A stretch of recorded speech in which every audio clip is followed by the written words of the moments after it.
Are we live? Yeah. Are going right now. You're live. Do we have any members on Zoom? There would only be one. And public. Okay. Okay, let's see. Need to turn this on. What? Don't forget the mics. What did you say? We got an extra. Is that an extra or yours? Do you want to switch? Oh, there it is. Well, no, I can't. You would need to switch with Diane. I think you want more. Okay, hi, everybody. We are live, right? Yes, okay. Yeah, we're all alive. Just checking. Hello, everyone, and welcome to the meeting of the Historic District Commission, Nantucket Historic District Commission. Today is Tuesday, August 23rd. It's 2 minutes after 4, and present at today's meeting are Val Oliver, Diane Coombs, Abby Camp, myself, Ray Pohl, Stephen Welch, and Carrie Thornwell. A few things for the people in the audience before we get started. If you could mute your phones, and that counts for board members as well. And if you could let us know if there's any portion of the meeting tonight that you're going to be recording with your own device. We just need to know that so we're not in violation of RICO statutes. Okay, that's it. And could I have a motion to approve? Thank you. All right, so because we're all live, I can just do an all in favor, say aye. Aye. Any opposed? Hearing none, we're good. Okay, any commissioners' comments at this time?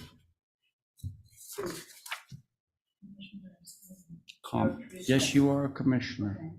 No, so, okay, just to be clear, comments on anything other than what's posted on our agenda. You know what I mean? Yeah. Says discussion of the advisory boards. Oh, well, that's very important, and that is on our agenda. You should talk about it now. Here, Terry, was that you? Yeah, it was me. I need to remind everybody, be sure to use your microphone. I can't hear Diane. Okay, so she might not be turned on at the moment. turn it There we on, go, I'm it's sorry. on. Yeah, okay. So Diane, you wanted to, here. So Terry, Diane was just asking about the discussion of the advisory boards, and I told her that it was posted. I would encourage you to speak at that time because then we can discuss it. See, when it's under commissioners' comments, we can't discuss it. So if you can wait for another Okay, well, 30 seconds it or just so. says discussion of recent. Mm-hmm. so No, I plan I don't fully have any- to discuss that. I don't have any commissioner comments. Okay, so hearing no commissioner comments, we will now move on to, there it is. We have a number of items that we would like to discuss. First and foremost would be what I'm sure you're all very familiar with, which is the disbandment of the HCC advisory boards. And so for those of you in the audience that are interested in this, or anyone who happens to be on Zoom, this is the first time since that news was handed down to us that we're together as a board and able to discuss this in a public forum. So I would love for the discussion mainly to be among board members, because I would really love to get a sense of the temperature of the board regarding what has taken place, what possible steps we can take. I think that might be some sort of a memorandum that this board issues, but I would love to hear what other board members have to say on this subject. Now, understanding that this is a very sort of polarizing issue, I've actually drafted what I will call ground rules. I would love, and these all come from the many conversations I've had with people who are calling to ask about various things. So I prefer that there was no questioning of the validity of town council's recent written opinion. The reason I'm saying that is because I don't feel that this board is empowered. There are no lawyers on our board, and even if there were, I think that to countermand the town council's written opinion would be troublesome in a lot of different ways. So I'd rather take that off the table for now. I would also, there's a lot of discussion about who authorized having town council look into it. I think we all know who that was, and I would rather leave that off of the discussion. Okay, that's number two. The also wider discussion of HDC being under the rubric of plus at the moment, how that came to pass and how we could get out from under it. I would like that not to be a part of our discussion. Once again, because I think that sort of is outside of the purview of this board, at least at the moment. And certainly I would like no ad hominem references, insinuations, or attacks of anyone against anyone. That hopefully goes without saying. I'd like civility and respect between board members and the public, and the public between the public, and all that. So having said all that, oh, and I should have said this at the very beginning, I'm going to break with my normal protocol and hear first from my board members. And then I'd like to open it up to members of the public to hear them speak. So we all know what's happened, and I would really like to hear from each and every one of you about the role that you see that our advisory boards play. And I think I would like to get right down to specifics, because as I was saying to someone right before I drove over here, each one of the advisory boards has a very different function, and I would like to take that into account and not just sort of throw them all into the same basket. So who wants to start? Okay, Val, go. I listened to the NEPDEC LMNOP group last night, and I was pleasantly surprised to see all the support the HDC got by the public, and B, it seemed as though this is something we can resurrect, perhaps with different parameters or something. I didn't get the impression that it's gone forever. As of that meeting last night. No one has given me that indication. You should have watched the meeting. That it's gone forever? No, it's not gone forever. Well, no, I'm agreeing with you. Oh, I thought you were disagreeing with me. I was chastising you. I was getting ugly. You were gonna have to. Send her to the back. Yeah. I do think they play an important role in our process. Maybe there are some things that could be honed in a little bit to stay on task and no personal comments and things like that. But all in all, especially HSAB and the sign board, I think are really immeasurable to giving us background and decisions. I think MAB is important because they have all kinds of peculiar zoning regulations that are specific to Nantucket that we don't all know. I don't, anyway. I've learned some since this happened. And I'd hate to see them disbanded completely. Okay, and I will certainly return to you, Val, if you have any further thoughts. Who would like to speak next? Well, I can go next. Very good, Abby, Mine's thanks. a little more aggressive, so if I Oh, wait a If I second. touch- Did you miss my part about civility and did, respect? well, could you just you push miss my that? button if I start to get out of line? Oh, trust me, I will. I've written this like 5 times. Each time it gets a little stronger. A little saltier. But yeah, right, so. I can't wait. Okay, go So ahead. on the discussion of the I'm disbanded. going to give you my of- bullet points. Just look at Yeah, those. I can't do two things at once. I can barely do one All thing. right, all right, let's go. So, this is my spiel, is if the purpose of this act was to move things along, I don't think it's working. It has, however, got a lot of people agitated. Can I stop you? Right there? Yes, just to be clear, the purpose of this act, The act the act of enabling stopping, the, of stopping. Okay, got it. All right, Okay, understood. okay. Thank you. Okay, so I believe the purpose of the HDC is to keep Nantucket's architectural integrity, and the advisory boards help to do that by giving insight into the various neighborhoods, our most historic homes, and the signs around the island. I have never felt threatened by the boards or found their words intrusive. What I am threatened by is that if the power that be can make such a sweeping statement, what's to keep them from whittling down the HDC to a skeleton crew? With our present board, if something did come up, I have full confidence our board would be able to fix it. I would like to ask that the select board reinstate the advisory boards as soon as possible. Where's the aggressive part?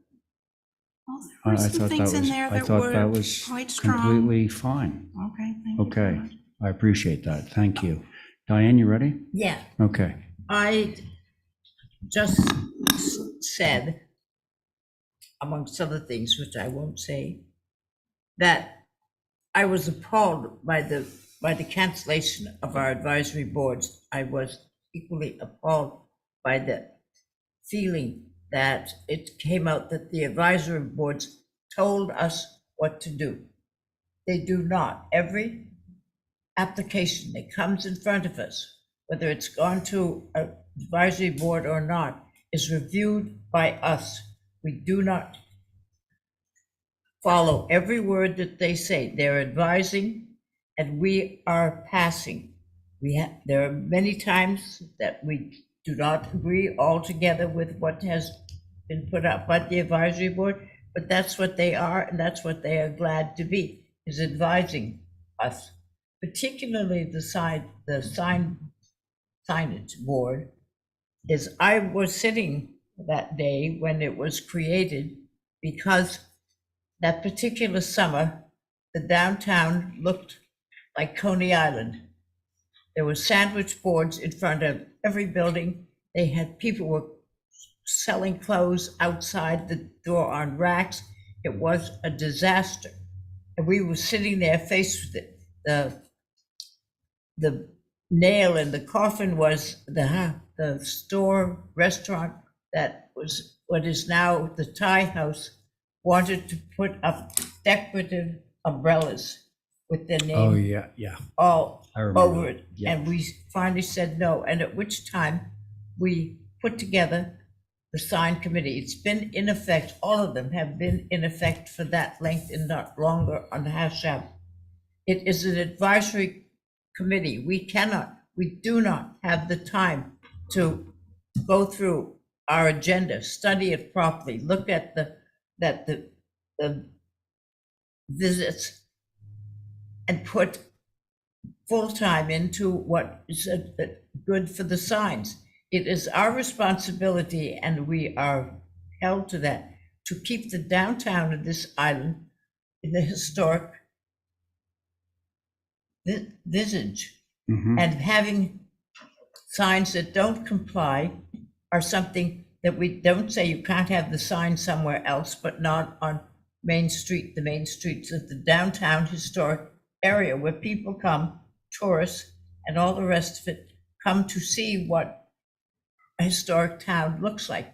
And this is important. This is our thing we're supposed to do. If we lost that image with the federal government, which is the one that gives us the historic image, we would lose our designation as a classic tourist place. We would lose the ability for federal grants, which they issue now, to help restore and go on like that.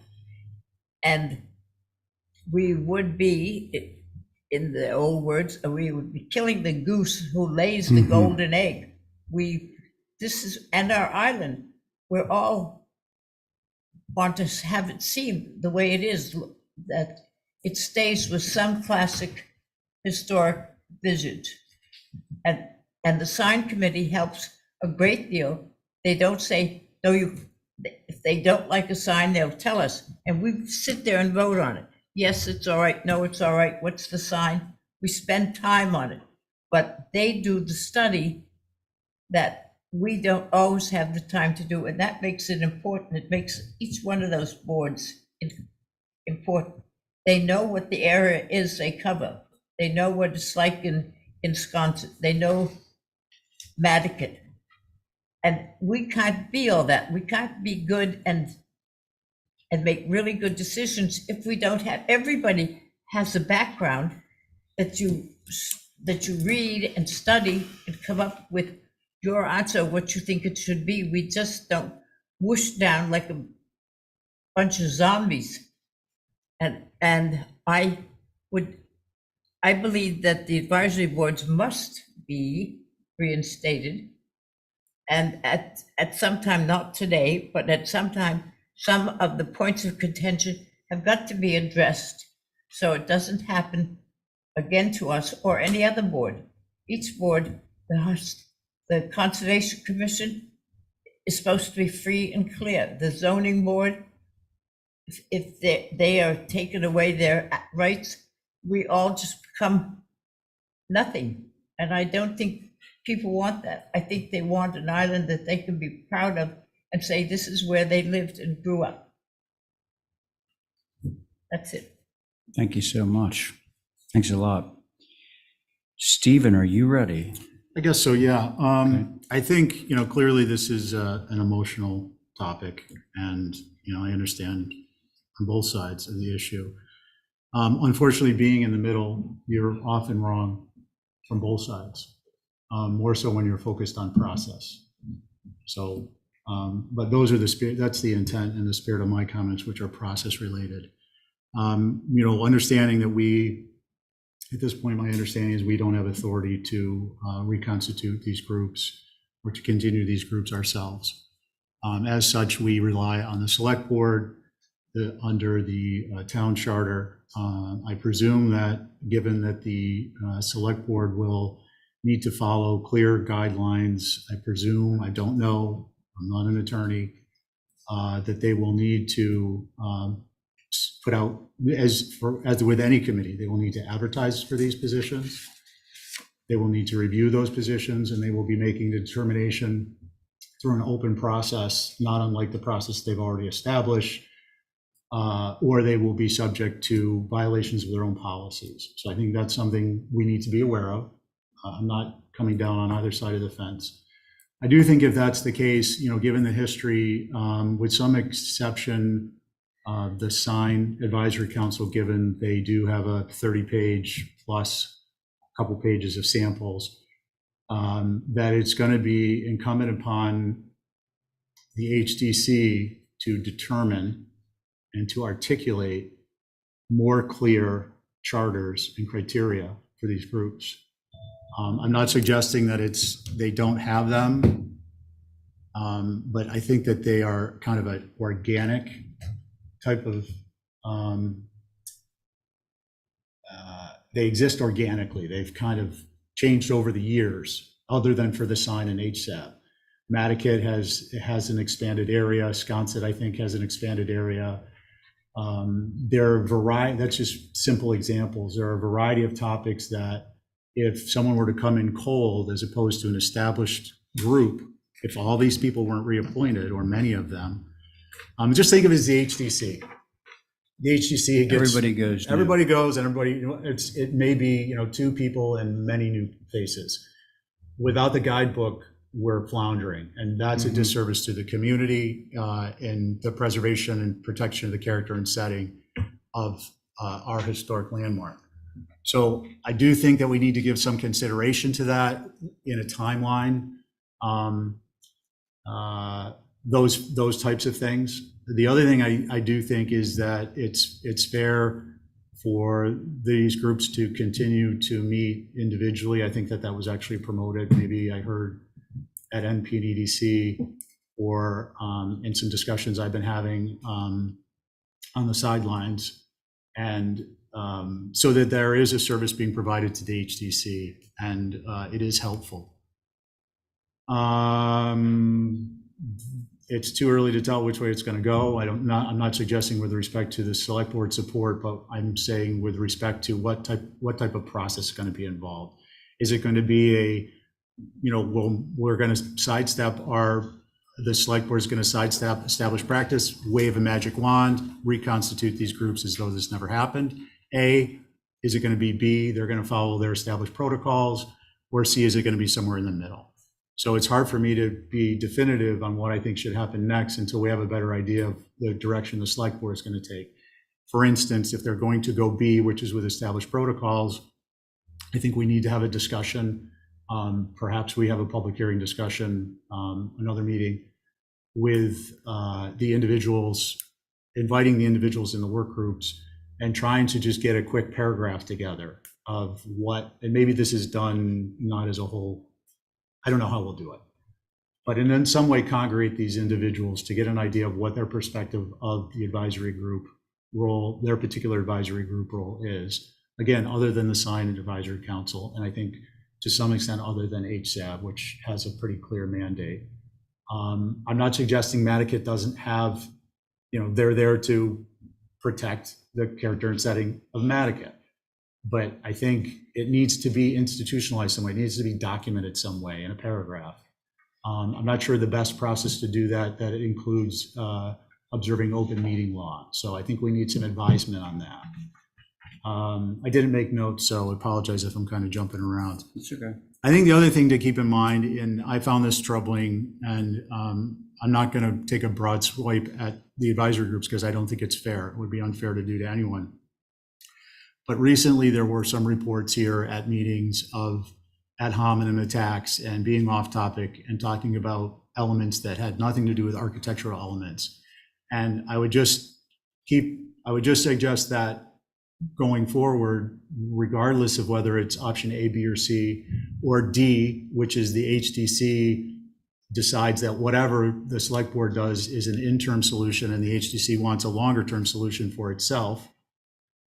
I suggest that regardless of that little bit of alphabet soup, that we keep in mind that one of the charges of the advisory groups is to advise the HDC, which we know. But there has been information we've received from applicants, examples where instead of advising HDC, they're advising the applicant on what is and isn't appropriate. And there's a fine line where that goes over into, if it goes too far, it can go over into a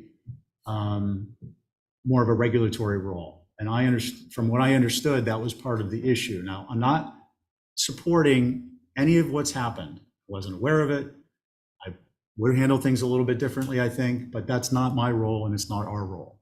Our role is to look at what's in front of us, I think. I'm trying to just assess what's happened. I'm trying to assess how it might be addressed.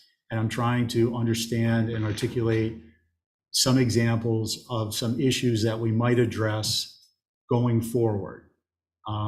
It's not, and the last thing I'll say on this is it's not unreasonable or unheard of that over a period of time, missions kind of morph organically and they change. And that's why a charter is important and a mission statement is important. Criteria is important. People who come through the door should understand the process on a piece of paper. They should know what the goalposts are. And once they know what the goalposts are, if they get it through the goalposts, then they should be forwarded to the HDC with a positive recommendation. Not suggesting that hasn't happened. I'm just saying as part of my discussion points, those are important elements of where we end up when we get through this process. You're saying, I think, to codify things and make sure that there's a very clear charter. Yeah, Right. amongst other things, definitely. Yeah, right. Thank you. Is that, okay, thanks, Stephen. Carrie? I won't talk about process, just my opinion that I think the different advisories are an incredible, valuable resource for us as board members, because a lot of times they come up with really important historic information, facts.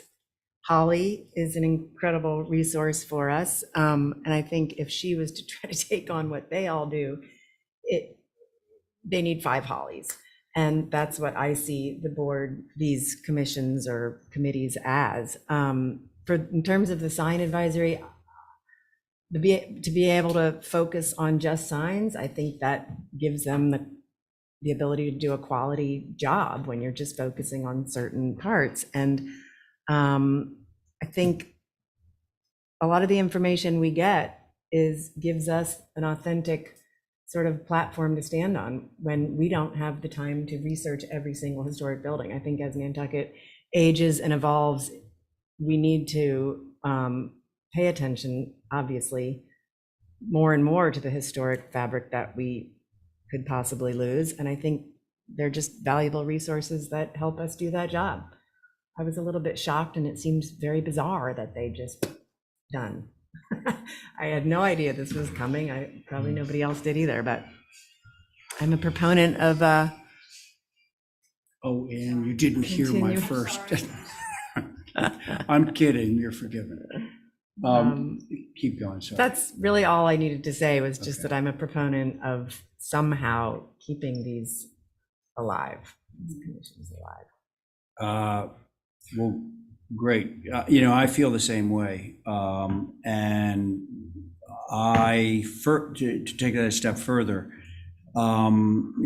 accepting that town council is correct in saying that we as a board, in our current enabling act, we are not allowed to appoint these advisory boards. Accepting that that is true, I see that there is sort of a twofold path forward. One is for the short term. The longer term one, I guess I'll address, which is, as I understand it, in order for us to legally do what we have been doing as a practice for over 30 years, I'm pretty sure, for most of the boards, Nantucket Advisory being the new child in the family, we need to go back and change our enabling legislation, which requires going to town meeting, all that. So that's time. And I'm looking, or we're all looking at what remains, and I can't see diminishing in the near future, a 5-page agenda. So we're seriously backlogged, and I think that to not have the backup of the advisory boards is a very large problem, and I would like to see both a short-term solution that is we would consider a stopgap solution, and then a longer-term solution that would, be a legal solution that would be sort of the long-term path moving forward. So thank you all for your comments. I'm now going to open up. May I? Stephen, yes, Yeah, go. one other comment. Yeah. I would like to suggest, if there is an action, this idea was brought up, that we do have staff, Billy Sod, who was working with Plus in the past, and he is oriented. Hey, Billy, I didn't realize you were here. There he is. He is oriented towards the signs, and I would suggest that if we don't have, given the importance of the signs and given the regularity of them coming in, it may be that Billy, with assistance of one of the, do you prefer Bill or Billy? I always call you Billy in the office.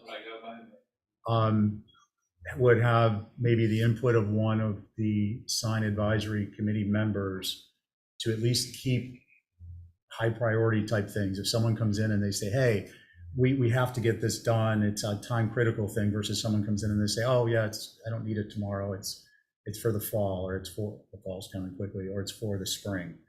But I just want to float the idea that there may be a stopgap to the stopgap on at least that. And I think it's an important thing just for us to keep in It mind. is, and in general, I would say that to try and maintain some sense of continuity, because as you know, the hypothetical is, you know, what if all of the members of the HTC that have been sitting on this board and gathering all the information and the way that we go about our review process, what if we all disappeared and 8 new people walked in off the street, brand new? That's going to be extremely disruptive because nobody knows what the process is, what the sort of, you know, the rules are, how they're interpreted, et cetera, et cetera. So continuity is extremely important. And a number of the advisory board members have come forward and said, hey, if we can help out in any way, here we are, you know, we're still willing to do this. So I think that to They can pull still, them in. can't they still meet as public and discuss something?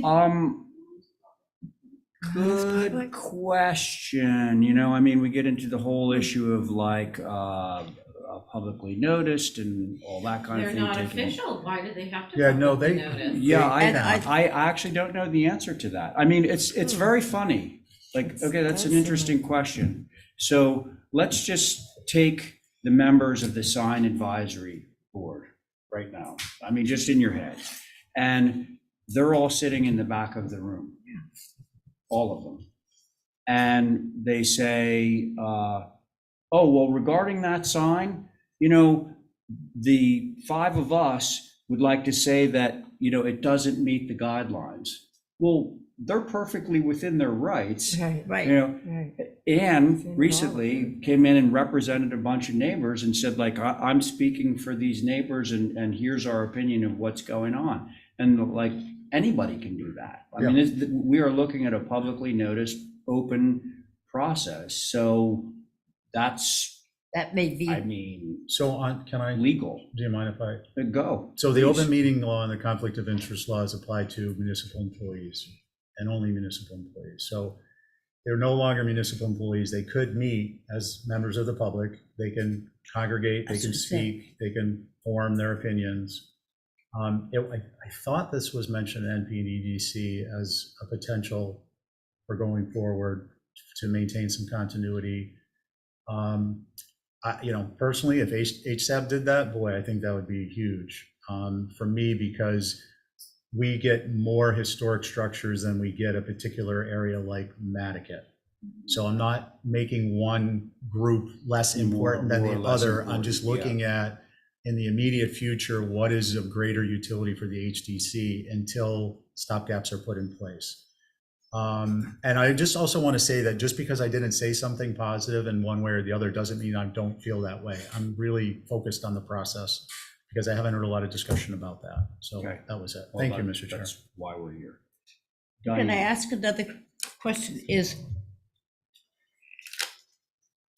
are we going to try to put together or study some of the things that have been thrown at us as to this is what we must do, that what the attorney might have said might not be questioned, what Andrew did might not be questioned? Are we just to step back and wait for it to be settled outside of our hands? Because I have a I difficulty think with the that. goal, first of all, the goal that I had in mind for placing this as No, I a agree with you. priority item, we needed to discuss this as a board, and I'm hoping that what it yields, I'm hearing more or less a consensus view on this, okay? Not more or less, more a consensus view. So, and that doesn't come as a surprise to me. So I want to be able to then draft up a memo, get it to various people with various ideas about how we can move forward and have this system still work Can I make a in a suggestion? legal way. Yes, please.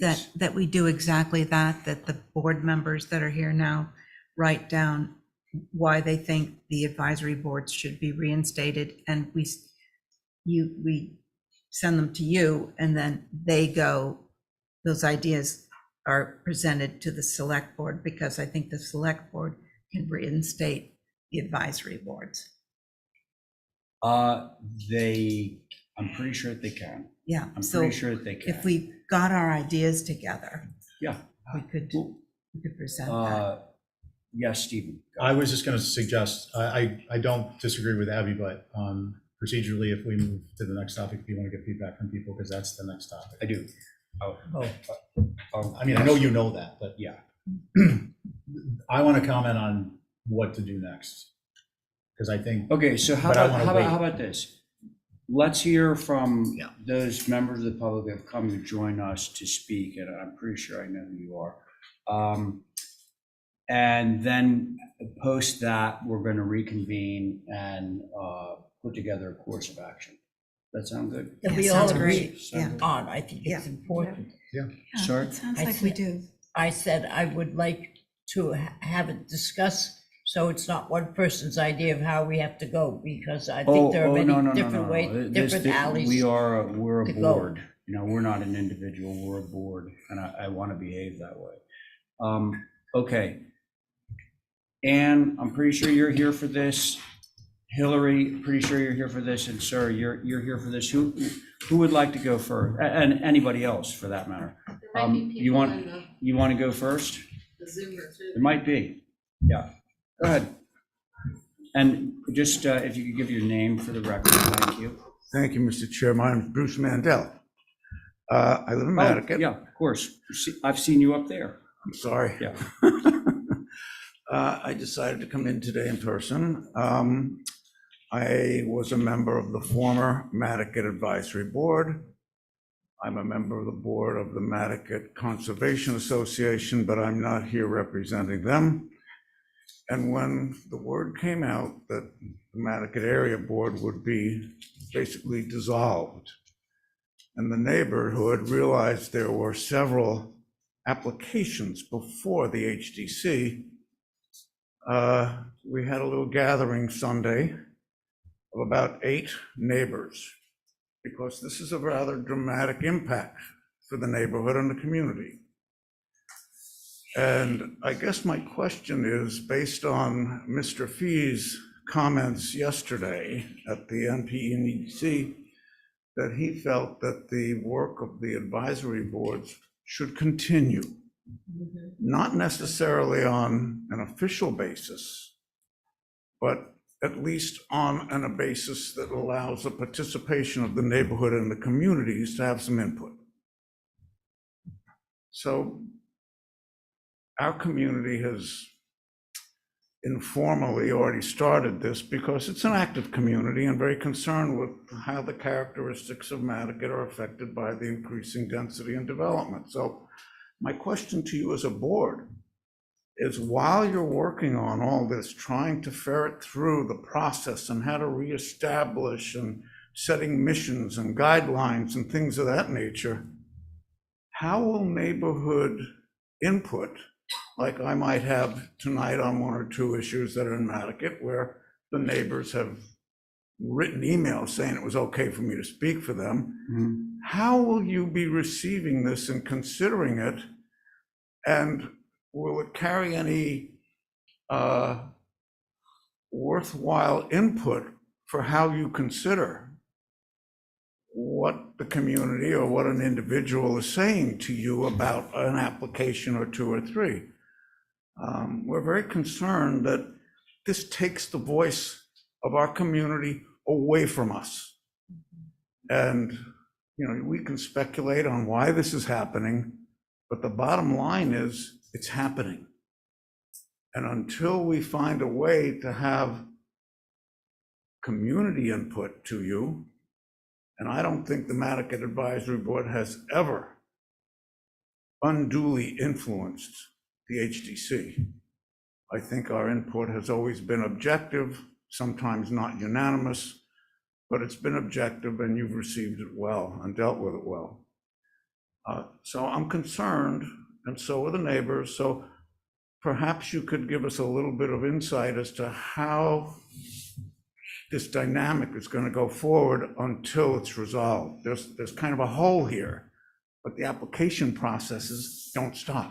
Well, this was my idea about the difference between the long-term solution and the short-term. But you never got to the short-term one. You only got to the Well, long-term one. no, we did discuss the short-term one, which is like that we would have members of the various advisory boards at an informal level, understanding that it's not going to be going to a formal Nantucket advisory hearing, because we've been told that that's not proper, but to be able to render opinions, I mean, in the same way that neighbors come here routinely and voice their concerns. You know, Exactly. This is an open meeting. I mean, anyone outside can come in and give voice to what their concerns are. It's important to know this, and it's like Mr. Welsh mentioned, now that these boards are basically in limbo, the open meeting law and other constraints don't necessarily apply to They these do not disbanded apply groups. to you. They apply to you no longer. That is correct. So, we are an active community. This was impromptu on Sunday. We had 8 neighbors come over. This is so concerning to this community, and I wanted you to know that. Okay, well, that's good to hear. Thank you, Bruce. Who's next? Hillary? Ann? Thank you, Ray. Good evening, everybody. I'm Hillary Hedges-Rayport. So it was very interesting listening to all of your comments. I heard that you feel the advisory boards serve the role of staff, and without them, we would need 5 Hollies. And I think that's very clarifying. So you have advisory boards, you've had them for a very long time. What they do and how they serve you has probably evolved. But currently, you're looking to them for important information. And if you didn't have them, you would probably be really agitating for more staff. So I just think that's an interesting thing to keep in mind as you try to solve this problem. I also observed that you don't want to challenge town council. You said that's a ground rule, Ray. And I guess I would really. Can I just elaborate on that for Sure, a second? please do. Yeah. So what I meant by that statement is I don't think it would be productive at this time for our board to go back and say, well, we don't believe town council's opinion is correct. Yeah. Because that's not really moving the ball forward. I see. So I'm not saying that that's off the table. I'm just saying, like, for the purposes of this discussion, I'd really not involve that, because it's kind of like, well, we need to agree on something so we can, move forward. And I haven't gotten another legal opinion that contradicts it. So, and I don't believe anybody else on the board has. So that's kind of where Right. That's what I meant. Okay, thank you. That's very clarifying, because of course a legal opinion is just an opinion. And if you get 5 lawyers in a room, you're going to have 5 different opinions. And it's also the case that the HDC operated under prior town council with these advisory boards for decades, and nobody ever said they were a problem. So that is just a fact. And I would say, regardless of how you want to approach the conversations with this legal opinion that has come down, at the request of somebody, I would say, please do not give up the right that is in your enabling legislation to set your own rules, your own procedures, your own regulations, and your own rules for conducting public hearings. Because Nantucket needs you to be independent, to be a tub sitting on its own bottom, and to have the resources to execute what we've entrusted you to execute. You have the right to set your own rules. You have the right to set your own procedures. You have the right to determine how you want to conduct public hearings. And what you've decided is that you want to have advice from knowledgeable people in the community. And now you have this obstacle you have to deal with, which is to figure out how to do that until some point in the future when you can just have them be advisory boards again. But please do not give up these fundamental rights because they are core to your ability to defend yourself legally as a board, I think, and that's important in Nantucket.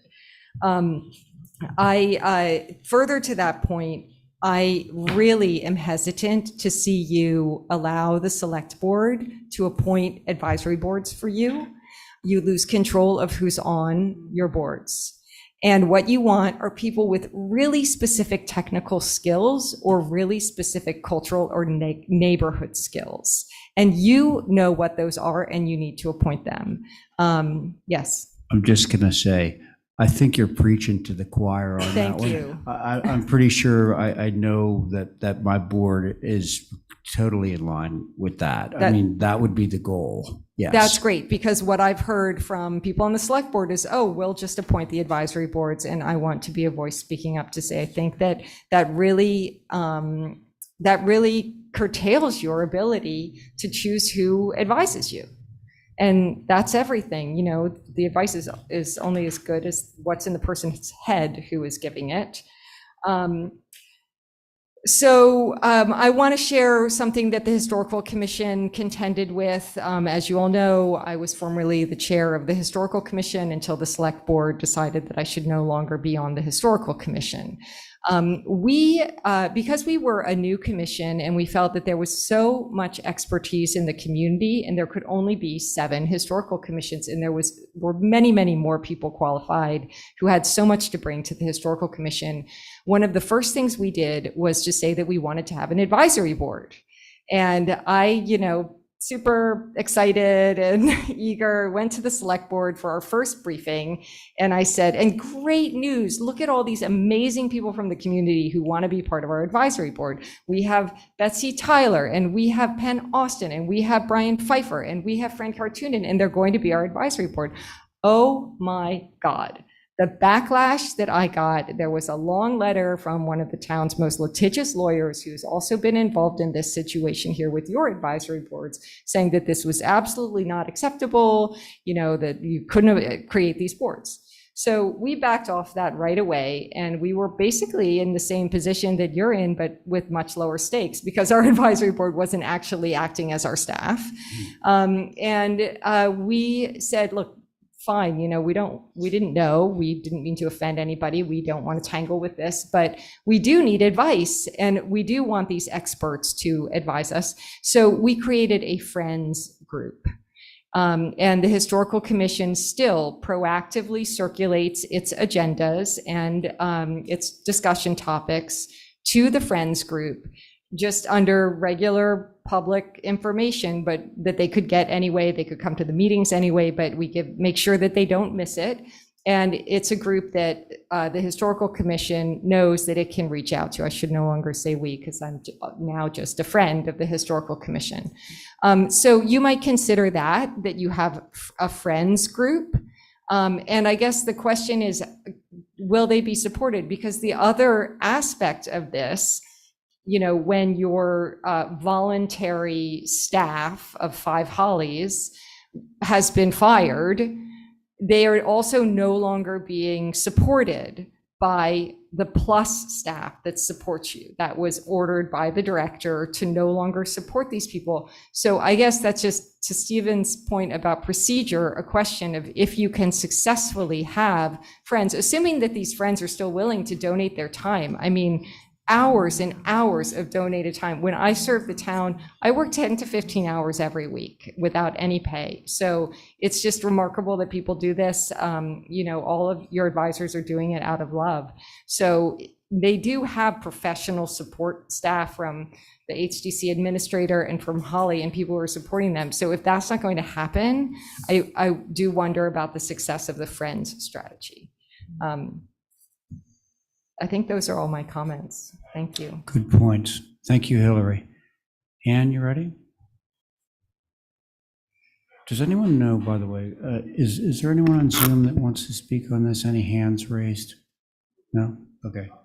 Go ahead, Ann. Hi, I'm Ann Duez. I know you all personally, and I think you're probably not surprised to see me here.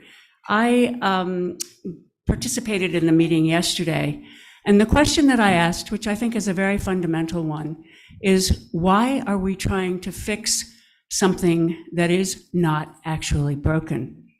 And I think it's worth asking why, as a response to what has been thrust upon you, ask, what are these examples of delegation that have caused this legal opinion to say, oops, we can't do this anymore? Nantucket is a big community. Nantucket thrives, can't even operate without an amazingly committed, broad, and deep group of volunteers. Paramount among them, you. Hillary used to work 15 hours a week. You guys probably work 20 for no pay. You cannot do your jobs without input from the community, from neighbors, from people with technical expertise, and so on and so forth. So the fact that you are basically being kneecapped is, as you've heard from the community, many of us volunteers, unacceptable. And quite frankly, I think it's worth pushing back a little. No, a lot. In the meantime, I fully support having a senior moment, Matt Fee's suggestion that let's just get on with it. You all took my comments as a representative of the Mill Street area neighborhood with grace, thought about it. Sometimes you agreed with me and sometimes you didn't. That was fine. Sometimes you agree with your more formally constituted groups of advisors and sometimes you don't. Never have I seen you delegate anything to anyone. So be proud of your independence. Take the objective of keeping going to do the job Nantucket needs you desperately to do, and don't let the bastards get you down. Thank you. Oh, thanks a lot. That was great. Hey, I wanted to do a follow-up on that because I think there is a perception going around, and I've heard this from quite a few people actually, about the idea of us delegating things to other people. I will remind everyone publicly that the boards that we're talking about are advisory boards, and we don't just let them go and make all of our decisions for us. Everything, right on down to the sign committee. The sign committee posts their recommendations to our staff. We review those and we choose to take them up or not to. So at the end of the day, all of the decisions, the official decisions, come from this desk. And it's true. We have a consent agenda. And every now and again, that consent agenda is available to all of us on a Friday. And if any member of this board has a question and says, oh gosh, this project at 51 Fair Street, it's a pool, why is that on consent? We stop, we pull it out of the consent agenda, we review it. So just because it's on consent doesn't mean we're sort of just allowing somebody else to make all of our decisions for us. It's just allowing us to be more streamlined in our process. I think she's talking about the legal words that they sent us, why they disbanded. But I think those two things dovetail, because I think in that legal opinion, there was something that said that we just delegate responsibility to other agencies. Excuse me just for 1 second. Yeah. The legal thing says specifically that you have no right to delegate your authority. And that is the basis for the legal opinion, saying that that all of these things are dissolved. Now, I was advised by one of my partners in crime, who's helped me a lot get through what I've gotten through, to not talk about the legal decision, because then it just sort of goes, ugh. But the fact of the matter is, the very thin pretext for dissolving these advisory committees is that you people have delegated. I think you should fight back. We will. Thanks again, Ann. Ginger, did you have something to say? I went last because I'm going to try and be quick. I think it's vital that you get information, and I would hope that this would be an incredible wake-up call to members of the community to always read all the agendas of all the town boards and see what's happening in their neighborhoods, because a lot is going on. I was 7 years on the Conservation Commission, and that's, I think I'm correct in saying, is all appointed board by the selectmen, Yes. but it is a regulatory board. I'm also really confused because I'm on the Harbor and Shellfish Advisory Board now, and we're just an advisory board, but we advise the selectmen, but we're elected. So it doesn't seem consistent to dissolve all of your advisory boards, because I agree that you make your own decisions, and I don't think that the advisory boards do anything more than provide information. And I think that's extremely important, because the experience that I had on the Conservation Commission is that when your only source of information is what's in your head and the information provided by the applicant, sometimes there are important missing pieces. Thank you. Thanks, Ginger. Okay, so I think what I'd like to do is, Can we speak on those points? of course, yes. I mean, if anybody wants to. Yeah. Okay. Val, go ahead. I was just going to say, I don't think it's crazy to ask why. There's been no why answered. Nothing.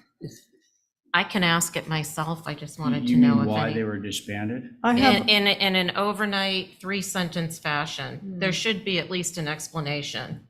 They've But been in studying- keeping with the world at large right now, that's how things operate. They've been studying this for months. Yeah. It's not something that happened in 3 days. We didn't hear about it, but it's been on their book for a long That time. is correct. That's shocking. Yes. I just offer the third week in August effect. That's when there's always something that just has to pop. It's been our board, it's been other boards. It's just the third week in August effect. Never trust a month named after a Roman emperor. Oh, yeah, I was going to say they're all named after, well, sometimes Roman gods. Yeah. Stephen? Yeah, a couple quick ones. I think on being worthwhile, comment was made, is it worthwhile for the public to be involved? I think I can speak for all of us. A good point is a good point. You don't require a shingle that says you're part of an advisory group.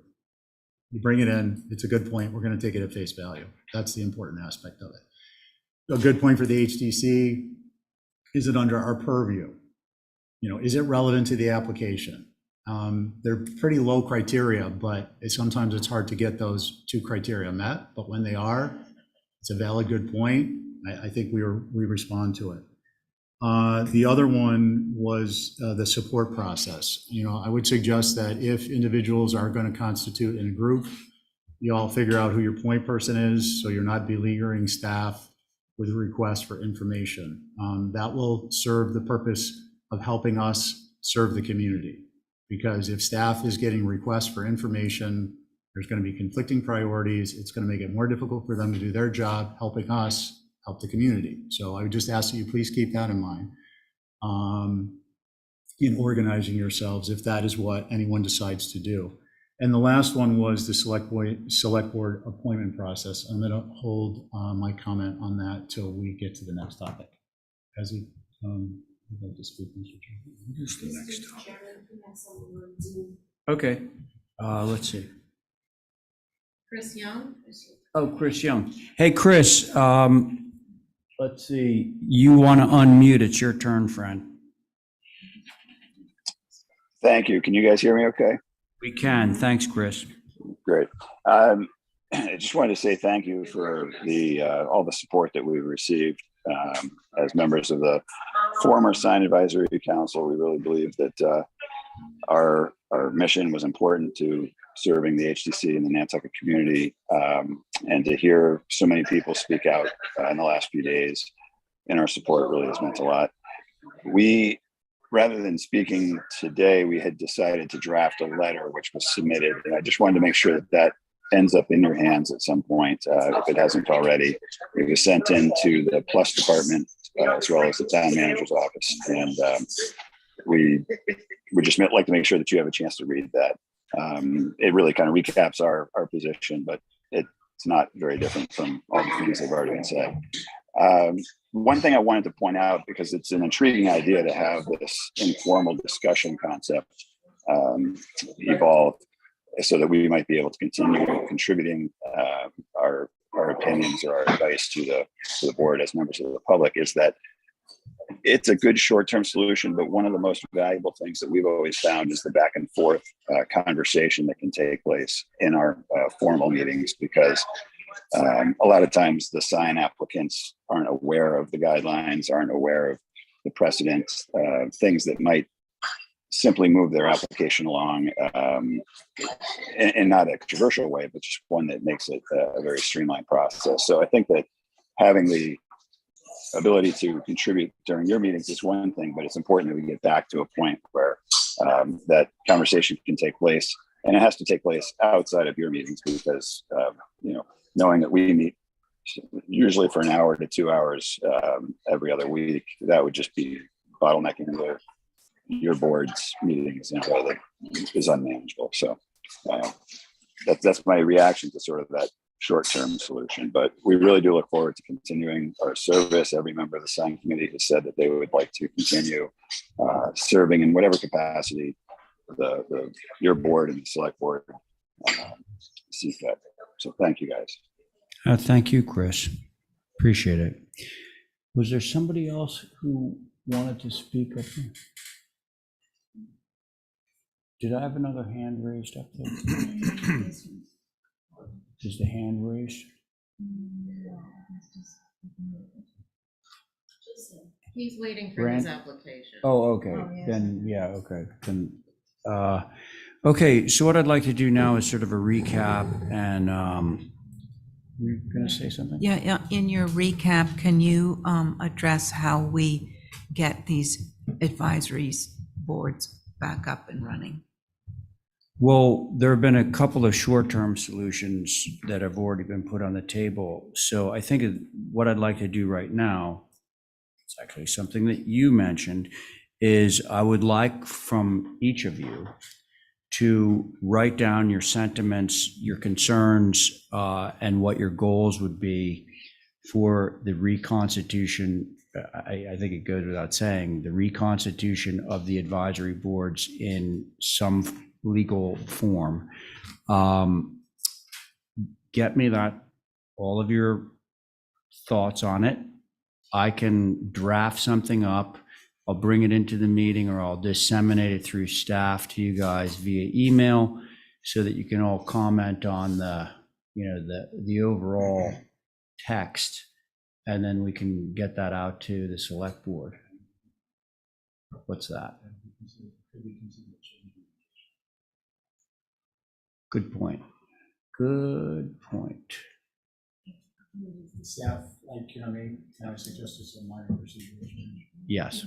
So if it gets go through staff, and then don't know Actually, particulars on you getting, that's the thing. Can't we do it right now? They can send You stuff. can't have a chain communication on the thoughts of individual members being shared outside of the open meeting process. Which is what, well, it's to be fair. I know, We it's would just- complain if someone was doing it and it wasn't our interest. We are So held to this. Why can't we do it right now then? Yeah, and so let's go to, our next discussion item is that. Yeah, let's do that. My question's back to Val. oh, by the way, let the record reflect that Jesse Dietrich joined our Sorry, I'm ranks late. about Sorry, I'm late. 10, 15 minutes ago. It's back to Val, same question, because I feel like I can't really respond until I know why, because, there's, I see pros and cons of the advisory boards, and I see pros and cons of the advisory board, but if what is their con? Why are they, I don't get it. So, to respond to that, they might be The con meaning why they were against why banning they were them in the first place. disbanded? Yeah. Ostensibly because they are not legally constituted. That's all. That That was that- the only, no that other was reason? it. That was the town council votes.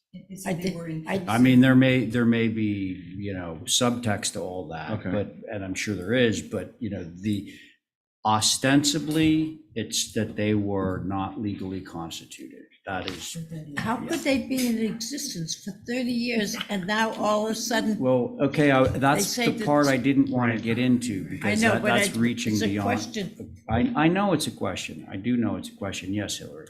Hi, just a quick comment. At the Historical Commission, as we were figuring our way as the first kind of commission after a break, Yes. figuring out what to do, we reached out to the Massachusetts Historical Commission quite a lot.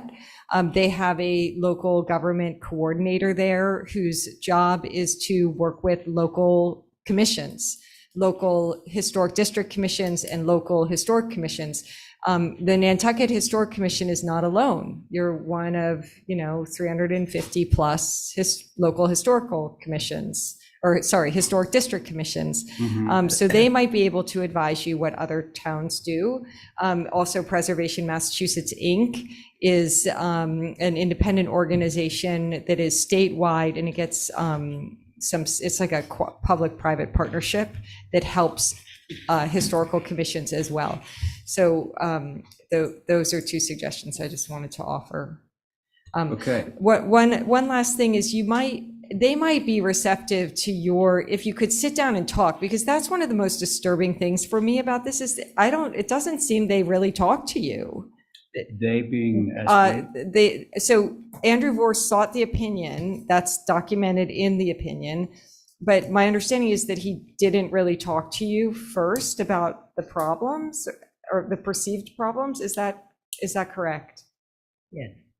It was a surprise to you Yeah. that this was happening, even though it had been underway for months. Right. And that hopefully there can be some discussions. I mean, I think that would be the functional, healthy thing to have happen, is to have some discussions. And that if they have concerns about the conduct of the advisory committees, the protocols, the regulations, whatever, if they feel like that needs to be refreshed, that would maybe be a first step and probably healthy.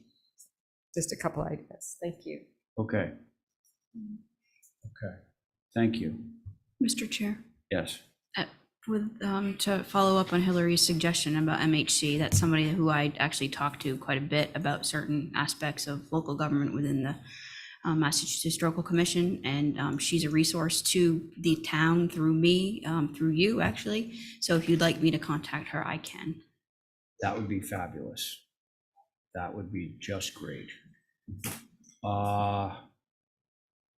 Are we all prepared to write down our thoughts and concerns and goals now? Right this today- second? What? Right this second? Yeah, like I personally wasn't, but. No, I'd rather wait and put together what we listened to today. You what? Sorry? I said I'd rather wait and put together what we've listened to or different things. Yeah, And come so, up with some good things, not write up. I already said what I thought, so. Can I make a suggestion on this? Please We do. would, the open meeting law thing wasn't to poo-poo, obviously. This is a Well, concern for but everyone. hey, it's a consideration. So and, what if we know, were, I'd suggest a two-prong approach. Yeah, What if we were to determine whether we want to encourage the advisory groups the former advisory groups to follow a kind of a point person process with getting information and submitting comments as they so choose, coming to the public meeting and submitting comments, number one. Number two, we request of the select board, because obviously, they don't meet, they have their own schedule. So we want to get on their schedule as soon as we can. And I suggest that we would determine this evening shortly that we want to request a reconstitution subject to some conditions, which we can get into when we get to that point in this discussion. okay. Third, we would write down our concerns and our goals given that this is, I mean, like it or not, there is an opportunity to kind of fine tune the advisory groups. And I'm not suggesting that's only on the HDC side. Other people could contribute to that process. It could be members of the community, including the former members. And we would have a special meeting on a Thursday, and we would just kind of have a discussion and try and hash it out and come up with some concrete actionable items. And those would be the 3 steps in moving forward. The first one is the immediate, the second one is a stopgap, and the third is going to inform the select board, which we'll get to in a minute, and also help inform us having a long-term plan. And at that point, maybe we have further discussion on, you know, who knows, if legal opinion comes in, we might have, we put it on the agenda to have further discussion on the legal side of it. So that if something does come in between now and that Thursday, which won't be until probably next Thursday, so I don't want to wait to get a letter to the select board, is my suggestion. With respect to the letter to the select board, I would suggest that we, at the very least, incorporate that the request would be to reconstitute whichever groups we all decide. And I agree with Diane and our chairman that it should be unanimity in our actions and our goals here. But that we also establish a criteria that the select board's process would be their own, obviously, but their selection criteria would be based upon and derived from our input in our letter. We can't tell them what to do, and I'm not suggesting we do, but we should make it known. Definitely say that we want to should do be it the way it is. Yeah. I have a question. Is it not true now, when there's an empty seat, somebody fills out an application and the select board has to appoint them? It is true. You know, so once again, this is sort of the way things have been done historically here. Was it used to be an in-house decision. If there was an empty chair, an empty seat, the chair would appoint presumably one of the associate members to fill that chair for the remainder of the term of that person. And then it would go to the select board and they would like ratify that or make it official. But I think now there are forms when somebody's thinking of filling a seat. Yeah. Would we control that process, or do we now control that process by those forms? Are those our forms? And do they ever go on the recommendation of this committee, or it's just up to them? I just don't know, because I have never been on an advisory board. Yeah, but so right now, I think the tradition has been to go on our recommendation, but there's nothing saying that they are required to. Mr. Chair. By the way, what Stephen just recommended is not the permanent solution. No, but the criteria that we get together on Thursday will inform the permanent solution. Yeah, couldn't we make this, if we want to do it on a Thursday, couldn't we do this under this, whatever we're calling this, so we could all speak and just hand in our notes, and that would be legitimate. As long as it's publicly And noticed. then Yeah. you take good. it, yeah. So Yeah, why as long- can't we put it on the next? I'm just afraid this is going to get lost in the shuffle. No, I don't know why. I hear You know, I totally. just feel it's going to get thrown under the bus. Nothing. I just wanted to bring it to attention because Esmeralda already had to post Thursday's meeting, our special meeting that we have this week. This topic is already on the agenda for that purpose. Son So of a gun. Wow. we could Okay. already, So you guys have a couple of days to draft up your thoughts. All right? And are we encouraging members of the former advisory groups to comment? Or, I mean, we're not discouraging them, isn't the point. Yeah, exactly. Are we actively soliciting their input on the longer term solution or even the shorter term one? See, I just thought, look, Let's keep it simple. Chris had good words to say. I think that the more important thing for the SB is going to be what our needs Yeah, are. yeah. And And that's 25 people in the advisory boards at least. yeah, and I can't imagine that any one of those members would say like, well, what I do is really kind of unimportant. No, it's not. I don't think that's. No, gonna I mean, happen. I wouldn't waste our time suggesting something like that, but there are elements, even amongst HTC members, where we understand individually where things could be more effective for the mission or the charter. And I was just suggesting if we were going to take the time to collate that information and review it, that we would have those types of inputs from the people on the ground, on the front line, who are working with it week to week. We see it in a way, this is a kind of a top-down management model where we aren't delegating, we're seeking advisement, but we're not involved on the weekly meetings and what they're interacting on. And I just think it could be useful. I'm not saying it's not, or it is invaluable. I get your point. I still think it follows the three-step approach that I'm suggesting. It still does. Yeah. Mr. Chair, Yes. I have been told by the planning director that if anybody wishes to provide comments, just like at public comment, that can be done. Whether they want to physically be You here, need a an board. email, well, not necessarily a board, but if folks have comments that they would like to provide to you all for consideration on applications, that can be done. Yeah, that's, yes, right. And we discussed that, and we even discussed the idea that Nantucket Advisory could all be sitting back there and they could all render their opinions about an application in Nantucket as citizens. That's completely permissible. Yes.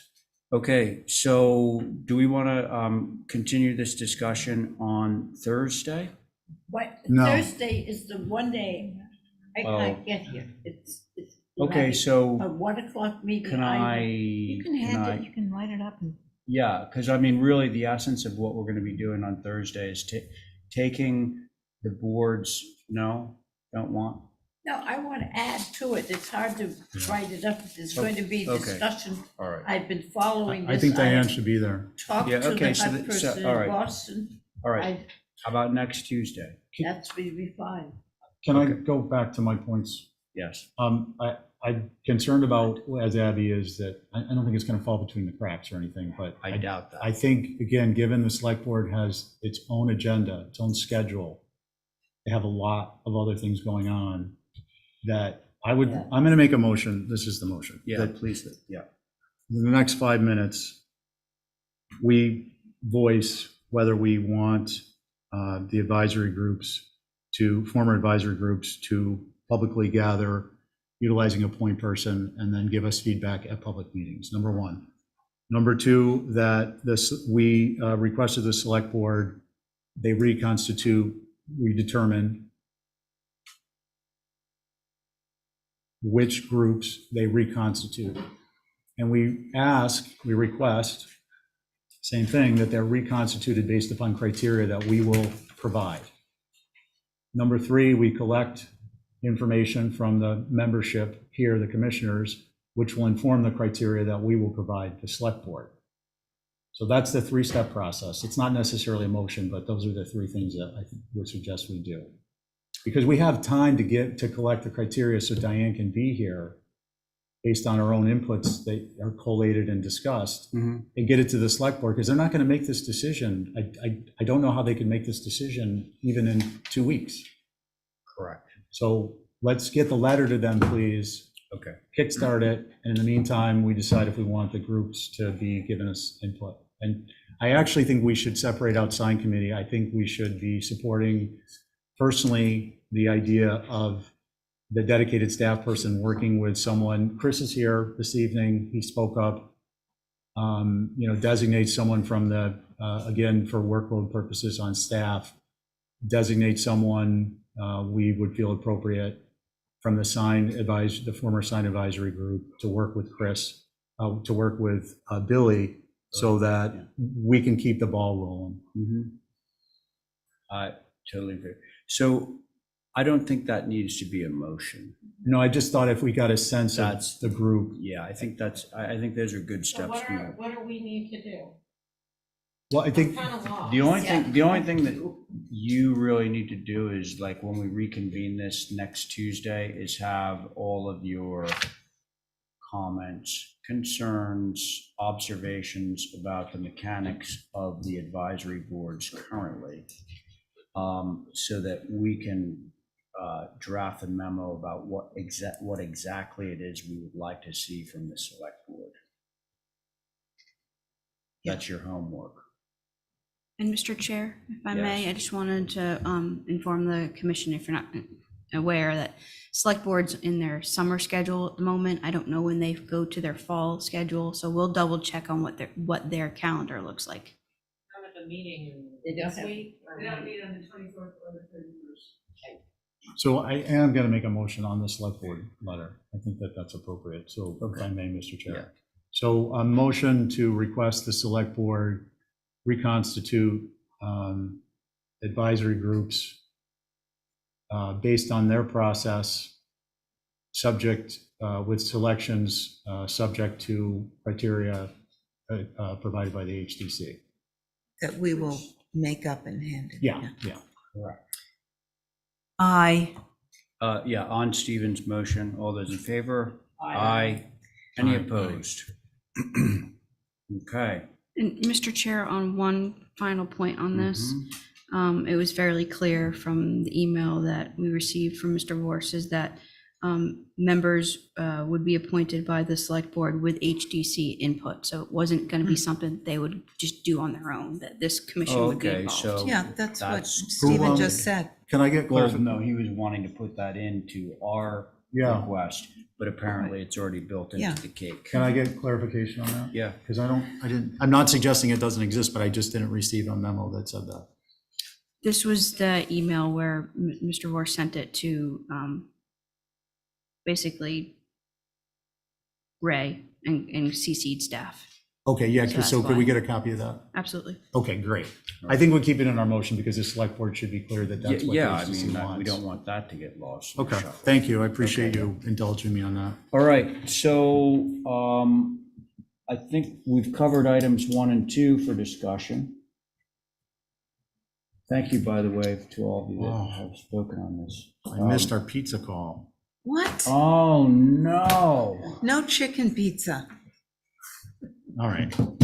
I have to take a momentary break. Okay. Excuse me. All right, well, okay, you take a moment because these apply to you, my friend. That was too weird. Oh, actually, we can do this one without Stephen, I'm pretty sure. So, Billy drafted a letter, basically thanking all of the members of the various advisory boards for their service and informing them that, we're hoping that we can get a resolution to this. And this is just we just want to approve this letter. Does everybody have a copy of this? No. All right, well, here it is. Do we just have one copy? Okay. Oh, that's a great idea. So we share it on the screen. All we need to do is have a motion to approve this, and it will get sent out to all the members of the current advisory boards.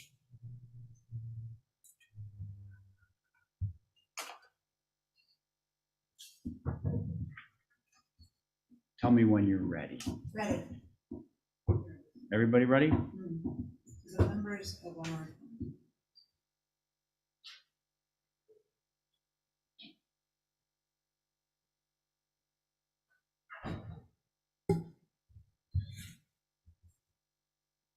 If there's no comment, we can vote it through and it can go out. I'll do either. This is the letter, Stephen, to all the members of the advisory boards, thanking them for their service and also saying that we are, engaged in an ongoing effort to reconstitute them.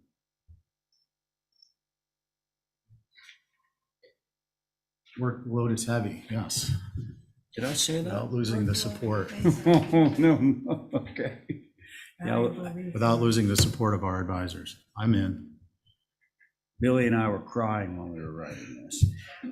Okay, so can somebody make a motion to approve that letter for dissemination? Okay, Diane has made a motion to approve, to release. All those in favor of Diane's motion, say aye. Aye. Any opposed? Of course not. Okay, now, HDC work group application and mission. We just want to get some clarity here, so, Can you pass this? oh, of course, yeah, sorry. How about on that Yeah, side of the there you table? Okay. Myself. Okay. I can make this very quick. Yeah, why don't you take the mic, because I'm sure I'd botch what I would have to say. Yeah, Go no, ahead. so last week I brought forth an update to you all about the work group to integrate sustainable energy, the resiliently integrating sustainable energy work group. Part of that discussion included that a notice would go out to seek applicants of interest, fill out the interest form. It included that we would be doing it this week and next week through the end of the month, and that the interest form developed by the Organizational Focus Committee would be the purpose. This is a copy of that interest form. I think the most relevant portion is what is the charter? So what is the outline of their goals, objectives, and restraints? And I've highlighted that, and I'll read it for the record. The work group is to assess and recommend guidelines that promote integration of sustainable energy in a manner that furthers the HDC mission. The HDC undertakes this review of its guidelines to promote responsible, sustainable energy installations that do not negatively affect the island as a historical and historic tourism resource. The charter is very simply based upon the sustainable energy guidelines that exist and the HDC mission, which you all entrusted me to write on your behalf, and then you voted unanimously to accept. Lastly, the charter is consistent with an HDC work group comprised of individuals determined by the HDC, as was motioned and approved at annual town meeting. That's all I got. Okay. What? Okay, listen, this is perhaps much simpler than it needs to be. Okay, thank you. This, friends, is an application form for people that are interested in being on the work group for sustainable energy, okay? Which is, at this point, mainly solar, but we don't want to keep it, we don't want to close it off to other possible sources of alternative energy. Charge ports are going to be becoming more of an issue too. So what I'm asking the board is basically to formally adopt this so we can get it out, because apparently we've got people that are already interested in being on this committee. Any discussion? Any Now, concerns? I was just wondering if, say, I wanted to join it. Yes. I am, You don't need to fill this out, Diane. oh, good. You're a member of the HDC. My mind You're- shut down when I read Yeah, it. no, you're a member of the, I mean, you're a member of the Have you HDC. ever attended an organization, HCC meeting? yeah. And then number And I just want to clarify, 5,000. Right. there's a fine distinction between whether there's an application. It's an interest form because unlike many committees, there are potentially a large number, there are a couple categories that could be a large number of people who actually cannot be members because it'll be a conflict of interest. We're So- worried about conflict. Right, so it's an interest form at this point, and then we're going to make a recommendation to you all on how to proceed, once we have an idea of who's Who interested. picks the people? We're going to make a recommendation to you all on how that gets done also. Once we have an idea of how many people want to be involved and whether they can actually be involved in the work group as a sitting member Who's we? we keep having this discussion. It's the Organizational Focus Committee. I'll answer it every time you ask, which is currently Val and I, and Andy Bacino is invited to sit at the table as a member at large, as a energy industry person who is not a solar installer. He's a HERS rater, prior builder. He's got a pretty good knowledge and understanding I would say, a more than fair knowledge of what's involved. So the whole idea is that we're trying to take this potentially onerous work group concept and bring it into an operations and management model that we can make a recommendation to you all on how to proceed. So, And if that's not simple enough, I'm sorry, but Well, that's as simple as I hang can. on. Does that answer your question, Diane? Yeah, I just Okay. didn't know. So, but ultimately it comes to our board. It comes to this table, okay? Yeah, and the result of the work group comes to this table. This is all to facilitate. Yeah. so if. This is like an if you advisory dis- group. So this is what I'm worried about, is that solar is pretty controversial when it comes to, older buildings and how to, incorporate them into downtown. So, I mean, right now, we're pretty, conservative. Is the work on this group going to change our vote on something like that? I mean, I don't want to be This, Undermine our process? No, that's why they have a charter. Their goal is to recommend guidelines that promote integration of sustainable energy in a manner that furthers the HTC mission. yes. okay. It's tailored for so- us. Can I say one thing just to add? Yes, please. It's just another resource for us to have a backing of information that then we can move forward on. It's just Yeah. like any other of the commissions that are out here. They're resources for us to be better educated. Like everything else, like the discussion we just had on the advisory committees, all of that information comes to us right here. And- It's and- meant to aid us, And like the advisory, not to overrule us. exactly, like the advisory groups, the constitution and goal, the charter of this group is to assist the HDC, not to put it in the crosshairs. Correct. And not Mr. everybody knows. Because this is a political issue. Mr. Chair, Yes. to simplify it, this is to create the work group that was basically voted on at the floor of town meeting to No, look at our design guidelines. I'm sorry, Holly, that's incorrect. This is not to create the work group. This is to get interest forms so that the organizational focus committee can make a recommendation on how to proceed. It also is to outline what the charter of the work group is. But this is pre-work group. No, this is the interest form. Yes, this is the interest. This is the first step in establishing a work group. But it's not establishing the work group. It is a Well, it pre. kind of is, because it's gonna be names for, and people dressed in pictures. Right, we just don't know who's going to apply. If everyone who applies, just to use an example, is a solar installer or their family is part of a solar company, We're not going to. then we don't have a work group. So Yeah, I just, that's again, I'm being particular because it's important to be clear. I know, I think that's gonna get lost. Yeah, sorry. Well, look, I mean, I would rather just cut through this Gordian knot and just say, listen, is there any harm in getting this form out so that we can actually see who is interested in this and what their qualifications are? And then if they all happen to be solar installers, we're going to have another conversation. But at least let's get this out. Yeah, I would Right. like to know we have your support with the charter. That is the point of this. Your yes. unanimous consent would be preferred. So Carrie, sorry. Go. some of this board are in the business of designing buildings. This is an architectural review board. Yes. Professional people have a way of Oh, understanding we're not going to architecture, I don't so- believe we're going to discount those people, Okay. but we don't want a board comprised of all people that are like, Of course, you know. of course, but just the resource part is that they know the physicality, the technicality, and that can help a Right. group understand how to then implement it architecturally, design-wise, all that, so. Which is an important point, which is why it was brought up last week, that once these forms are gathered, we are encouraging everyone to submit a form who's interested.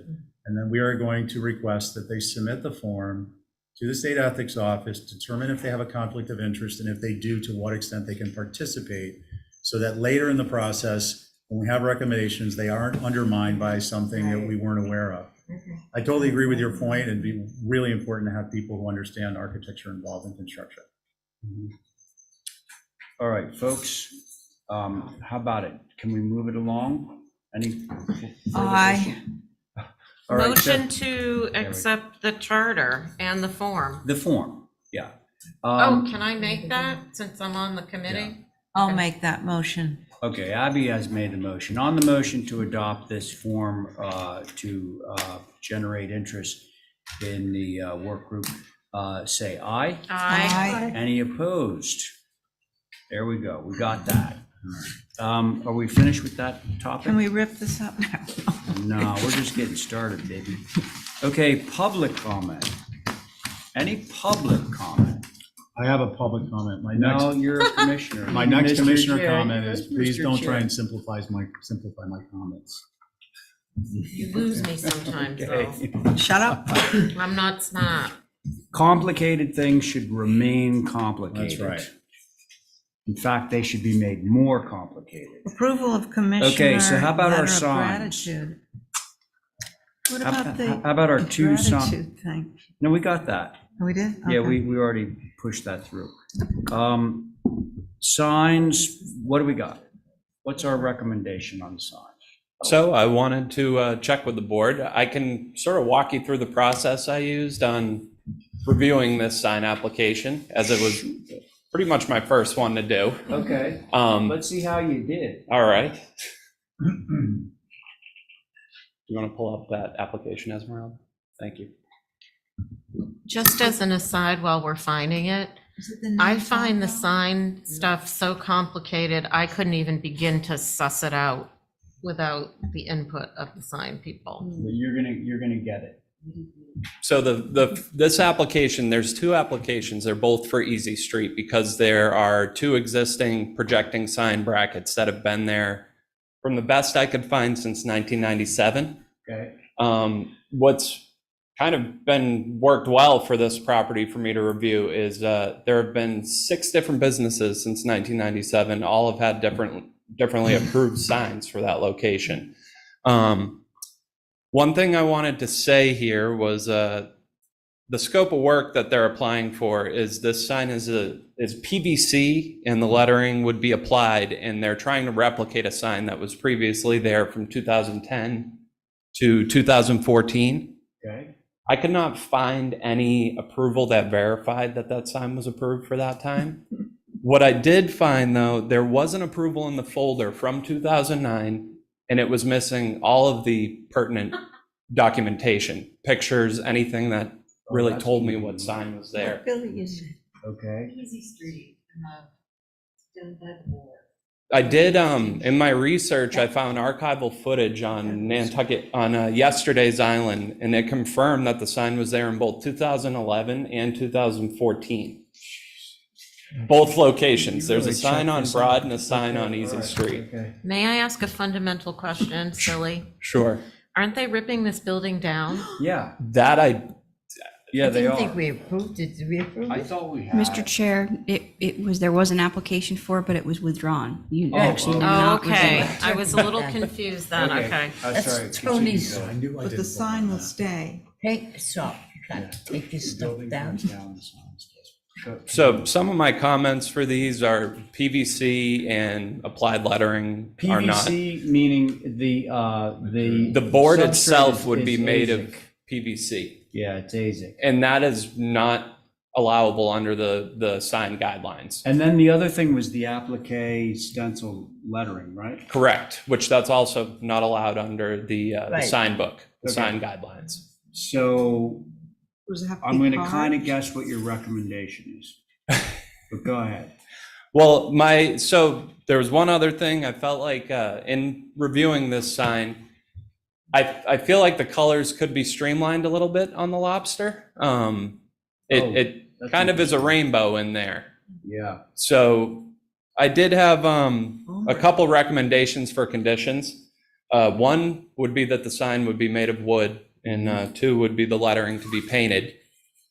The lobster could potentially be one color to match that background border, just to kind of simplify it in terms of the colors used, which also refers back to the sign guideline book on colors. The other thing is they could do a gold leaf border that you're kind of seeing there, but I think you're seeing the PVC sign behind that as well. Oh, you mean that sort of. The white border, I yellowish believe, is the green actual thing. material. Yeah. Gotcha. So the border there is a little gold border in between the white and the maroon, and I think that could be the actual border of a wood sign in Can I ask a you something? yeah. Is this sign already built? It's already there. Both are Oh, it's already there. So they're like asking for it after the fact. Yes, and PVC wouldn't Oh, work. man, I just hate these things. Yeah, I just I- can't stand these when they do that. Okay, so, by the way, did you talk to Chris Young about this one at all? I didn't talk to him specifically about this, but I have talked to Chris this past week. In general, but not specific to this? Correct, in general, but not in this specific Okay, instance. so, what do we all think of Billy's analysis and his conclusions? I would like to see it as he did wood. I'd like to see it with the wood border rather way the other signs, that particular area is concerned. It is a old building with a pretty good history. It shouldn't look like, as I said about the other sign, looks like Coney Island. I think the lobsters should be harmonized so it's not like that. And that's not the particular printing we use, so I'd like to see it done again to your more specifications. That's my opinion. Okay, that's great. Anybody else? I think he did a good job assessing from the guidelines that are clearly written, what's correct and what's incorrect or proper or appropriate. So I would go along with his recommendation. I do think it's a nice sign, but it's not go along with our guidelines, so they can put it It'll be the inside. first sign on Nantucket that most visitors to Nantucket will see. Right, getting off the boat. Okay. Could I see a Anything picture else? of the building it's going on again? It's the one on the right corner. in the corner there. Tony's Sarg's Yeah, original. I have one comment after Diane's done. Yes, Stephen. Yeah, I'm not finished. Oh, I just want to see the thing so I can make a oh, comment. okay. So this is on the corner of Easy Street and turning right down to the Steamship. steamship. Yeah. Okay. So, and this building's coming down. Well, no, it's not No. actually. Okay, all right. There was an application for that, So- but it didn't. My thought is that I kind of like that ombre thing going on with the lobster. I mean, it doesn't bother me, but the background color sort of, it takes away. It's almost the same color. So I would either, I think it needs to pop a little bit more, and I would put either a black frame around it or somehow make the background darker, just to give it a little more pop. Okay, thank you. Who's next? I'll go. One, I think this is a demonstration of how we're well served by having dedicated staff members. Two, I agree with the comments that have been made. I'd add that I think the white border on the outside should be eliminated. It adds almost another dimension that's inappropriate. Coloring, I agree with Abby, except for the base field of the sign, I think is okay. But there shouldn't be, it should be limited to, how many is in the sign book, 2 or 3? What's that? Colors. It doesn't say, it says to limit colors. You could, I was kind of counting between 7 and 8 colors total on the board. Yeah. So I think an eye has to be given to that. If they want to have the ombre, then the gold and the yellow, something needs to be done to simplify it. But I think this is lastly another example of why we need a sign advisory committee, because we could spend an hour on signs. This is the kind of thing I'd love to do all day long. I know, we got a And new it's not what volunteer. our opinion is, it's what goes along with the guidelines. Right. Yeah, Right. oh, okay, so to that, my thought is that, yes, agree with everything, your analysis. And before we send anything out to the applicant, why don't you run it past our friend Chris Young? Okay. Who has sat on the sign committee ever since I was on it, which was like however, 25 years ago. Oh, Is it Ben? Or Ben. Ben. Yeah, well, all I'm saying is, Nah. oh, no, he's, okay, yeah. We're pretending all that didn't happen. Just run it by whoever is willing to look at it so that we get their eyes on That's my only request. Okay. We'll have our own opinions, but honestly, they've been doing all the heavy lifting. He can pick one though, right? He doesn't have to run it. Yeah, no, Chris was just up there and, okay. So that's it. You have a handout. Yes. Motion to hold for revisions. You want to make another comment? Public comment. Yeah, sure, of course.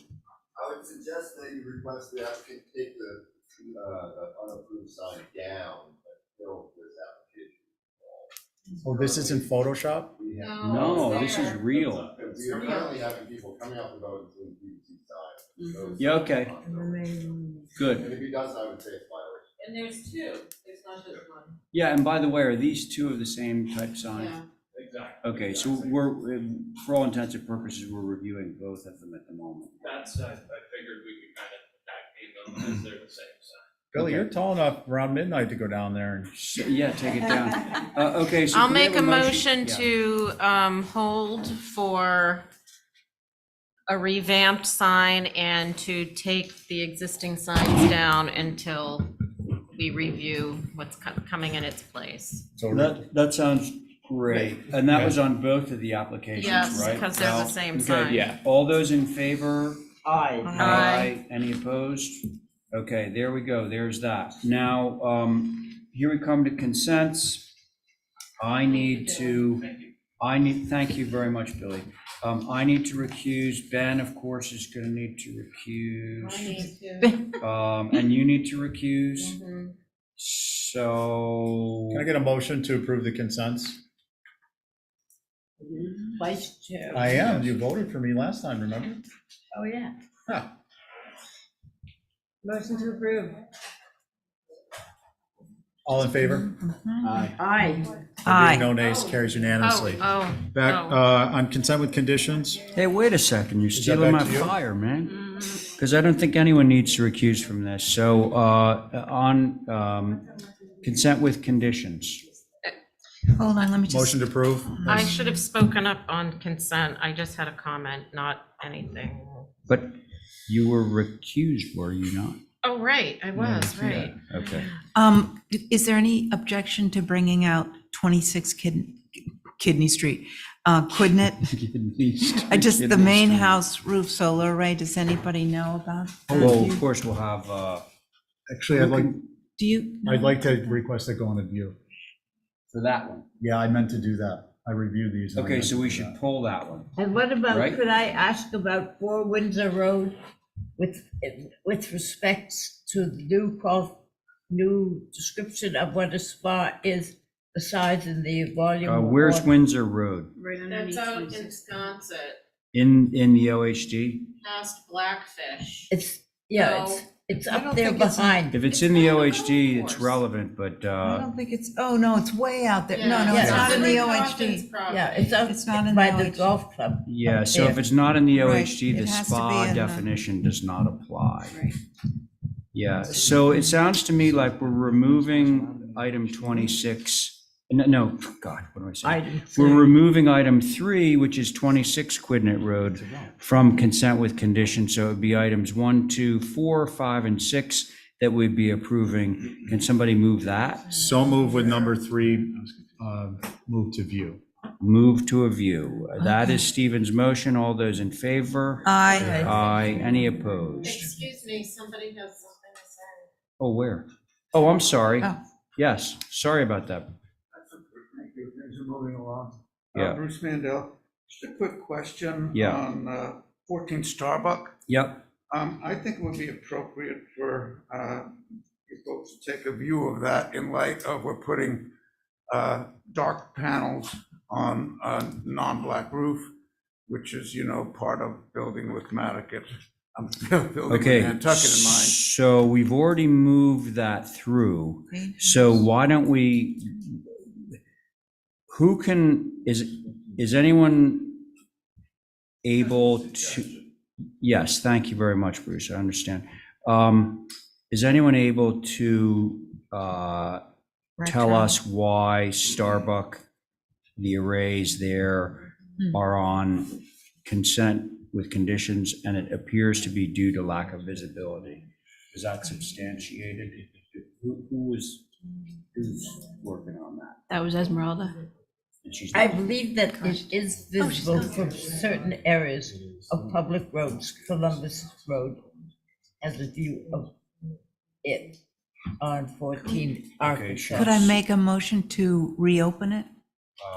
Well, we'd have to open up consent with conditions. Did we vote consent with conditions, or did I just We make did. the motion? No, I we didn't vote voted. yet. We didn't vote yet. No, we just all said aye. I didn't. We didn't. Well, but a majority of people, I heard more than 3 voices. Anyway, Okay. let's open it back up. Yeah, could we see 14 Starbuck? No, Road? open up. So consent motion with- to reopen consent with conditions Thank to you. All those reconsider in the favor? vote. Aye. Aye. Okay. Aye. Okay, now what we're gonna do is we are going to remove items 1, 2, and 3 for view. Is that correct? Motion to hold 1, 2, and 3 for view. Okay.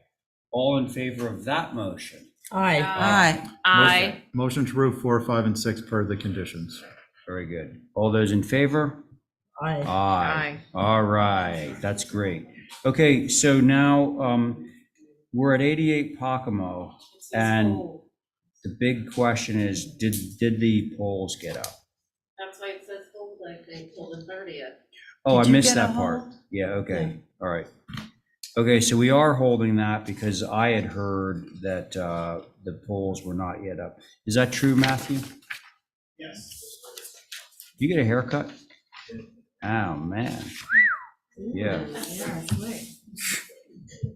Is it ready? Okay, so I've been informed that the pizza is ready. So I would like, rather than to take a break, since we, oh, man, fantastic. Thank you. I Rather owe you than some take a money. break, I'd like to sort of do tag team right now, and so whoever's able should go up and grab some pizza.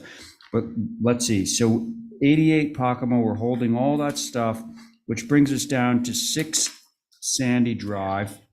Mr. Chair, Yes. that one was asked to be held till next week. Good Lord, okay. All right, so do we need to move that? Do we need to move that? It'll automatically go. Automatically, okay, so now we're to 1 Stone Post. That's Val. Yep. And anyone who's not sitting on this, although I think it's all of us. Go grab a I was slice. gonna say go grab a slice, but my opportunity is coming up next. Okay, so this is Ms. Oliver is repping, and it's me, Abby, Diane, Stephen, and Carrie. Let's go. Val, where did we leave off? Okay, this isn't the right one. I did email this afternoon because I noticed it.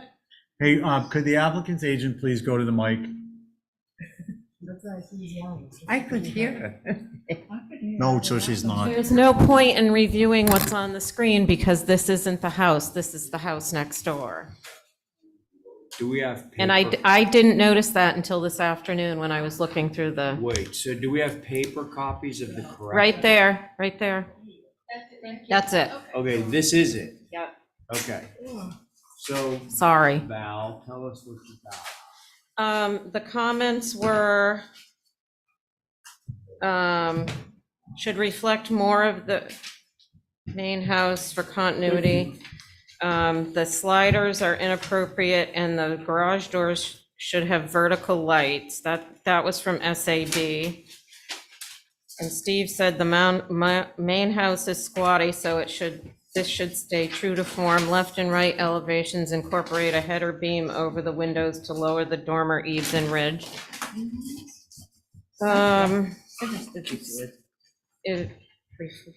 Diane thought it reflected the main house, agrees a steeper pitch would help. Carrie suggested gable dormers would reflect the house and allow for lower eaves. Can I send a flare up 3, Mr. Chair? We actually need a different set of drawings. Need what? We need a different set of drawings. Is it possible for people just to follow along on the screen? Yeah. Or- Well, I wanted to see the minutes. Yeah, so throw those away. Or put Do you them want aside. them? I have them in my hand. Isn't that Sandy? That's Sandy. That's Sandy Act LLC, 6 Sandy Drive. Yeah, wrong application. I'm sorry, Mr. Chair, can we see a picture of the existing? The existing It's no house. existing. This is a garage that's being. The main house? This is the house that has the very low roof with the long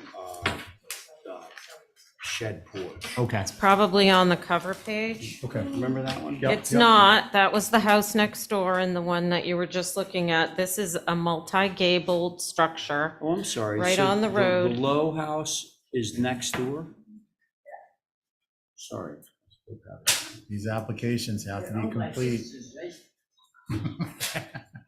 We can hold it until everything No, is come on. No, I just want to see a picture. I just, the only thing I want to say is that I don't like the vertical lights in the garage doors. Well, we took out. I know you did, but I think that was the wrong call. Mr. Chair, Yes. so Sconsa did take a look at this, obviously the first time around. They didn't obviously look at it this last time.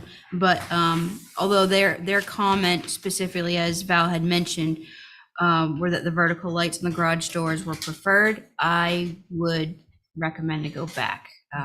Yeah. So they're very atypical. And those are my comments, Mr. Chair. Thank you. And the roof pitch got taller. And the dormer pitch got lower. Okay. That's all I got for you. There wasn't Comments, much. folks? Oh, sorry, hey, Val. Where's the side view that shows oh, there we go. I would ask, I think it's Aiden running the thing, to go back to the cover page so they can see where it is on the site. Is that what you want? It's in the back of the lot. Oh, I see. I think that's helpful.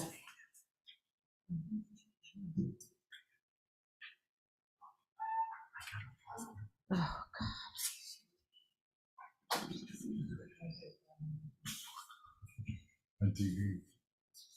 all right, you know what? Let's hold it. And I'll resubmit with all the proper information. Yeah, so there's no site plan? I have it right here. We saw the site plan for a minute. Yeah, Don't you guys have paper copies? I don't think you need to bring it back. Okay. No, we don't have paper copies. That's the problem. Well, Why? that little scrap. We have the one you provided, the site plan. Yeah. Oh, I don't have one of those. So, There's only one. Okay. right. No, that's not the. Hold it until next week. Can Abby see that? Oh, yes, please. Sorry. I think we can proceed. Yeah, I think so too. There you Yeah. go. Carrie, you're on this? Yeah, you want me to go? Go for it. I think the roof pitch change made a huge difference. And I do think the smaller garage door lights are more appropriate since you have the smaller 6-over ones. I think we should do a 8 light. And other than that, I think it's good. I don't think that stair is visible. It's on the back, right? Yes, if Yeah. Aiden can find the originals. Aiden. Sorry. A-Rod. Names are important. That's all I have. I think it's Thank you. better. Stephen, you ready? I agree with Carrie. Okay, good. Abby? I think that the shed dormers should go up and be in the roof plane and not be flush dormers. I think it's. No, she's saying Oh. No, they're Where? flush. It's a 1 3/4 Oh, story. you're right, yes.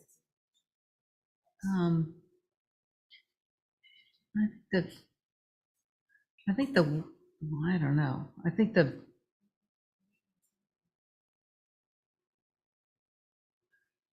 yeah. I think it's too What heavy faces looking. the street is the gable. Yeah, but it's really open out. That corner is quite open. Stone Post, I mean, you I can look wish I right had- across Ocean Ave This is and crazy. right to Stone Post Way. I'm just saying. No, I just don't have anything to give you. I have no paper copies here. Whoa. Take a Yeah. breath. You got it. Let's just finish this up. We've got one cobbling it comment. together. Yeah, you don't mind making comments, right? No, I just no. feel like you don't have all the information. Okay, well, so Yeah, but I just think that the side here, these sides, I think it's very open there, and I wish that the windows were less chaotic. I just wish they were more unified. And I think I made my comment about the windows being smaller and way up in the roof instead of being flush dormers. That's all I have. Okay, Abby, thank you. Diane, you're on it, right? Yeah. I don't mind the doors would be, okay, I would like to see that the, as was mentioned, the windows be a little more conforming on that door up there. Otherwise than that, it's behind the house. And it is open, but I think there's another house and another garage going there, right? Val? Yeah, I wish you could see the photos of the area and all of that. I don't know. Could you describe it to us? Well, Ray has some right there. Yeah, you can give it to Diane. This road is that road. This is seen from the back, right? This is Ocean. Really? This is away. This is In order Ocean to Ave. save We'll call it time, Low I'd Beach like Road. to hold this Then it's until back next here. Tuesday and we will With bring it respect to back. that. See how the lot Please is don't. long? We're gonna have this whole discussion again. Please don't. Right. Hey, Val, Mm-hmm. can you just clarify something for me? And I'm Mhm. sorry, but we're looking at this little photograph here, the aerial photograph. Sorry, yeah, you will have to come up.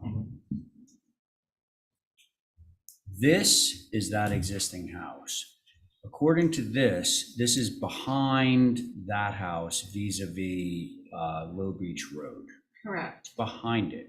So here, yeah, back where? in back of it, like we're. So this, it's not going in this green That's sward there. staying just like it is. And that's the area that's between Low Beach Road and the house, Correct, the existing house. correct. Right. So it's going behind that, Abby. It's not going here, it's going behind that. Okay. Anyway, I'm There's going to okay. be another one in the next house. Yeah, the fact the lot is Same definitely garage, going to be they're sisters or developed. something. They are, yeah, there's two sisters. I'm sorry, could you clarify what your comment was? My comment was Abby was concerned because there's a very big green sward between that existing house and Low Beach Road. And I think she may have thought that it was going there, but it's actually going behind the house, further away behind. from Low Beach Road. And it's inevitable. I love the green lawn, but it's inevitable that sooner or later this board is going to have a house and a guest house going there too. How So- can they when it's on septic, right? Oh, well, that I actually can't answer. It'd be great if it remained a lawn, but it's neither here nor there because I'm okay with this. Oh, I don't like I think the lights need to be divided again in the garage door. So Okay. motion to approve through staff with the garage door lights fixed and see if you can jigger those windows a little bit. Acknowledging that they're not going to be directly visible. Align, Stephen's looking for alignment on the sides. Somewhat, a little bit. I've been to that. Everywhere. It's chaotic. It's a mess.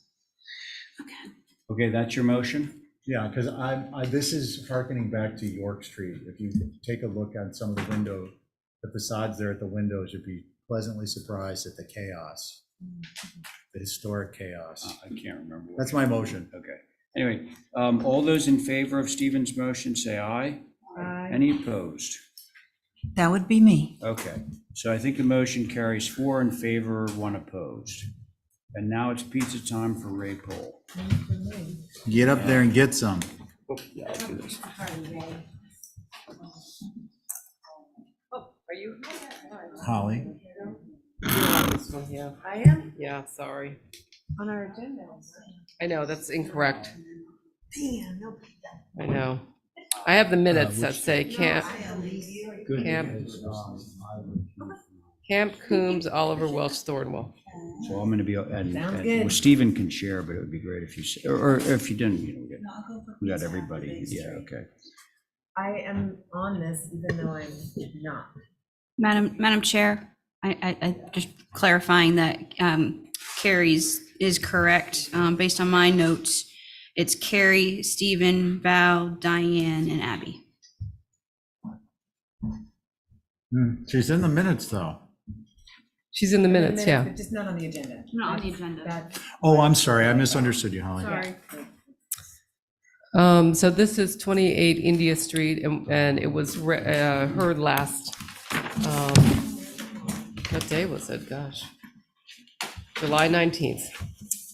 And the major concerns were, there weren't major concerns with what we were proposing. You wanted to have a demolition plan relative to the parts of the rear L that need to be demolished to institute the plan that got approved.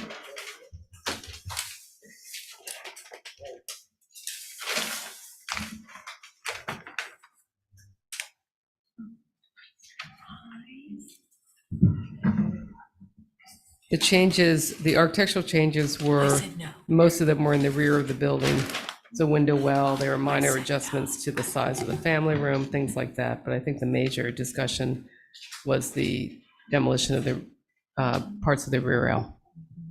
And I think the demolition plans are in at the end of the drawings. Gosh. On the phone. McLaughlin. Stephen, are you ready? Madam Chair, I do have comments for your Oh, yeah, consideration. sorry. That's okay. So for the record, this is an 1830s federal 2.5-story, 5-bay, 4-inch chimneys with center hall plan built for David Baxter, who was a master mariner by the John Brown Coleman, who also built 72 Main Street. So HSAB actually did look at this. So if, on August 1st, if you're so inclined to let me read their comments. Very simple. Basement windows should not be mullions, and existing are 8/8. Staff's comments, it would be nice to know the age of the rear L walls that are proposed to be removed in the plans. Thanks for showing that information. And also one final comment is the window survey was requested, but I didn't see it in the packet. Oh, right. Along with a narrative list of demo elements per the HDC minutes to obviously go along with the proposed plan. So those are the comments, Madam Chair. Thank you. Anybody ready? Yeah. I can still only prepare the window schedule. I apologize. I forgot to do that. But none of the windows in the front of in the older part of the building are moving. And I believe the newer ones, I think we did submit a bunch of pictures though. No, that was a different project, sorry. The ones in the back were a little bit newer, but I can certainly do that. Oliver. Oh.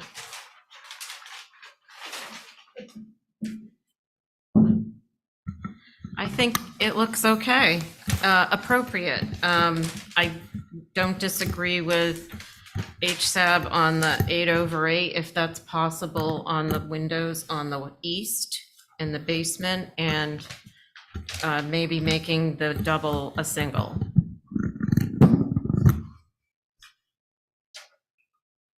Okay, thank you, Val. Diane, are you on this? I agree with that. I'd like to see the single window. I think it should, the rest of the windows in the basement are 8/8. So I'd like to see that continue. Otherwise, and to unroll that one on the east elevation. Okay. Thank you, Diane. Stephen. Can we go to the south elevation and zoom in on the upper left existing? Yep. I just think that is the charming detail that you would never get approved at the HDC, that kind of cantilever porch with a flat roof and the other semi-flat roof. Otherwise, I agree with Val's comments. Yeah. So Lisa, is Yeah. that everybody? Sorry, hold on. Oh, I'm not on the agenda, but I'm on the, Okay, I'm on the, whatever Minutes. it's called. okay. I actually think the basement windows are fine. They're behind this porch that I don't think they're ever gonna be visible. But and I don't know if the little back gable window will ever be visible also, but that to me is, it's just so busy up there and it's just. The one that's already approved? Bigger, it is? Yeah. Of The one on course, it's the, not circled, of on the course. south? Yeah. But I still hold with the basement windows, I think on that. Oh. Yeah, I think on the east elevation, they're behind that porch, so. I think, yeah, I don't disagree with you. Not like they're on the front of it all, so I'm fine with those. Okay, thank you. Carrie, could I see the, I think it's the south elevation. I want to see that sun porch, those sun porch windows on the way back. Wow, those are, They were approved as doors. The only thing that we're asking for is to bring that Okay. that wall out 2 more feet. okay, all right. All right, so what's the pleasure of the board? I have another comment. Okay. Look at this roof walk. Now, this is what I call a roof walk. Yes, You could get some solar panels up there. that's a good idea. More roof walks, more solar panels. Madam Chair, Yes? if the commission is so inclined to approve, would make the window survey a condition? Yes. Thank you. Yes. Yes, thank you, Holly. Right, so what is the pleasure of the board? Motion to approve. Well, Val, would you make it? Because you had a couple little things that I agreed with. I think it was, And the window survey. I think it was just on the east, the cellar windows, the basement windows to be 8/8. Even if they stay the same size. And to separate the mold unit or make it a single. Wait, sorry, why 8/8? Yeah, Because the other ones windows in the exist. basement are all 8/8 grill pattern. I think it's a modest ask. They can be the same size. Oh, I see the configuration, sort of squarish. Yeah. Okay. All in favor of Val's motion? Aye. And the window And the survey. window survey. Oh, and the window survey. Yeah. Thank you. All in favor of Val's motion? Aye. Any opposed? No.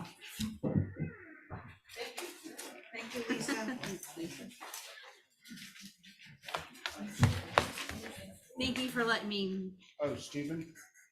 do that. Pizza. Wait, do you mind sharing? I'll sit. While you finish. Yeah.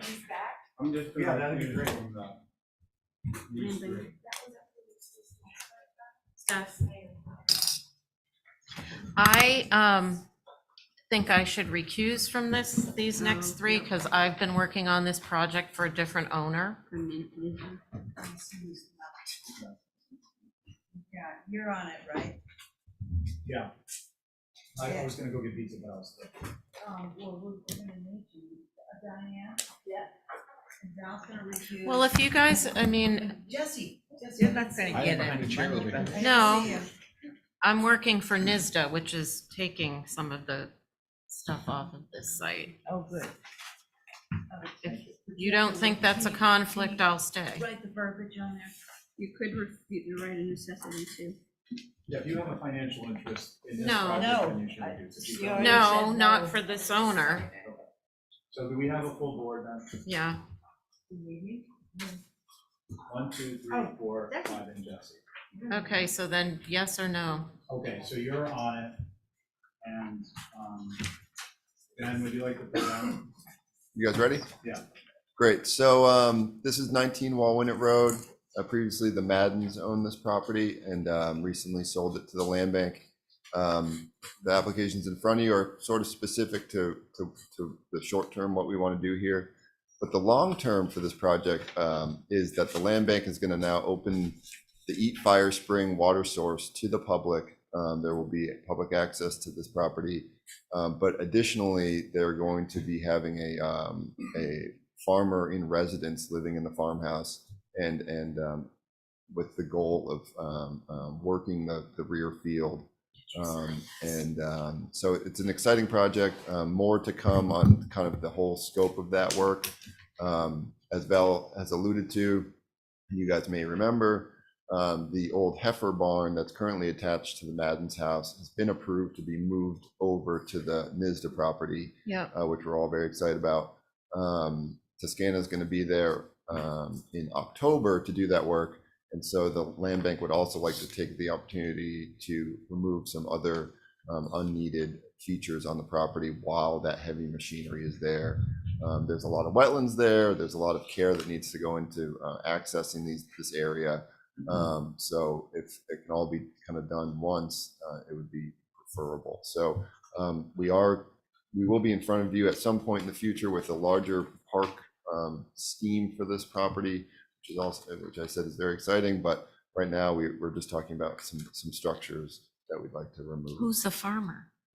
Who gets to be the farmer? I know. I might be in the running. I might be changing my career. Would you just briefly walk us through the photos? Sure. So here is one building that we would like to remove. It is 16 by 76 feet long. The best of my opinion is there was probably some type of hen house. I've supplied you a picture from aerial picture from 1935 where it does not exist in the aerial picture. Here it is. So it is post 1935. It is built with the most scrappy pieces of whatever they could find. And aside from this elevation, all the other windows have been removed and replaced with either storms or plexiglass. And not only does it not fit into our larger scheme for the property, but the current condition of the building is incredibly under stress. And the reason for it is the very large poplar trees that you can see behind it. There's a beautiful stand of poplar in that area. And those poplars are basically upending that building. The entire foundation is cracking. You can see in that corner there that poured concrete is actually falling away. If you look at the next picture, a couple pictures down, you'll see that. So there's the whole length of it. It's a rubber roof. The Maddens had used it for pool stuff, a lawnmower, general junk. It has not been used so there's those poplars you can see. They're right up against the building, and the whole root system is completely destroyed, the foundation. So the building is in sort of dire straits at the moment. And this last picture, I think, this is the other end, which is modern casement window. And I wish there was the one there's that poplar stand again. So we really want to save those poplars. Oh, there you can see the real angle of what's happening with the building. It's really kicking out. That whole foundation's coming apart. But we want to maintain that poplar stand to add to kind of the essence of the property, but also by removing this building, now the resident farmer can actually see his field from his back yard, make sure people aren't, it is open to the public. His field will be, or her field will be open to the public. Mr. Chair, I think we get it. Yeah. Sorry, I was guys. just going to ask probably for comments. Okay. I didn't want to be rude. No, it's no problem. How you did it for me. No problem. Hey, Mr. Chair, I'm sorry. If somebody has their hand raised, it might be in error. I think it's Billy Cassidy, and he might have some history on this property, if I'm assumed. Okay, and can we just establish for the new vice chair, who is the person who's responsible for pointing out to me that there's a hand raised? It has to be someone. I thought that was me. It'll be either of us. Okay, cool, thank you. Go ahead, William's iPad. Yeah, I just wanted to give some local color to this building. I can't believe it's still standing. In 1969 or 1970, Abe Glasser owned the property, and he owed my grandfather some money or something because myself and my mother and Nancy Shagrew and Jenny Shagrew all spent a summer out here, and I raised about 20 chickens that I hatched from eggs in this building right here that they lived for about 15 minutes, I think, and that was the end of my chicken career. But it's amazing to me that the building is still standing. There you go. That's my local color. Thanks. Thank you for a little local chicken flavor. Yeah. Holly, did you have any comments you thought no one Yes, to make? Mr. Chair, thank you. And thank you, Billy, for that. I kind of figured you had a little bit of anecdotal information. So I just wanted to first thank Ben for providing the aerial. I was wondering where the post 1935 came from. And if so, at the end of the day, the structure is contributing to the local district. Wanted to know whether or not we have an extensive history. Obviously, the Seaview Farm used to expand about 400 acres, so which also included this property. And there's an extensive history within a new macro survey that was done with the Preservation Trust's preservation restriction that NISDA has on the property, which is very nice. And I believe that this structure may have more of a contributing history to the area of Wallwinnet than actually indicated. So it would be nice to have some additional historic information and possibly, at the bare minimum, some sort of documentation of the structure besides the photos that are provided. That would be great, but that's where my comment is. I just want to mention that a section of the history of this area, I said it was greatly enlarged tract. It was sold to Henry Fay, who subsequently sold the land to men who formed the Eat Fire Spring Farm Company. And in 1948, the 400-plus acre farm, the largest on island, was bought by Sherman Sexton of Chicago, who modernized the dairy operation. So there's a lot of history in this area, and it would be nice to know where this particular structure fit into that history. So those are the comments, Mr. Chair. Thank you. Thank you, Holly. All good points, well taken, and I think we should just broadly ask that you supplement the record with that information. I think it could be housing. Thank you. Any concerns? Who would like to go first? I would like to make a motion to approve. I see no one jumping up and down in protest. That's your motion? Yes. I mean, yeah. Jesse, you want to comment on the motion? This is, agriculture has such a unique history on the island, and particularly this property. So I feel, and I'm sure the land bank has all intentions of showing the history of the farm on here, and that's part of what they're doing. But I'd love to see some kind of throwback to this building, whether it's a survey or just a good documentation of it. I mean, obviously it's got to go. If I sneeze, it'll fall out. Yeah. Thank you. Appreciate it. I could make a motion where we document it and add that to our history. Otherwise, I would make a motion to approve. Can you give me one or the other? Both of those, through staff. Through staff, okay. So the motion for clarity is to document and through staff and to approve the demo. Such a cool project. Ayes? Aye. Any nays? Okay, carries unanimously. Ben, if you could quickly walk us through the photos, not to rush it, but of the gazebo, it's a one. The gazebo is framed at a 2x4 PT. I think it must have been Tim Madden's idea of a tea garden hangout with I don't know, maybe just to grow vines on. I'm not sure the deal with it, but it's a goofy little building made out of PT. Motion to approve the demo. All in favor? Aye. Any opposed? Carries unanimously. And the next one is a pool, a swimming pool, I can't imagine. Yeah, we want to get rid of the swimming pool and some chain link fencing. Okay, is there any discussion No, I looked at it online. on Yeah. Diane's motion? Aye. Any opposed? Carries unanimously.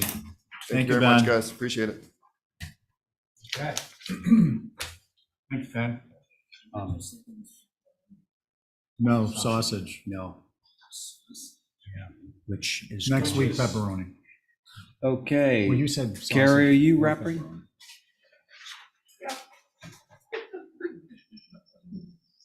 New barn. Well, I'm gonna sit off this one. Okay. Can I just grab a? Oh, sorry, Val, I should have asked you to. And a napkin. Okay, so let's Jesse, for see, Abby's off. 1, 2, 3. Okay, yeah, and you're obviously off. Which one? So maybe 3 weeks You looking ago, for this? maybe 3 weeks ago, you all approved the demolition of the barn that was sitting on this site in this general location where we're proposing a barn. It's the right-hand most large building. It should, nope, on the right, that one, that large one.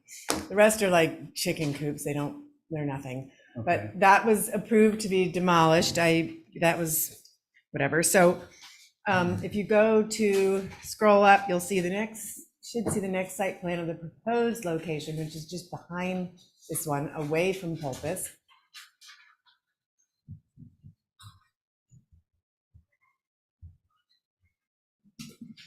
No scrolling.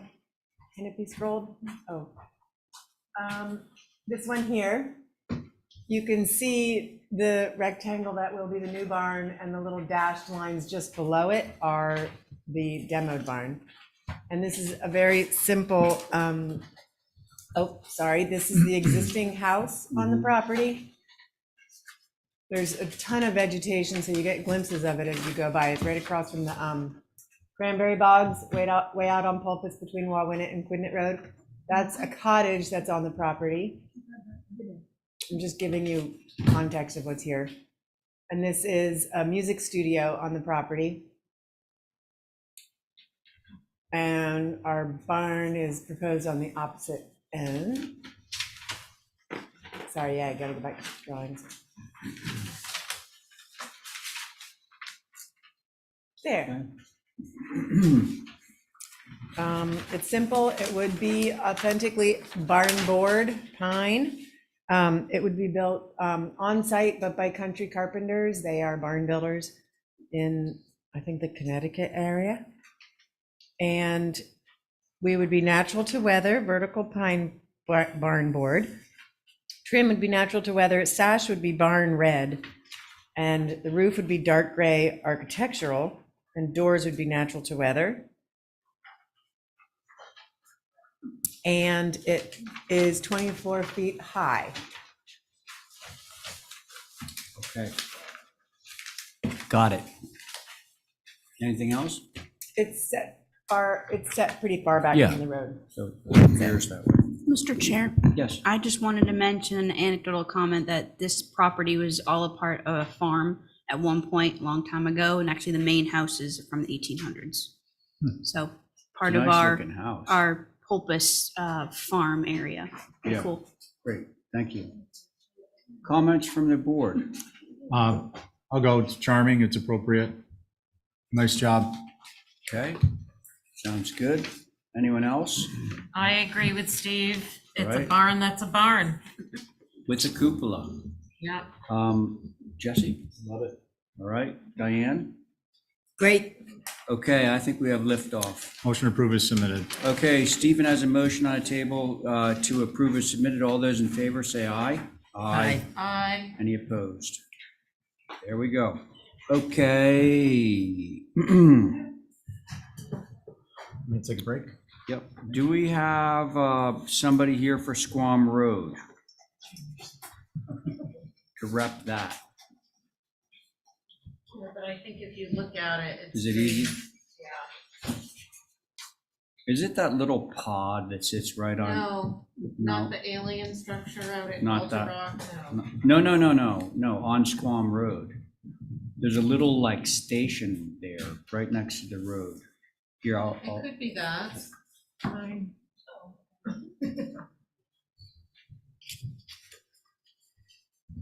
let's see, so Stephen's off this, is still, no. 1, 2, 3, 4, 5. Okay, so Carrie, you can get on this.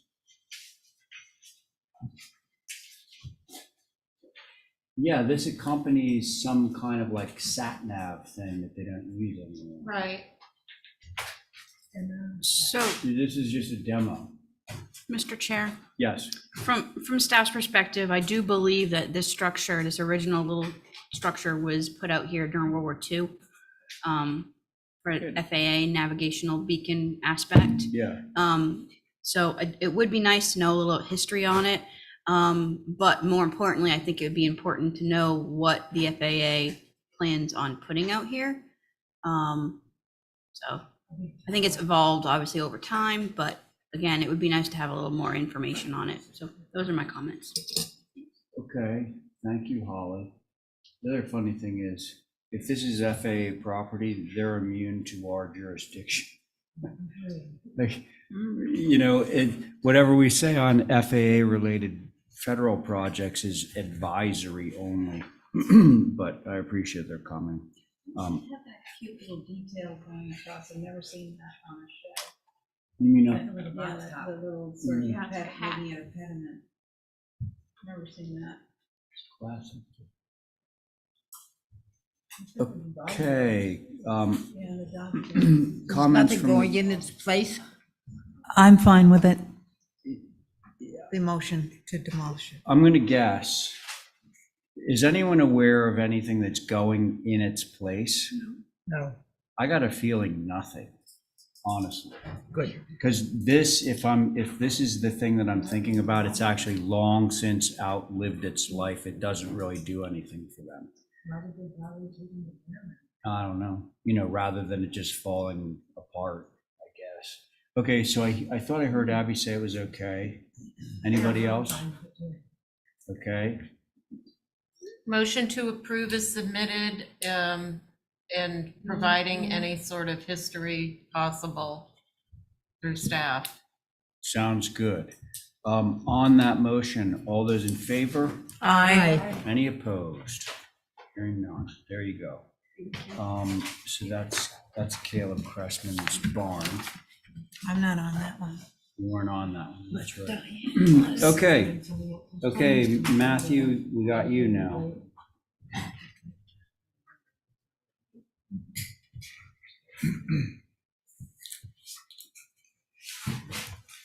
I'm sitting off the Historic next one. determination. You're sitting out on this one? No, the next one. Or the next one? Did you do public good? Yeah. So, Matthew, you're looking for historic redetermination. Yes. If you're familiar with the site and the building, the board's approved a renovation, partial demolition, but the historic portion of the structure is obviously going to be remaining intact. And for building code compliance and permitting process reasons, it would behoove us if we could get a historic determination. So, I think I heard about this somewhere. So this is the one with the brick building? Correct. Back of the post office. Right, and so you want a historic determination on the new part too? I think it's only applicable to the historic part, but if we could include that, that would be fine too.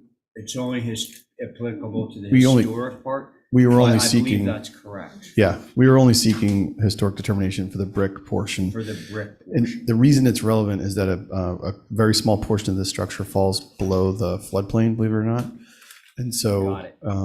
but trying to retrofit the historic structure to comply is significantly more difficult than the new part. That's why this is in place. Okay, so Holly. Thank you, Mr. Chair. So typically, these historic determinations don't go through, they go right on consent after my review. And with this one, it's not as cut and dry as you would typically see them. Okay. First off, the brick building was built after the 1846 Great Fire. And then the store, which you all obviously approved to be basically rebuilt, was originally built between 1923 to 1949. And essentially that will be obviously demolished and this new structure will be built in its place. I just wanted to emphasize the importance that whenever we have we're dealing with, yes, the historic brick building is a historic resource and it should be exempt under any of the requirements for the building code for FEMA. More importantly, that exemption is allowed there, provided you all give that approval. And pretty much any alteration of a historic building or structure, provided that the alteration will not preclude it from being a designated historic resource, it's allowed. But again, reason why I didn't bless this and put it on the consent agenda for you all is it is a little unique in the fact that you're dealing with one brand new structure attached with this historic resource. So from my eyes, staff's perspective, it's not as a cut and dry.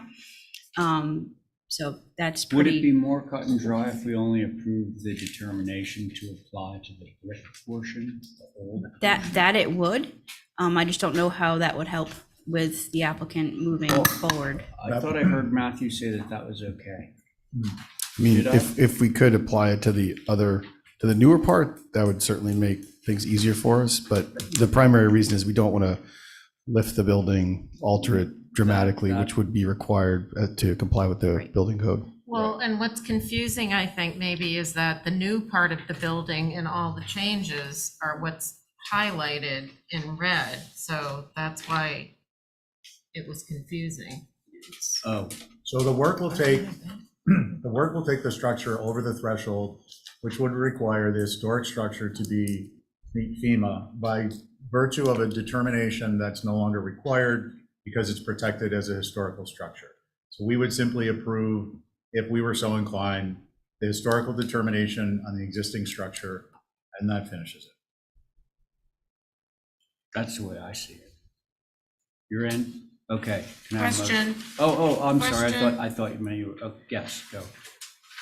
Just so I'm clear, to Yeah. Matt's point, if they have to raise this, they have to come back to us, right? Raise what? The new part. Is that what you're trying to say? Can I answer that? Yeah. So then it's gonna be even more of a disconnect. Can I explain? Go. So there are ways, because the first floor is not a residential use, it can actually technically be below the floodplain, and we can waterproof it to the extent The possible. same way you did with John Ray's project. Correct. Dry Okay, flood so proof. it doesn't have any impact either way. It won't change the approval that's currently in place. Okay. I didn't understand that. I We're thought it. good. Okay, so should we move this? Motion to issue the letter of historic determination on the existing structure. Before you make that Oh. final motion, sorry, Vice Chair and Mr. Chair. I just wanted to clarify, Matt, so that you all would be doing some type of dry flood proofing? On the new section, correct. Yes, okay. Yeah. Thank you. Thank you, Holly. Yep. That is included in my motion, just in the concept. Very good. So all those in favor of Stephen's motion? Aye. Aye. Any opposed? Nope. Okay. Okay, Thank thanks. you very I'm much. going for pizza. Okay, Val's going for pizza. Let's see, rotation brings us, I think, back to Jesse at this point. Well, we're in the break here, just in between seconds. There was a great Twilight Zone episode on that. It was, I think, the precursor to the Blue Man Group. They were all wearing blue little suits. But anyways, there's one slice left. Should we be getting 3 pizzas instead of 2? Really? One? Yeah, Oh, my goodness. I thought we had sausage pizza. we did. Sausage. You didn't get bacon, it? Mushrooms, green peppers. It's very personal. We'll send out an email and get, We have to form a committee. we're gonna have to get a committee together. Maybe just interest forms. It could be called pizza. Yeah, the P-I-Z-Z-A. Margarita pizza. What would be the, Margarita. Wait, so your thing was just about I was just getting yeah, a just third taking pizza? idle time.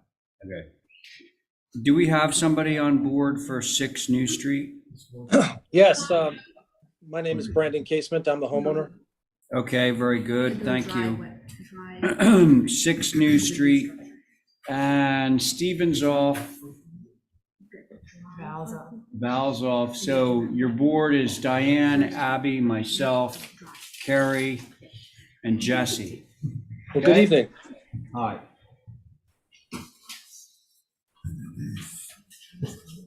So this is a simple dormer off the back of the house. It's a 10-foot by 20-foot structure to match the roof line of the front, going all the way to the roof line.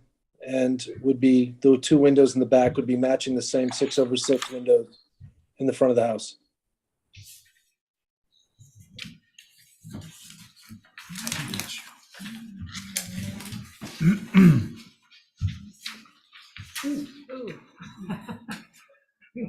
So the one on the left exists, the one on the right is proposed? Apparently.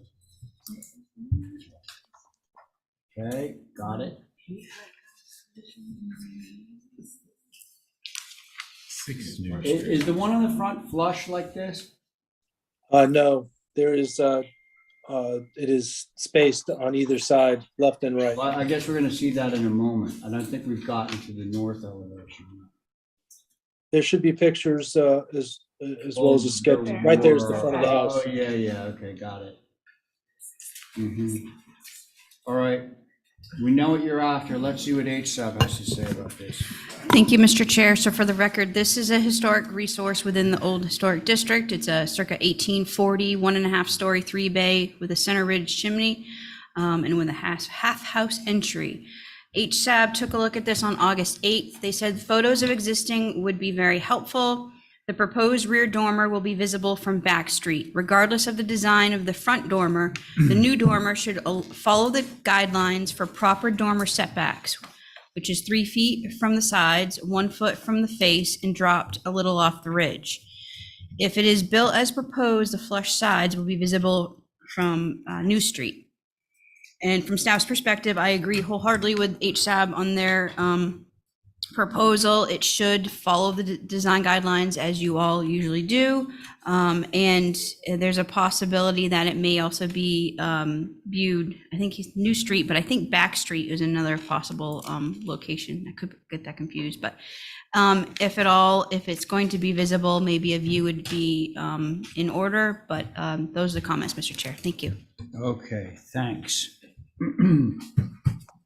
Opinions from the board. I like Holly's idea of a view. Yeah, because visibility is going to be central to the idea of getting this thing approved flush with either side, right? Okay, thank you, Stephen. Jesse? Sir? Me? Yeah. I apologize. I'm new to this and I am neither an architect or a builder, but if I could just make one consideration, the reason we're asking for it to be flush is that the staircase that is original to the house that goes up has a very, steep slope from the roof line. And so in order to put a landing up there and a full room on the second floor, like we're proposing, it is, it would be, not essential, but it would be hugely helpful to not, crook your head over before you get to the landing. Understanding that you wouldn't have drawn it that way if you didn't need it that way. Yep. We want to check the visibility of this because ordinarily we're not approving dormers that come right up to the side of the building. They Sure. do exist in town. You showed us a couple examples of them. Sure. There Photograph. was one recently done on Silver Street last year, and there's one on Warren Street that has the same exact dormer that we're asking for. That doesn't mean it's supposed to compare. Yeah. Sorry. So, Okay, I think a view may be helpful. yeah, I think a view will To your either- case. What kind of view would you be asking for, sir? I apologize. No, what we do is we go out and we take a look at Okay. your house to see if a dormer on the back side, the way you're proposing, would be visible from any other publicly traveled way.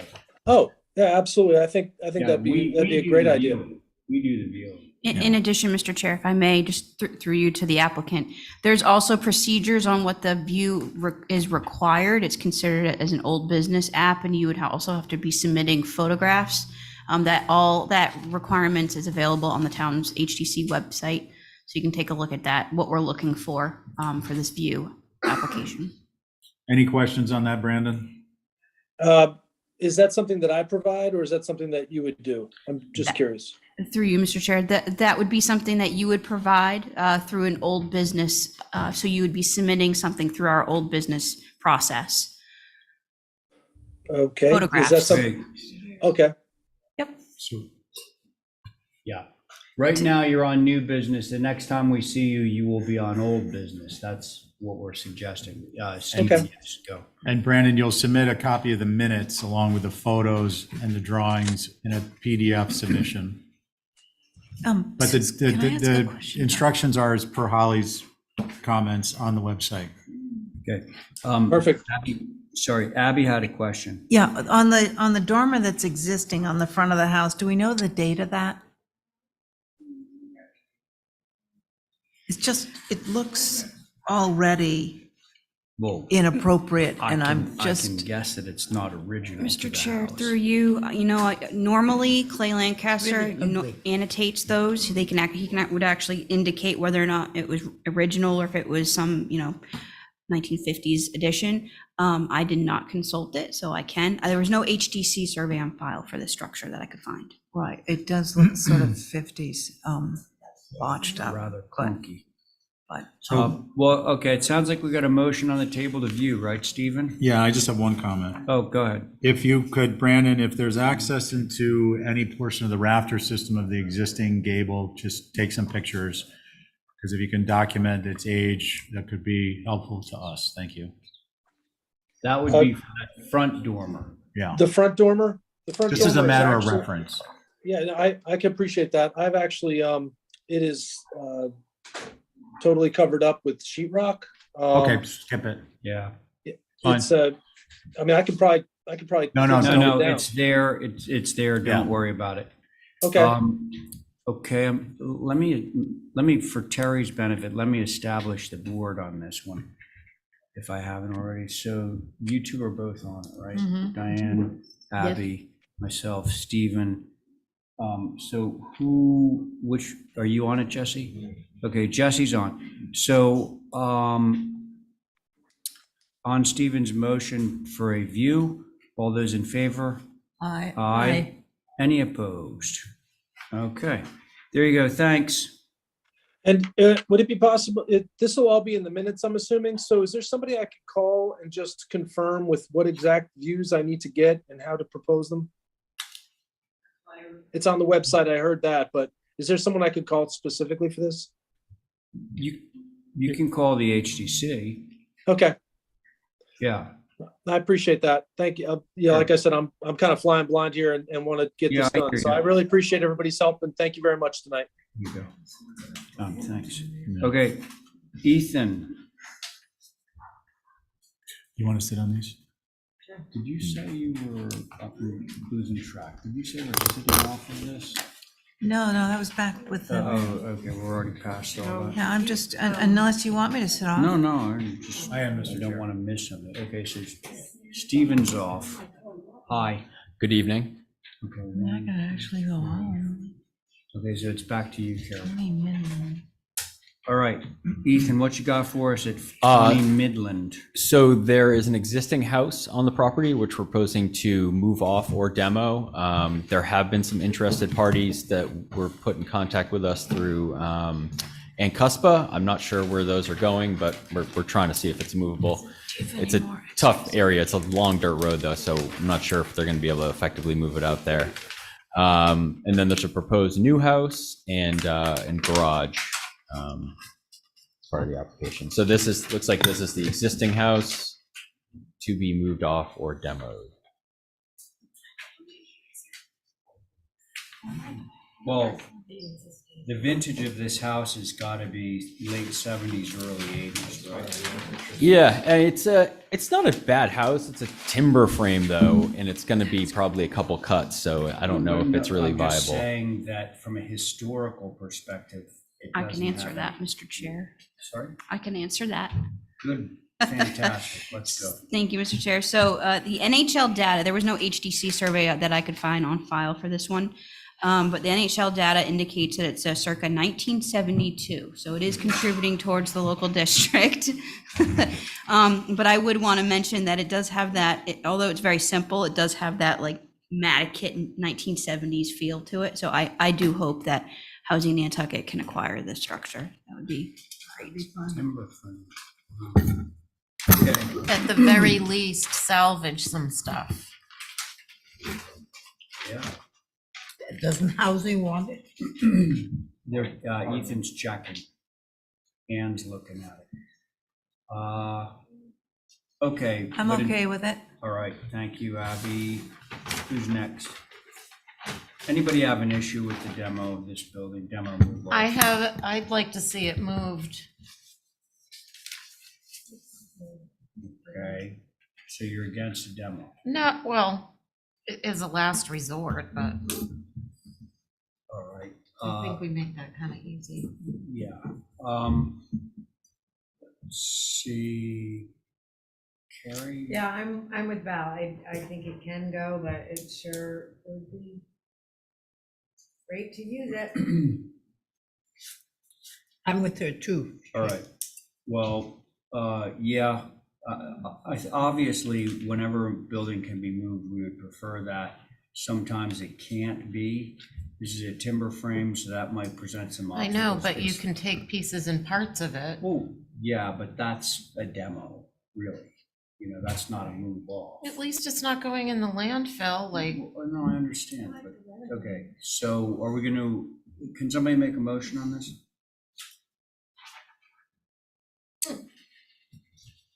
What do you, so, I was just gonna make a straight up motion to I'd be To in favor of approve. that, because anybody that can feasibly take this will. Okay, You know. do the usual.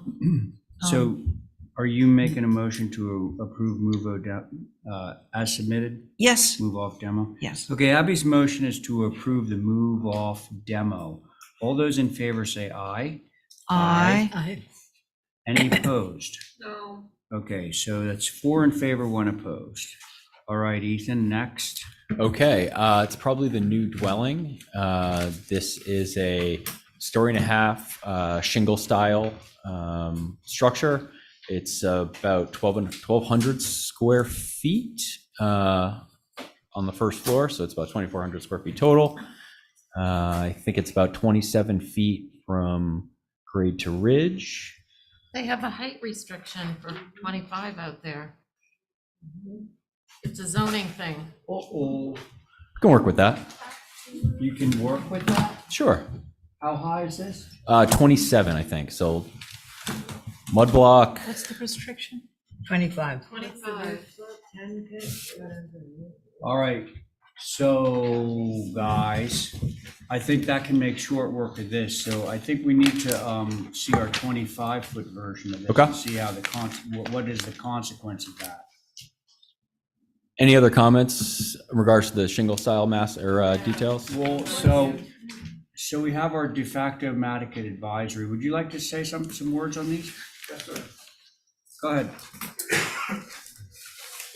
I think this made the rounds. Yeah.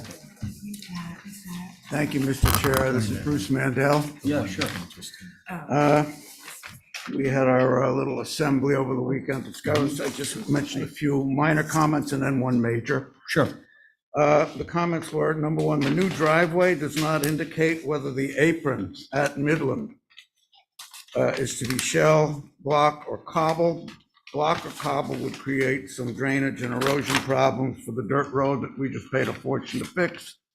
Now, one of the neighbors did telephone the architect, Ethan, and mentioned this and asked the question, and Ethan basically said it hasn't been decided yet. So one of our comments would be that the apron should not be cobble or block. Can I ask a question of everyone? As I understand it, they sort of backed off of that old apron thing. When you have a dirt road, it was this ridiculous policy that I believe the planning board enforced that said, no matter where you are, you have to have an apron.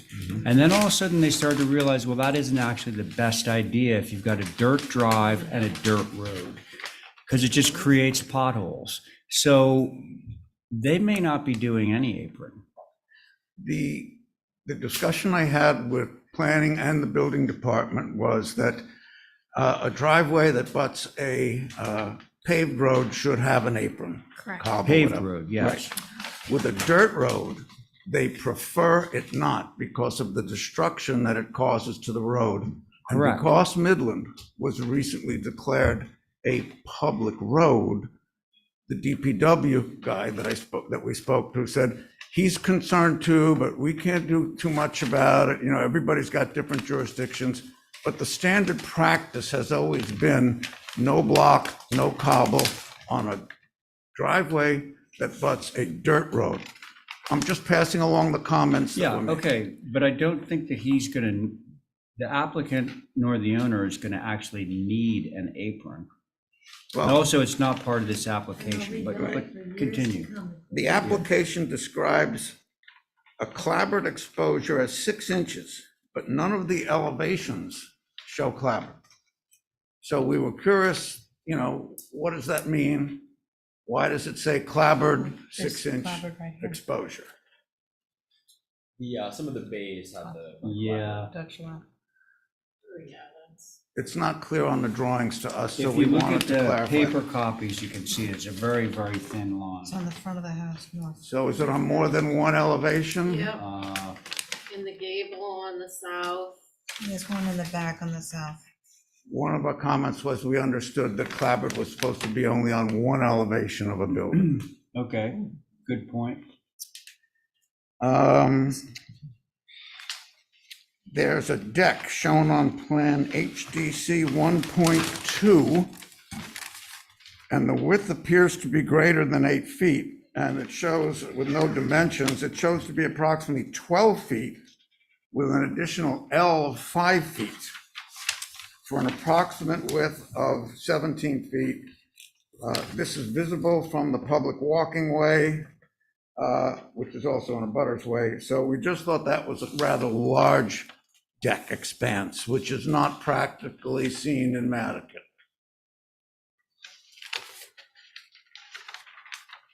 It's on drawing HDC 1.2. Yeah, we see it.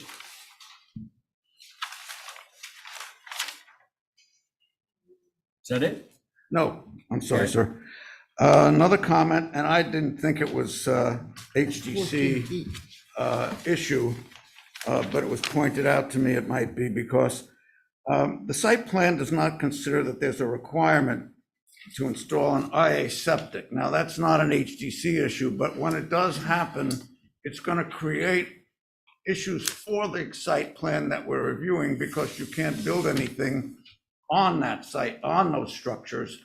And it looks like it would affect the driveway and the garage. So we just wanted to point that, you know, that needs to be coordinated a little better if we're going to change the plans at all. Okay. And the last comment that we had on this is that the height of the ridge is shown as 27 feet, 6 inches. This is a violation of the Code of Town of So we Nantucket. got that. You know that, right? Okay, so what the comment was that without going into the purpose of the overlay district and the maximum height being 25 feet, the comments were, this should be an automatic hold for revision. Well, that's what we were just about to do. Okay, I didn't know that, I'm sorry.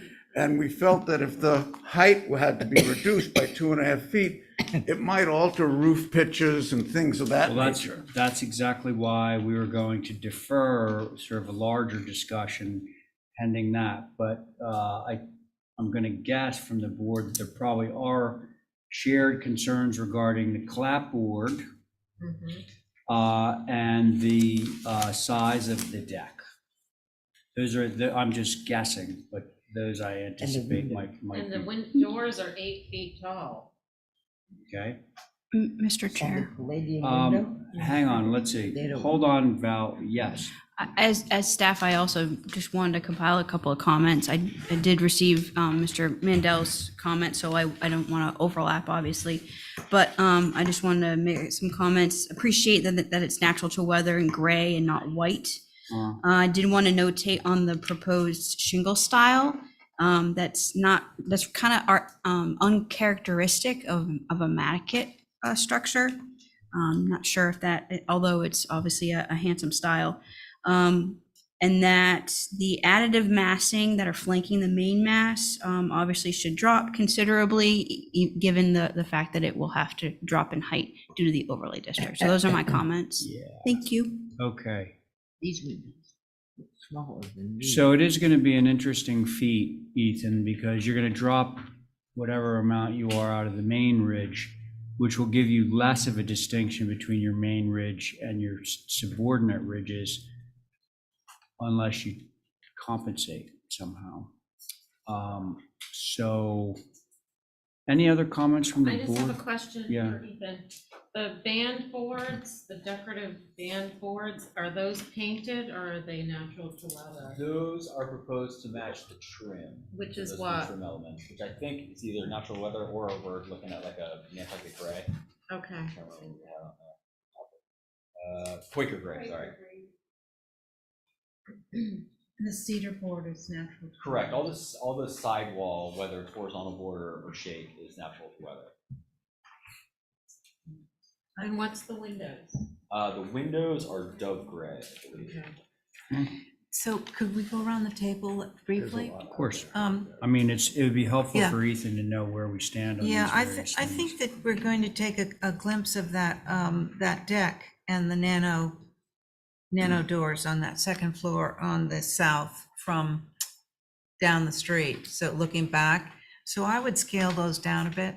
Yeah, The I'd deck actually and the love door. if the board, could I request a view from the board to be part of, since we're holding it? Because I think visibility is a potential. Okay. Something you're gonna want to look at. All right. If you're going to view, I'd appreciate it if you would take a walk down the way that's there. It's shown on one of the plans. It runs, not on the plans that you see, but it's on a GIS. We have a GIS. It runs behind the house from Midland around to Columbus. There it is. Right there. And it runs all the way down to Columbus. And it's a traveled way. You can walk on it and see it, and people walk with their dogs and whatnot there, so. Okay. Comments from the board? I think it's an interesting looking house in general. It's a kind of a neat modern take on a shingle style. It's a nice looking house. Okay. Anyone else? I'll go. Yeah. I think a little less formal and simple is where I would go out there. Like the Palladian window, I know there's a lot of Nantucket houses that have that. Yeah. I just think the arrangement on the north is a little bit inappropriate is the only word I can think of. And I agree with Abby about the doors in the back, but a view is great, so we can see that. I appreciate the colors. And he's got some work ahead of him to, It's gonna be the big one. I'll go if you want. Thanks, Diane. It's your turn. Yeah. I have a problem also with the Palladian windows and with the triple windows underneath it. To put that formality on a 1.5-story house of its type just doesn't seem to fit in architecturally or whatever. I think also, I don't know, on the south side, all those windows on the deck are one side, and the two over to the right are smaller. the doors. The panes of the window Those are doors, yeah. are doors, and these are bigger, and they're all in the front. I think that they should be a little consistent in that. It would be good. And I don't know, these are going to be, they want to do that clapboard. Yeah, it's a bump out, Yeah, like, right here. right. You know, I would, it's like- I would hope that he would just keep it a little simpler. It's a small house. I think, I think the use of the mulled windows in one place and the other windows don't quite fit in those doors, I think should be same side panes. So that's what I would just ask to make it simpler out there on Midland Ave where it is. That's Okay. it. All right. You- Yeah, I think taking 2.5 feet out is gonna change it quite a lot. I think front to back, this house is two different houses. On the front, I appreciate the big gable forward, but then the side pieces jumping up to a story and a half seem awkward to me. But I think on the back, it all, it seems to work, but again, it's just too tall, and I do think some of that fenestration is too big. Also on the front, the Palladian window doesn't seem to fit for me either, and then the 9/1's proportion is funny. The bottom piece is a lot smaller than the 9 right above it, so I have to wonder what that, a little distracting on the second floor, yeah. 9/1. That's it, I think it's gonna change a lot. Yeah, um, Definitely just by that. the nature of the height. yeah. Okay, I have nothing to add. Can we have a motion? Motion to offer revisions That sounds good. And a view. And a view. and view. Oh, boy. All those in room with a view. favor of Diane's motion? Aye. Any opposed? You want to hear your garage studio even? I don't, if you want to take a look at it, or if you want to hold that, it's a pretty basic structure. Basic? Very basic. Bruce has comments. We're on the garage now? What? The garage studio? Yeah. Yes, sir. Couple of small comments, obviously. The second level deck on HDC 1.1, view floor 2-HDC. The comments we had were, this is almost at the property line setback, and it overlooks the neighbor's bedroom windows. There are no dimensions for the deck. They're concerned about drainage at the property line, and it's just something that they were concerned about. Okay. The other comment is the fenestration shown on the plan elevation south HDC on plan HDC 1.1, again, at this second level deck, they felt was imbalanced. It's got two windows, right and center, and a door on the left. And they said if they're gonna have to look at it, it would be better if it was window, door, window. So that's a comment on that fenestration. All right. Element. This next one's pretty important. The height of the ridge above the finished grade is designated as 22 feet 6 inches. Now, the Nantucket area plans guidance, which has been applied to the entire community since 2006, and it's been approved by our friends at MP and EDC. In section 3.4, it limits secondary dwellings and ancillary buildings to 22 feet in height, and this is 22.6, so it's over the limit. And the concern was if the 27.5-foot house is being dropped to 25 feet, having this thing at 22.6, it creates kind of a Well, but a we would go to suburban type look. 22, but the rules are 25 and 22. Correct. Okay? All right. Thank you. Anything else? Again, the concern that is expressed was that once we put the elements of the IA system in, this whole thing may need to be revised. Right. So thank you for all that. And let me just say one, if you're going to be sort of the rep for Nantucket Advisory, which I believe you are. Not that it could be. So one thing that we try and limit ourselves to are items of of our purview. Right. So if windows look down into a neighbor's bedroom, that's not really our purview. If there's drainage issues, not really our purview. The septic system, as much as I would like to say that it would be, because it would tie into the design of the houses, and we hate to go and review something and approve it and then have this guy come back and say, oh, actually what we just got approval for doesn't work. But we can't make our approval contingent on an approved septic system necessarily. That's just kind of out of our wheelhouse. So with that, thank you. And comments from the board? I'll go. Yep. Let me just say, Mr. Chair, I Yeah. appreciate your comments. I did mention some of your comments to the group, Yep. but I felt it was important to at least get them on the table for this gentleman, so we don't have to peck. Well, we know what our formal charter is, but we always believe in neighborliness, and sometimes it's good to know what the neighbors' concerns are, and even though it's not our purview, sometimes because they know they're going to be neighbors, sometimes they address them anyway, so. I there you go. appreciate your indulgence. Okay, Thanks. thanks. Okay, board members. Okay, I was gonna go. Yes? So he's already spoken about the height, which was something that I'm educated in, didn't know. That there was a secondary height restriction out there.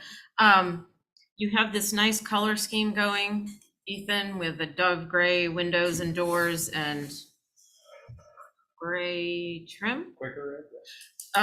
So what concerns me is the white pine board, 1x6 vertical underneath the deck. That's a little bit of a disconnect for me. That kind of really will draw somebody's eye to whatever's happening there. And I was wondering if that could change. And if we can see it, the west with all those windows, maybe a space in there somewhere would be good. That's my 2 cents. Okay, thank you. Diane, you ready? Okay, I wondered what that white pine board was. Is it a door or is it shed or? So yeah, that's sort of a storage shed mass with a natural to weather white pine door and then white pine vertical board. So the intent is not that it's painted white, it's natural to weather, and the white pine will really silver But out. It's a wall surface. It's a wall surface. Okay. It's like Natural. barn. It's Correct, like barn board. Diane. I know, yeah, I knew that. I Okay. just wondered what was behind it, because I think it's fairly large and it has that deck on top of it and all that stuff. I would like to see it with a, I don't know, different kind of door, so, and a window in it, so it's sort of measured out with, against the other side, and reduce the number of the 5 windows up in the dormer. It's a lot for that wall. And is that a trellis? Correct. On the wall behind, down, yeah, that's good. And I do agree with whoever told you that, to put the door in the middle with a window on either side. Oh, yeah. So that's all. It's just to make it a little simpler. Okay. Diane, thank you. Abby? Yeah, I was okay with this, just bring it down that 6 inches. I'm pretty okay with the design and the sort of natural to weather paneling and yeah, I'm good with this design. Okay, thank you. Carrie? I agree with the others. I'm getting bogged down in the second floor deck, 10-pitch porch roof, or the shed roof. Yeah. And the detailing around that thing, it's so unusual. Mhm. It seems like it's making the whole building look very tall, that shed. I don't know how tall it really has to be. Harry, I can't hear you, sorry. Oh, I'm sorry. I was just talking about the second floor deck and Well, the roof above. you need your mic on. I think that's Steven's mic. Does that mean I can't talk into You it? can use it. Just don't spit on it. Okay. You do have your own. right over there. It's way over Yeah. there. No, I was just talking We about the shared. second floor Okay. deck over that shed, and it seemingly got a very high sloped roof and some funky detailing that I haven't seen before. But I just think the whole thing is making that elevation look very tall. 6 inches or not, I think that's, yeah. Mhm. And the ganged windows, I agree with that as well. Okay. Is that it? Yeah. Okay. I agree with what's been said. Shall we have a motion for some revisions? Make a motion to hold for some revision. Okay. Thank you. On Diane's motion to hold for revisions, all those in favor say aye. Aye. Any opposed? Okay, thank you. Okay, 6 South Water, Lisa McKechnie. Fence. Let's see, who's back, who's off, who's on?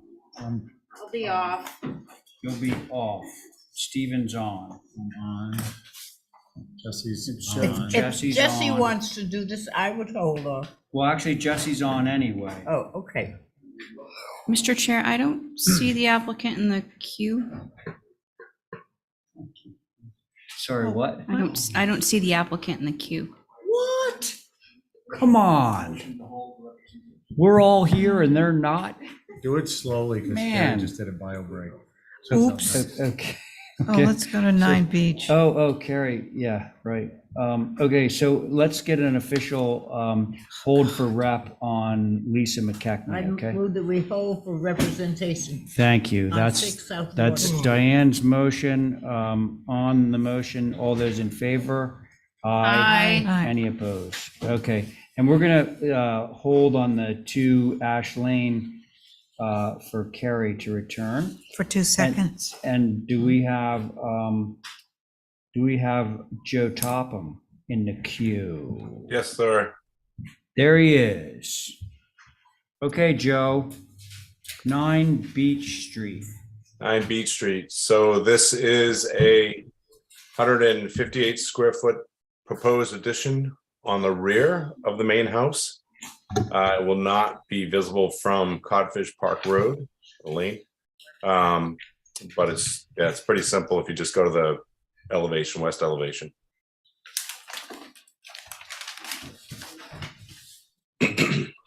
Page set.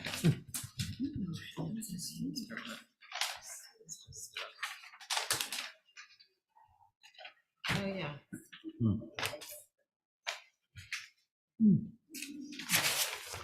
That house.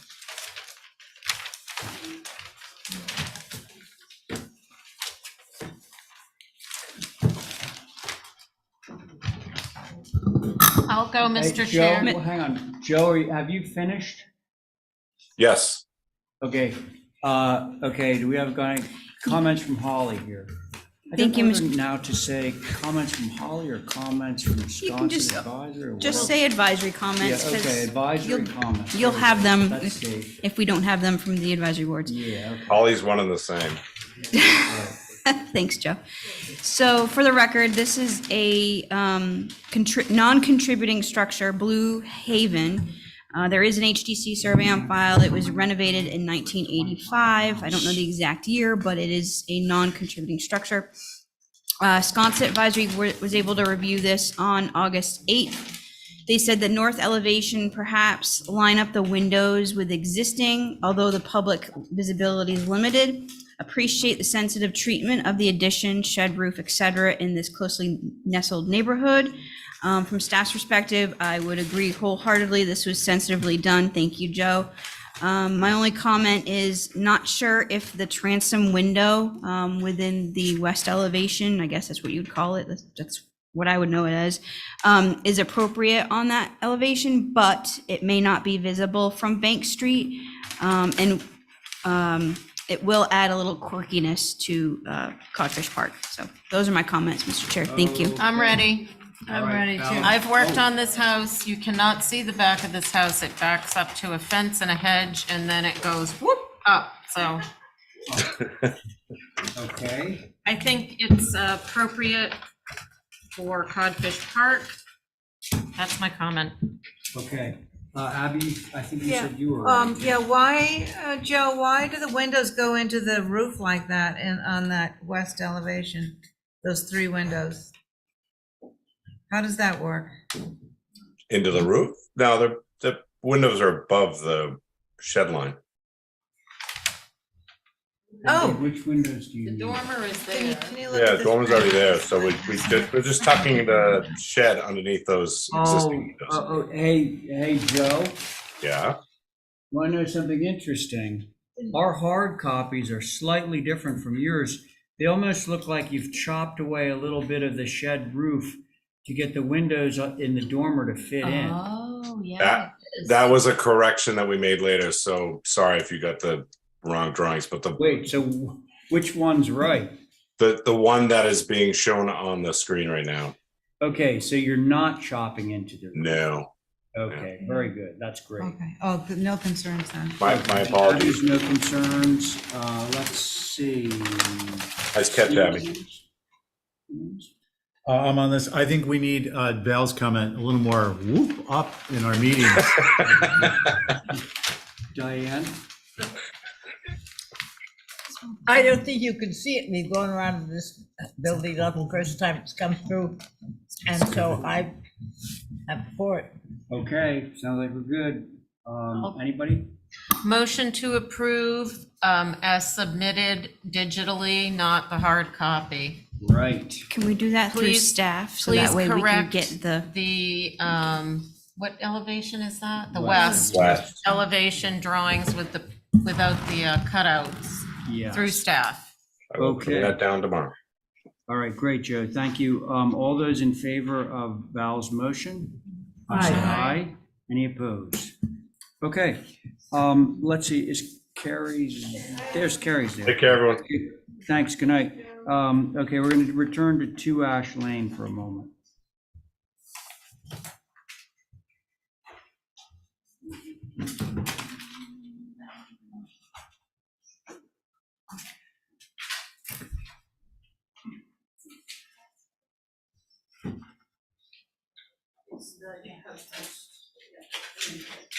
Mr. Chair, we have 81 items on the agenda. Oh my God, I know. And it's nice it's under 100. Yeah. Oh, no. Yeah. See what this new hours are doing for us? This is huge. And the Shorten the pizza? hour, well, the pizza Yeah. does help. as well. There's a principle that the work expands to meet the time. That is definitely true. I follow that my Work whole life. expands to meet Yeah, the it's just time. And put it over your shoulder? Yeah, Oh, Should I start? I got one arm on. there you go. Okay, Carrie. So this is not an old house, it's a sort of a reproduction, Greek revival built it after up. Thank you. 1949. I came before you last winter sometime to have a new copper vent, heat vent, and something else, the stair rebuilt. But so we're back before you to revise the side deck. Well, actually, let's stay on the front. They would like to reface with white clapboard, everything as it exists. They want to redo it, but no changes there on just this facade. So just the clapboard, clean up the shutters, all that. They rebuilt the stoop and deck this past year after we got an approval, so that won't change from what it is. Just the siding and the shutters. So that's one part of this application. The next part is this side. If you look at the photo, it's pretty clear. The stairs to that deck go up from the street side. We'd like to flip it around and have it come down on the back side and remove those stairs altogether at the front end of the house. My next application is a set of fences and an arbor to create the driveway more similarly to the other driveways on Ash. There's an arbor, but they're separate applications because one is the fence and hardscape and the other one is the deck attached to the house. So if you go back to the house, oh, well, that's a good visual of what we're trying to get, is the stairs will be gone. The deck is now, we'd like to add 2 feet to it, but then put the stairs on the other end into the patio side on the far side of the fence and arbor. And then the fence and arbor would clean up all the funny stuff underneath that deck that exists now and just be a simple type 2 fence. So that's why this fence shows up on the elevation, but we're seeing it as a separate application. Yes, it's a separate application because it's a fence and the, and the arbor, but it still has to do with this because as you see under this deck now, it's hard to see it, but there's a funny trellis that's really busy and in my mind, too busy. And so, but we need to, because there's a window well or a stair well under that right now. If you want to look at the plan, you'll see how it will work, but I just want to clean that up and just have the simple fence going around. Got So it. Okay, we're redirecting the stairs that are there and the deck stairs and then the basement stairs as well. So that'll all be behind the fence. gotcha. It's complicated, I'm sorry. No, it's not that complicated. Advisory committee. Thank you, Mr. Chair. As Carrie had mentioned, this is a infill built after 1949, a gable-ended three-bay Greek revival. HSAB was able to look at this on August 8th. They said that it appears that a new outdoor shower on the west was built without applying for it. And I have not looked into that, so. The height of the shower fence is taller than we would normally want it to see. It should be lowered. They had no concerns on the other proposed changes. From staff's perspective, I appreciate the removal of the stairs that are close to the front of the, or the facade of the building. I do have a little bit of concern on what that's going to look like on that side elevation, as it is kind of atypical, and maybe it's just because it's being widened, right? The deck itself is going to be widened a little bit. The stair is coming down in one run, that's why. Okay. And this view, I will notate from looking at the street, I think there's vegetation that's here that you won't be able to see this. Going down, no concerns on the like kind replacement of the clapboard and trim. And I just wanted to confirm that it was just the clapboard and trim in the shutters, no fenestration that was being like kind. Okay. Okay, that was it. I was more concerned on what it's going to look like once this is there, but there is vegetation there, so maybe it won't be so atypical. So those are the comments, Mr. Chair. Thank you. All right, Holly, thank you. Board members. I have only one concern. Oh, do you want to go back? No, go ahead. I think that I'm looking at the proposed north, that left balcony deck, I guess it's a deck, I think it comes out too far. Even though it's a newer building, I think it should sort of conform to like a historic house and not be an actual deck, like if you could bring it in a couple of feet. But that's all I got. How far out does it come now? 6 feet. Right now it's 4 feet. This seems very narrow. It's like a balcony. You get the access to the side I mean, door. right now it's 4 feet, you want to go 6. Yep. Got it. All right. What? I just realized as I'm looking at the plan, there's a door and a window swap on that elevation right there. I forgot to mention that. Okay, thank you. Same opening, just swapping places. All Oh, right. boy, you can't trust her. Yeah, I know. Really unfortunate. So anything else, Abby? No. That was it. Width of deck. Okay, who's next? I'll go. I agree with Abby, but I think that given that the deck is actually not towards the front of the structure, it's towards the back half, that it's okay. Okay. And I appreciate the decongestion effort that you're taking. All right, thank you, Stephen. Diane? Yeah, I think that the 6-foot deck makes a little more sense to use than a 4-foot, which is really a chair. And I appreciate the steps, walkway being taken around and put on the other side. I think it's a very nice looking structure, and I think that will improve it. Okay, thank you, Diane. Val? I have nothing to add. Okay. And I'm okay with this too. So I think we can move it. Motion to approve is submitted. Okay, let's try that out. All those in favor, say aye. Aye. Any opposed? I'll be a naysayer. Okay, so that's 4 in favor, 1 opposed. You And don't now have we to just, sign we for already it. know all about the deck and the gate, not the deck, the fence and the gates. But just to review, that's the second application. So you're looking for a type 2 fence. Yep, It's white with the obvious to arbor. us from the site plan where it's going, and it looks like you want to move it. Is that what that is? Yeah, wrap it to that, yep, wrap it to that side. Oh, Yeah. that's good too. Okay, Indiana popcorn.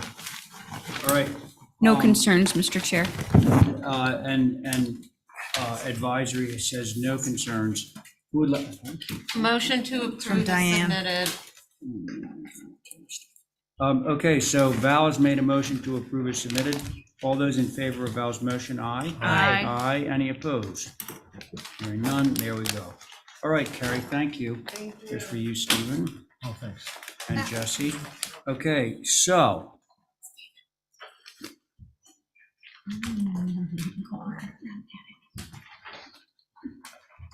Oh, Matthew, we're back to you, I think, right?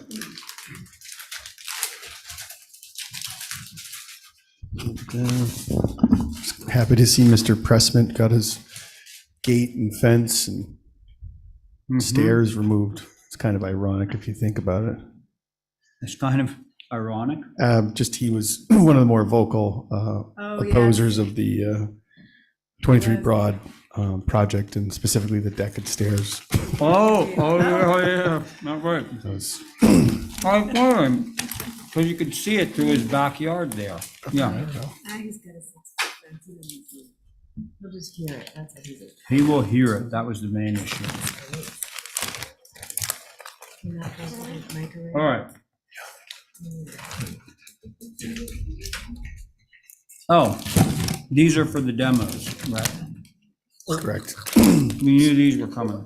Yeah, so they actually came in, if I could, with your permission, Mr. Chair, they came in after the initial submission. So this is the band house, which I think doesn't have a specific date in terms of its history. There is a survey. Both of these buildings were surveyed. It's listed as non-contributing. It is a demo or move, but I will tell you that one of the reasons that the project was started in the first place, because this structure is in such poor condition. You know, it's because all the bands used to hang it's out just- there Yeah, between so sets. why it's in such poor Yeah. I mean, I'm surprised. there If aren't those TV walls sets could talk. flying all over the How yard. can you rip it down? Yeah. It's a lot of history in Yeah. that band history. Have to move it up to the schoolyard. Mm, Where is this? The chicken box. Mr. The Chair. band house at the chicken box. So as Matt had mentioned, the HDC survey on file does say that it's non-contributing. However, I will mention this, that it was done in the 1980s, and anything that would say non-contributing in 1980s doesn't necessarily mean that it's non-contributing now. So our period of significance obviously has finalized, as well as the tax assessor's information indicates that it's 1930s. So take that for what it's worth. It would be nice to know more about this structure. That does have a lot of history with the box. When it was actually added to the box as a use. And I just wanted to overall, if it's okay with you, kind of highlight some history of the box in general. I know I'm probably the youngest one in here, but I drove taxi for 5 years and I picked up a lot of people at the box. Even before I was legal to drink. NHA put out a very cool history, as well as the National Trust for Historic Preservation actually posted a history about the Chicken Box as one of New England's historic bars. I thought it was pretty cool. It may be surprising to learn that the Black colonial Sanders of Nantucket was originally from Kentucky. Willie House, Willie, was the seventh of 9 children in an African-American family, and little is known about his childhood, but he was described later as being a country boy who spoke in a slow drawl. And in the early mid 20th century, Nantucket's summer population had a substantial African-American demographic. And let's see, a typical weekly schedule allowed Thursdays and half Saturdays for leisure, and there was a little for them to do. So when When weather allowed, common hangouts were benches along Main Street at the end of Francis Street. Go back to as the chicken box. Let's see, hold on. Oh, while his wife earned her bachelor's degree in home economics from the Tuskegee Institute in 1948, House bought a large parcel of land along the empty Pleasant Street and renovated a small shack into a restaurant he called the Chicken Box.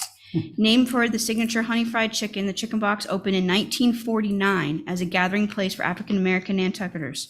Serving classic Southern comfort food, House drew a large enough crowd that he moved to Nantucket permanently and in 1951 applied for a liquor license. According to an island rumor, however, town leaders were reluctant to issue one until House beat them in a winter poker game. Excuse me. As the Chicken Box grew even more popular with the addition of a bar, House began hiring new and upcoming jazz and blues musicians to perform in the summer, taking advantage of his connections back in New York City. And the restaurant became home to an annual fashion show and consistently filled with the building to capacity. By 1959, after 10 years of operation, the Chicken Box was well on its way to becoming the Nantucket institution it is today. And during the same time, House's wife was still in New York, earning a master's degree in home and family life, home economics, and education from Columbia University and teaching at Cooper High School.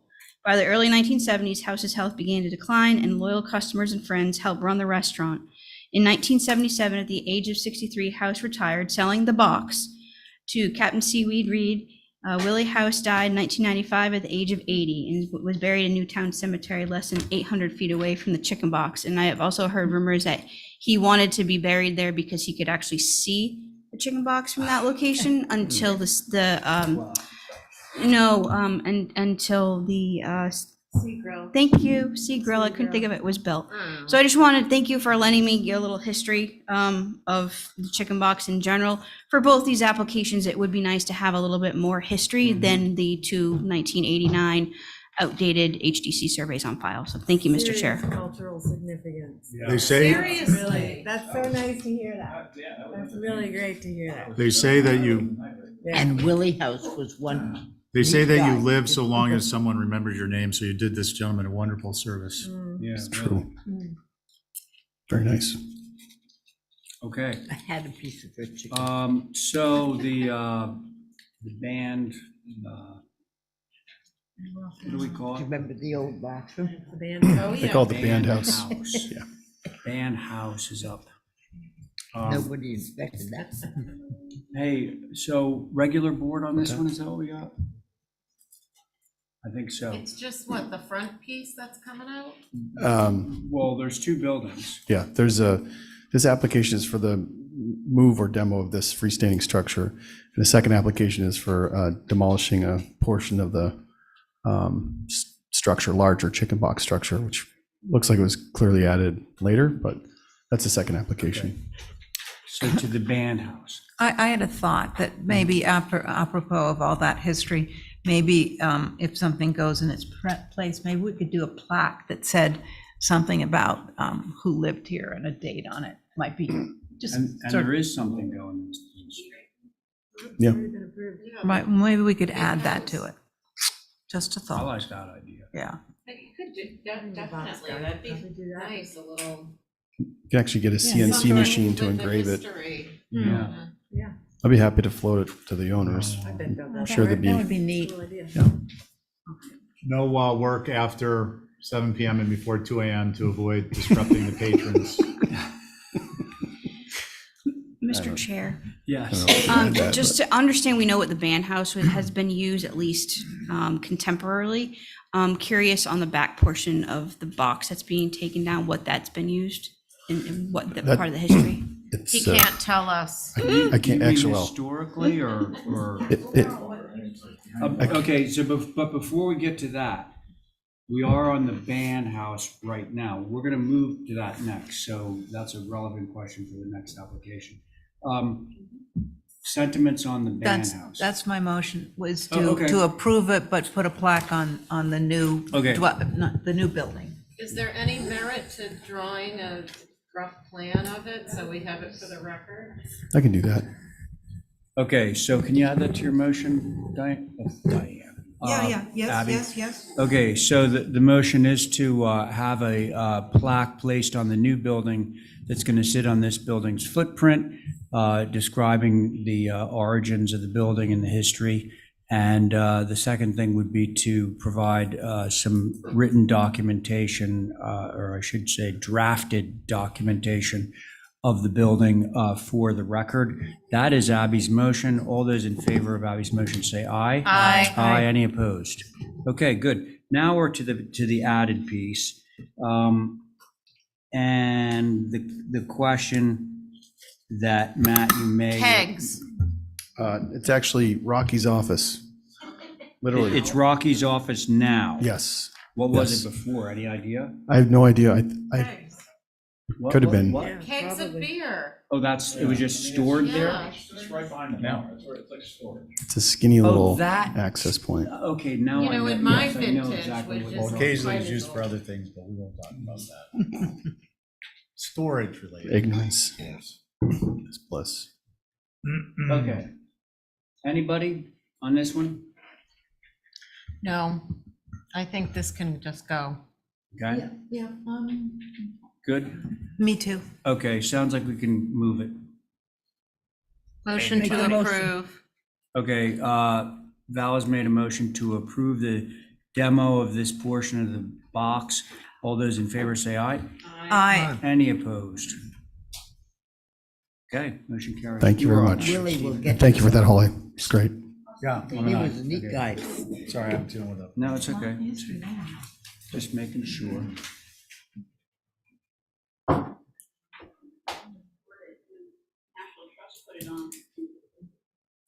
Does anybody remember 30 acres? Of course. I was We there a used to go couple there times often. before they demoed I that. can't remember who the Oh, bartender was. God, but yeah, he was 30 very acres. good. And I got to renovate it into a house where it was eventually moved. Oh, You they what? moved it. Yeah, Oh, that was cool. It was moved over to Somerset Road, the paved road, in the back. And my clients bought the property and renovated the box house. Yeah, it was really interesting to walk back in there. 30 acres is where the band Mountain got their start. Oh, really? They During formed- free they kegs night formed at there. 9, or free kegs at 9? Remember that? No. They had a free keg at 9 until it was gone, Oh, no kidding. every night. Cool. Okay. Nick played with them. He wasn't officially part of Mountain though. It was Corky Lang, Felix Wasn't Perry- Pappalardi, who is now wasn't he the dead, bartender? and Leslie West, the famous Yeah. guitar I player. think they started. That was Mountain. Their They house was started right out there as you go in. It's got to be called Mountain Wow. Climbing, and there's this big sort of starburst thing. That was the one. More history here. Yeah. I went with Band house, now it's a band. Chris Natchez. Let's see. Steven? I'm all digital. Oh, yeah, Dave, he was a regular. That's cool, I didn't know that. Ethan, go ahead. Oh, hi. This is a garage at 30 Union. This is kind of a funky lot in that the house is on Union Street, and then there's this extra little piece that sort of abuts the rear of the town lot. And that's where we're proposing the garage. So their access is actually from the town lot. Single-story, two-car garage. Kind of has a hip roof look, sort of like a garage you would probably see built around here in like 1910, 1920s. I think it's white trim to match the house. And that's about it. It's limited visibility except for the little part where you can see it from the town lot probably, but. You see it from the town parking lot. Correct, yep. I think you'll see the sort of northeast corner of it. I'll go. What? I got comments. Oh, Okay, go ahead. I won't go. You won't go? Holly's got Thank you, comments. Mr. Chair. Oh, right, sorry. So for the record, the main dwelling on this lot is a circa 1807 typical Nantucket 2.5-story 3-bay structure within the Historic District. HSAB was able to take a look at this on August 8th. They said the white pine boards besides the garage door should be natural to weather shingles. The outdoor shower should have vertical boards, not horizontal, and not have the upper elevated rail as drawn. It should relate so that the long side is against the side of the garage. And the garage door should be a muted color such as a gray or Essex green. In fact, the garage would feel more traditional if all the trim was painted Essex or chrome green. From a staff's perspective, I appreciate the style, very 1920s, 30s, even possibly 40s. You've seen some of these historic garages, unfortunately, be before you for a demo move of this hip roof. Very nice. Thank you, Ethan. I will question the legal access. I know that's not purview to the HDC, but the legal access off of a town lot to this property. There's a proposed apron there, all that kind of thing that might, if from a zoning perspective and access perspective, if the property owner doesn't have legal access to traverse through the town property, then that might completely hinder the proposed plan. But overall, I also agree with all of HSAB's comments. So those are the comments, Mr. Chair. Thank you. Okay, Holly, thank you. We're still the regular board on this, right? Right. Okay. Is there a main Yeah. dwelling on this? It's old, And it's an what is old the house. trim? No, the main There's some dwelling is pictures way of up it on right Union there. Street. This garage is down at the town parking lot. Shouldn't the trim match the main building though? Yeah. Sorry, Mr. Chair. I wanted to thank Ethan also for keeping the shingles the same exact as the main dwelling, right? The 3-tab? Oh, the roof, yeah. Yes, thank you. Thanks, Holly. Abby, were you saying something? I was saying that it should be the same trim as the main house up on Orange, is it? Where's the? Union. Union, sorry. Okay, anything else? No, I like the design. I mean, probably, I like those side, I don't know, how do you say that? I'm really tired. The shower where it has them Oh, horizontal. the horizontal boards? Yeah, I like that, but I think for town, I don't know where you could possibly see that from. okay, But, all right, so, no, I have no other comments. Okay, thanks, Abby. Who's next? I'll go. go if you like. Nope, thank you. Go ahead, Diane. It's fine, you won't see this, and it fits in, it's behind all the planting on the edge of the town parking lot. So the only question was that you brought up on the legality. From where all the trees and stuff are planted, it goes right up to the side of that garage. There's no place for a walkway. I don't know what becomes I don't know the legality of who owns what. But in that sort of walkway you see is where all the planting is that is maintained by the DPW. Mm-hmm. Hey, Ethan, can you address that? Sure. Yeah, to give you a little context, I mean, that's where they park now. So historically, even the previous owners, everybody sort of uses that to access so those lots. they already go across town property? Yeah, so we looked at the deeds, and there is sort of this easement granted over this property to their neighbor to the north, but we couldn't find anything that was like specifically, I shouldn't say that. Regardless, not specifically. I mean, they're clearly, through the deeds of all these properties in the area, has been some discussion of using that to get access to the rear of the property, because everybody parks, from the town Okay. lot. Right, I So think- we'd hate to have you guys build this garage and then have the town say, well, hey, guess what, you're I'll trespassing. comment on that. Oh, you got something? Yeah, I've been down there a couple different times. There's actually 4 driveways that come off the back of that. There's a cluster of them. I was Oh, no. refreshing my memory. Wow. And one of them is for this residence, and it partially is into. Yeah, Yeah, well, I'm gonna finish, Keep going, please. So there's 4 driveways with parking spaces, and one of them is for this 30 Union, Uh-huh. a portion of which goes already towards where the garage is being proposed. Right. So Okay. I'm not disagreeing that there could be a legality issue there, but there's definitely you probably have a leg to stand on adverse possession, or I don't know what. This thing would lead me to believe that there's a way. You can sort of see a cut. Yeah. It's Doesn't been show there on the longer map. than 20 years, and if they don't, That's right. if they don't cut it off, then it's Okay, usable. so let's, And then my comments on the architecture are that it's appropriate, and given its location, I mean, if they're versus the house, if they're amenable to Essex green, I think it would be lovely, but I otherwise would be fine with it matching the house trim. To say I agree with the comments Holly made. Okay, thank you, Stephen. Diane, did you finish? No, I think it's good. I think whatever Hassar brought up is fine. I think you won't see hardly any of it because it's, at least in the summertime, because it's behind all that vegetation. And it's been there for so long. Okay, A building has been there for so long. right.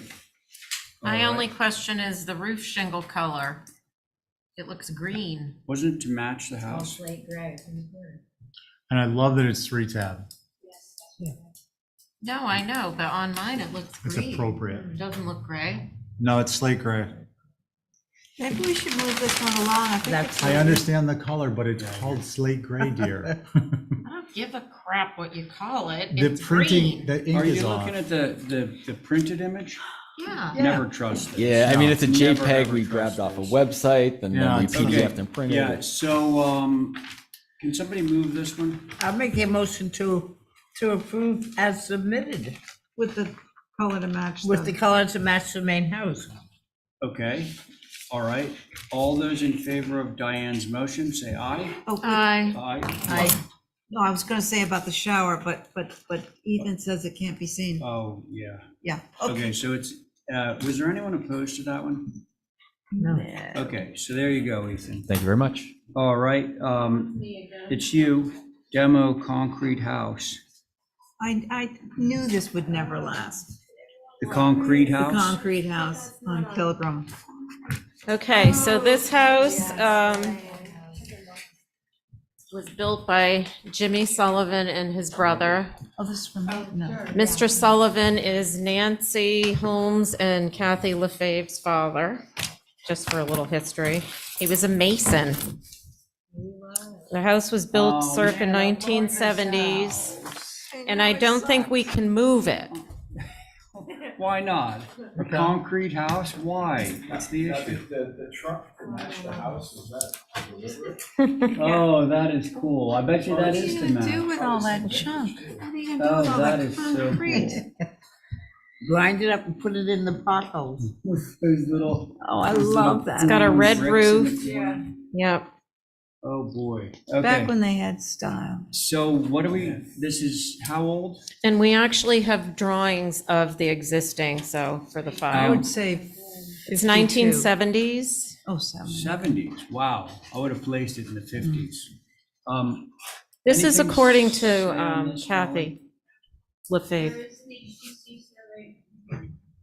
Mr. Chair, there is an HDC survey on file, although I can't seem quite to get it, but it would be nice to have any of that history within the application. And thank you for having existing elevations for it. Sad to see something unique go, but Yeah. I get it.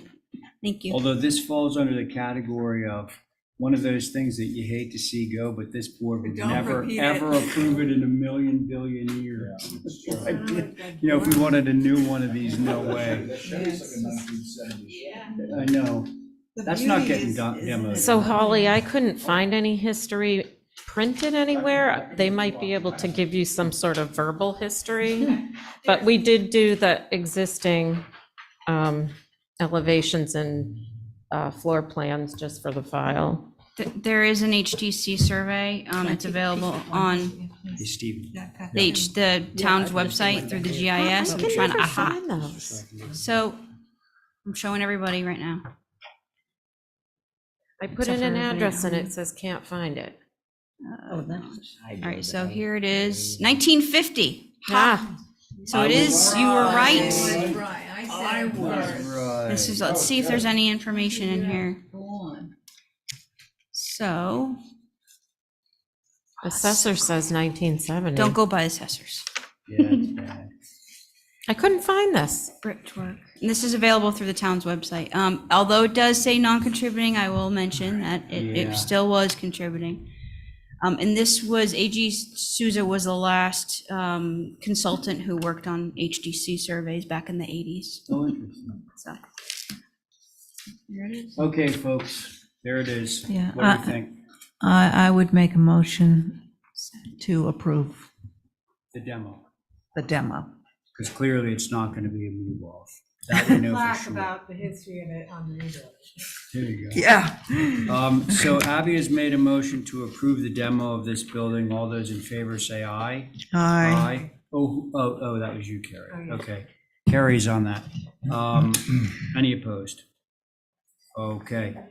I'm going to take a short break and Steven's going to take over. And So you guys on your rotation, if you'd remind me Yep. until, you can continue to do that until the honeymoon's over, just so I don't have to. This is which one? You know the. Oh, yeah, I was for beach that. plums All right, Matt. Front of that house. We got you on 25 Sankaty, demo addition fences. I signed. And Jesse, you said you're on? Mailman. Okay. Yeah. So with the full board, with the exception of Ray and Jesse's the associate. Okay, with your permissions, Chair, I'll get Go for started. Okay, so you've actually seen this house a couple times. Come back a few times for some minor revisions. This one is primarily, if you go to sheet A 2.1, which is the west elevation, which is the most visible elevation, the changes are essentially replacing, as we've gotten closer to construction, we've realized that some of the windows are rotted and they need to be replaced. So a lot of these are replacing windows like kind. But on the right side of the elevation, on the west elevation, which is at the top of the sheet, you'll see that we previously had a gable roof for that secondary mass. And we were trying to mirror the left side of the existing structure. But after looking at it for a while, the owner, and I think we all agreed, it just felt like a little overpowering, and we just thought a hip might be more subtle. So that's really the primary change. The other change is reducing the amount of fenestration in the front door. And then the rest of it is basically window changes, so fairly minor stuff. So available for any questions you may have. Thank you. Okay, anyone like to start? I'm gonna pick a victim, as Ray says. I don't think any of this is inappropriate. I think it works on the house, and given its location, it's fine. Thank you, Val. Diane? Yeah. The chimney that you demoed, the existing chimney, is there a chimney going back there or somewhere else? One chimney is staying, one chimney is going away. On the right side, the chimney Okay, is the going away. right side one is going, Yes, and the left one is staying. and the left one is staying. Mhm. And I think that second chimney on the right, through you, Mr. Chair, was added, I think, not too long ago. Well, within the last 10 or 15 years. Because I think it needs a chimney. So, other than that, I think it will be appropriate and good. Abby?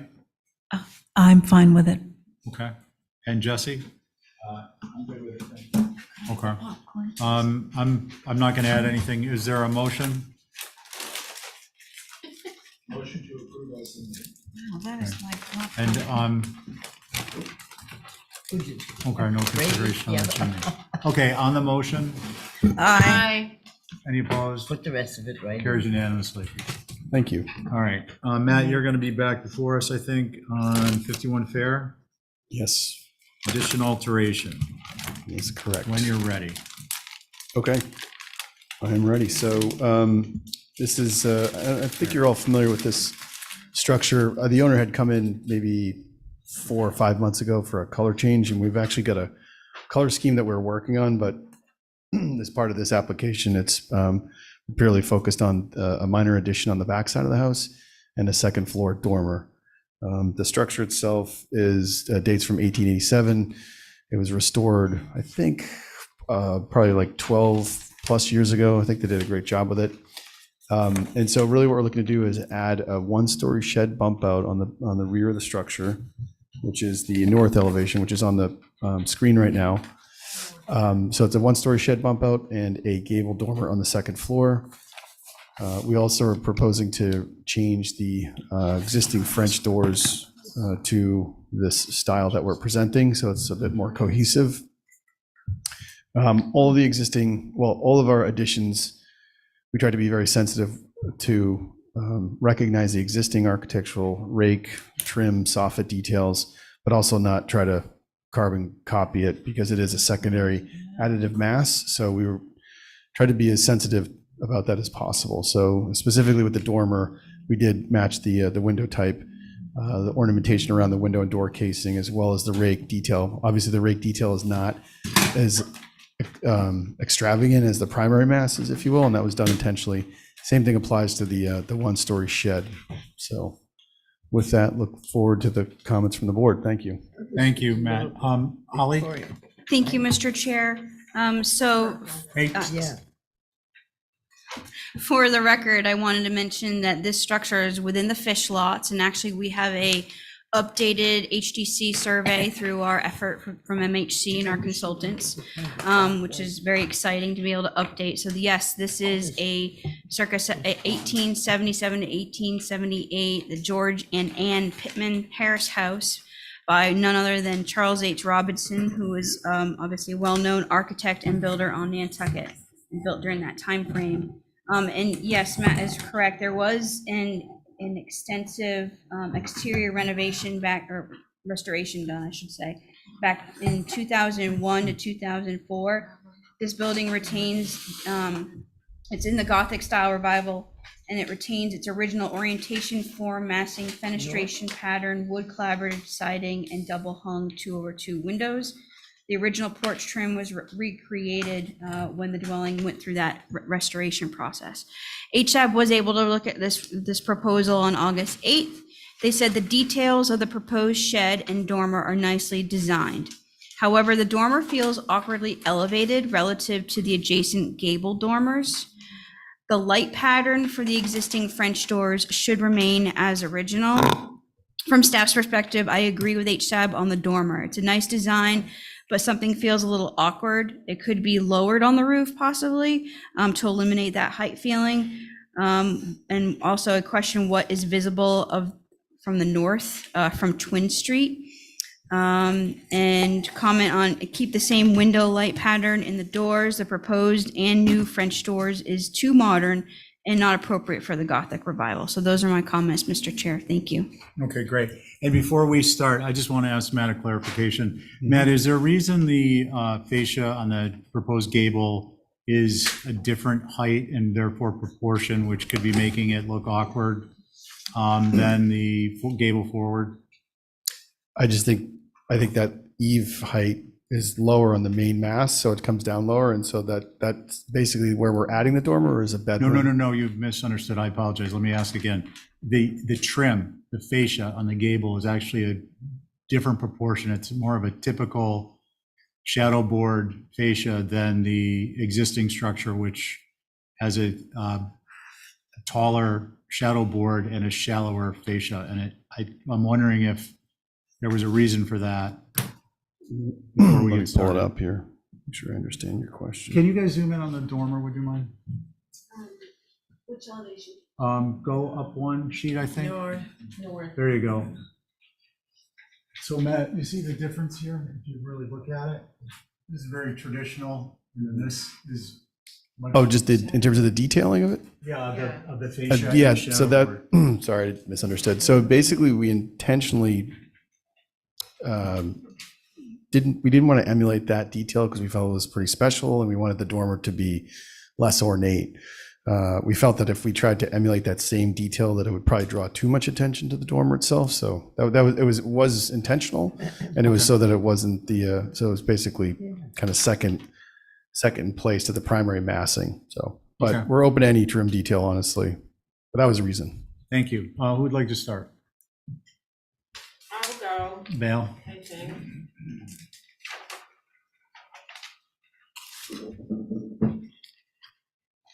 love this house. I think if that dormer was made just a little bit smaller, I think, looking at it from the north, it seems okay. It's when you look from the west that it kind of overwhelms the mass that it's on. So I think something to reduce that, but I'm not opposed to a dormer there. And I don't believe that anybody's gonna ever see those doors where they're located on the north, so I don't have a concern. That's it. Thank you. Diane? Yeah, I think it's a neat house, and I like the way they have done the windows and stuff. I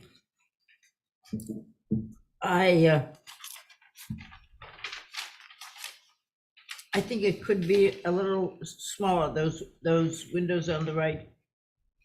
But other than that, I think it fits in very well. It's been done a few times. I was on it the last time they did it, several years ago. Abby? I'm okay with the architectural changes. I was just wondering, are you going to keep that sort of yellowish, greeny mustard thing? No, I actually have a color scheme that Oh, if I boy. have it, it's not presented as part of this application because I figured it was going to take a little bit longer, but since everybody's here, with your I think permission. it's important.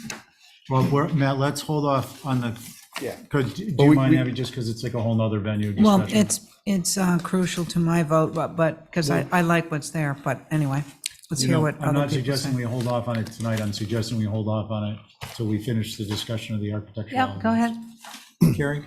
Yeah, that was our thought. I tend to agree with whoever said the dormer is sort of overwhelming on that plane.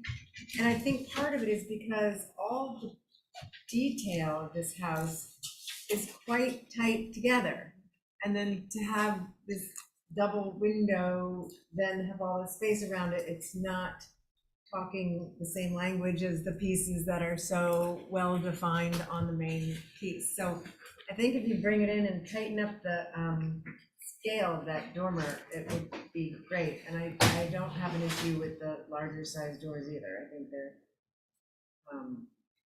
they're fine. And I think the B windows are a great little addition to all the craziness.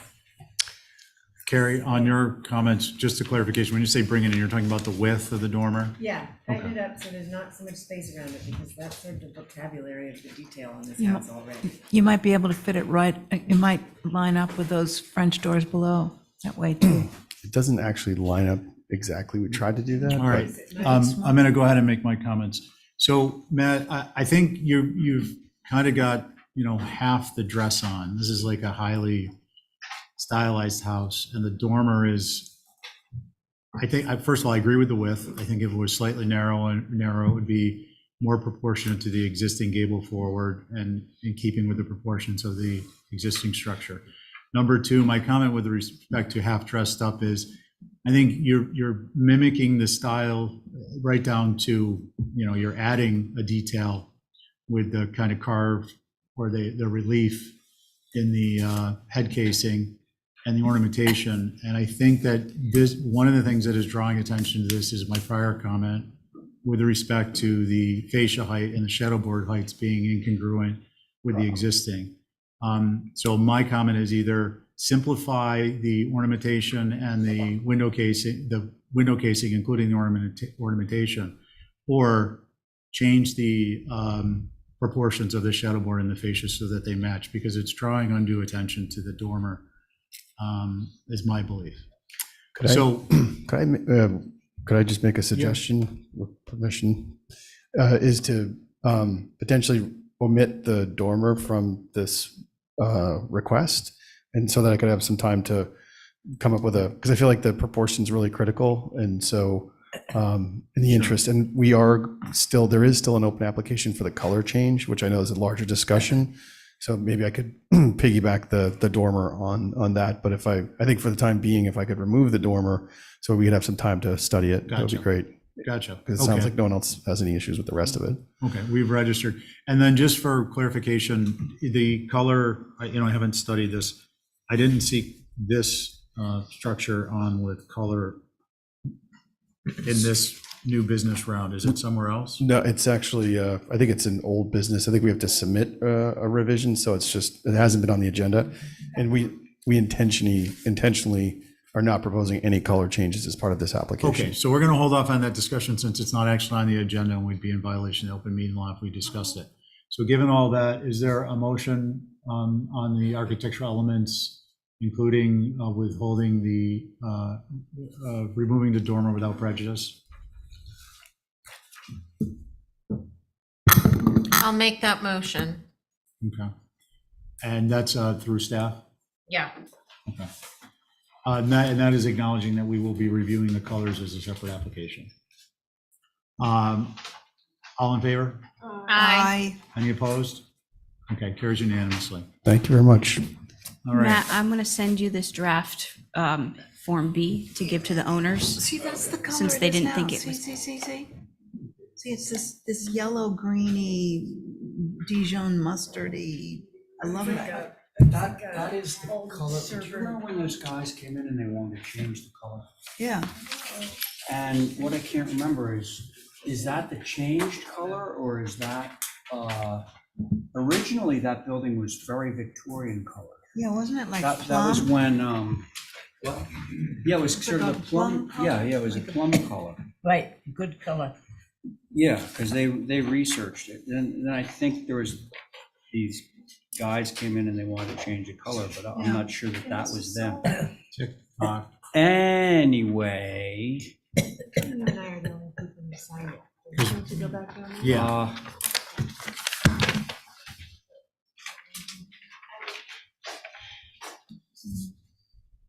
Hey, Tobias. Good evening. How's it going? Very well, thank you. Good. Okay, so we got 3 NHA properties, 27 Dartmouth Street.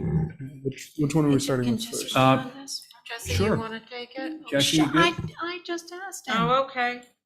Wait a Sorry. second. Oh, wait, I'm behind the wait. 8 ball tonight. Let's and not fight everything. over Jesse. No, I'm behind the 8 ball tonight. Okay, who gets Jesse? Is that it, Abby? Yeah, Abby gets Falcon. It doesn't matter. Well, Carrie's here too, so. By the time we figure this out, it's Yeah, going to be it's gonna be 8:30. 10 o'clock. I can't Okay. make any quick Okay, decisions. so Abby, I'm going to give you a break. Jesse's going to be your proxy this evening. Dead in the water He tonight. will vote for you. Okay. Yeah, me too. Let's see. Okay, 27 Dartmouth, apartment A. Okay, so we presented this as 2 applications, but it is one structure. So it says A and B. At some point, these 2 buildings, this is a housing Nantucket property, was combined and mixed into one. So we just presented it as 2 applications. Fine. So I guess we can have a discussion about it as a whole or one at a time. But essentially what we're proposing for Unit A is the one on the right side, and then Unit B is the one on the left side. Wait, Yes. so is this one building? One building. So look, skip Great. one building. We're going to review both of these applications together because regardless of how it's subdivided on the inside, we don't really care. Cool. What we're looking at is the overall. So A and B shall be combined for the purposes of this discussion. Love it. Okay. They're on different roof planes. That's Well, why they're separated. The buildings are attached. They're just separate units. Okay. So anyway. So is located at 27 Dartmouth. It's a very wooded area. It's on the west side of Tom Nevers Road. You're all very familiar with it. It's an asphalt roof, and this will be, I think you've approved 7 applications for Housing Nantucket, so I wanted to first off and say thank you so much for doing that. It means a lot to the homeowners that live there. It makes it easier for them to save up to buy a house of their own someday. So it's just really cool. We're just very excited to work with Housing Nantucket on this. And so it's a black asphalt roof, and it's got black panels on it, and happy to answer any questions you have. Very good. I have a question. How come all the panels can't go the same direction? It's a flat roof. It's the roof is just not that tall. So we just can't fit them. They fly over the Well, ridge. what? They'd fly over the ridge if they I were know, it tall. just looks like in the picture they can, that's why I'm asking. In the elevation. In the Yeah. You know, in the elevation. elevation, it does look like there's extra room, but, Yeah, so if whenever we're there at a property and for some reason we can squeeze in more panels, we definitely will. But I did speak with Zach, my partner, earlier, and he went out there and measured it, and it can only fit. so guys, I think we have to trust that if Tobias and Zach could put more panels on, I'm sure that they would be doing so. Well, it's not even about that, it's just about them going in the same Oh, yeah. direction. All right, so to that point, could we have 3 horizontal rows rather than 1 row of vertical and 1 of horizontal? I mean, I'm sure you thought that through too. Yeah, it just requires a lot more footings, so, when you switch from going in a portrait mode, there's 2 rails going across the panels, and then when you go into a landscape profile, you double the amount of footings.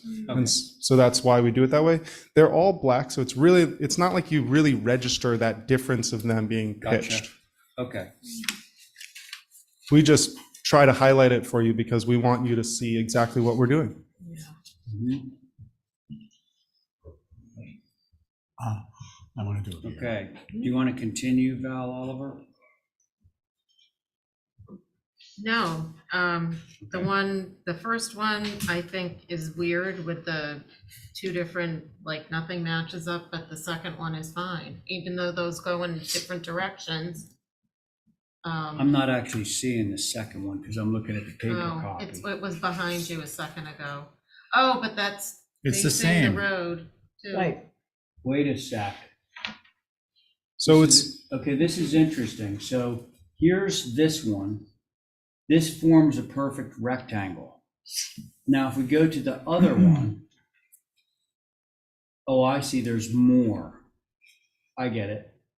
Now, if you remove the 2 outermost ones on that plane, they would line up. But is it on the front of the building? Not Facing that Well, one, what's I mean, what's the other same? one? The front, I'm going to assume, is the southeast. This would be the side, the No. southeast. This would be the, front. yes.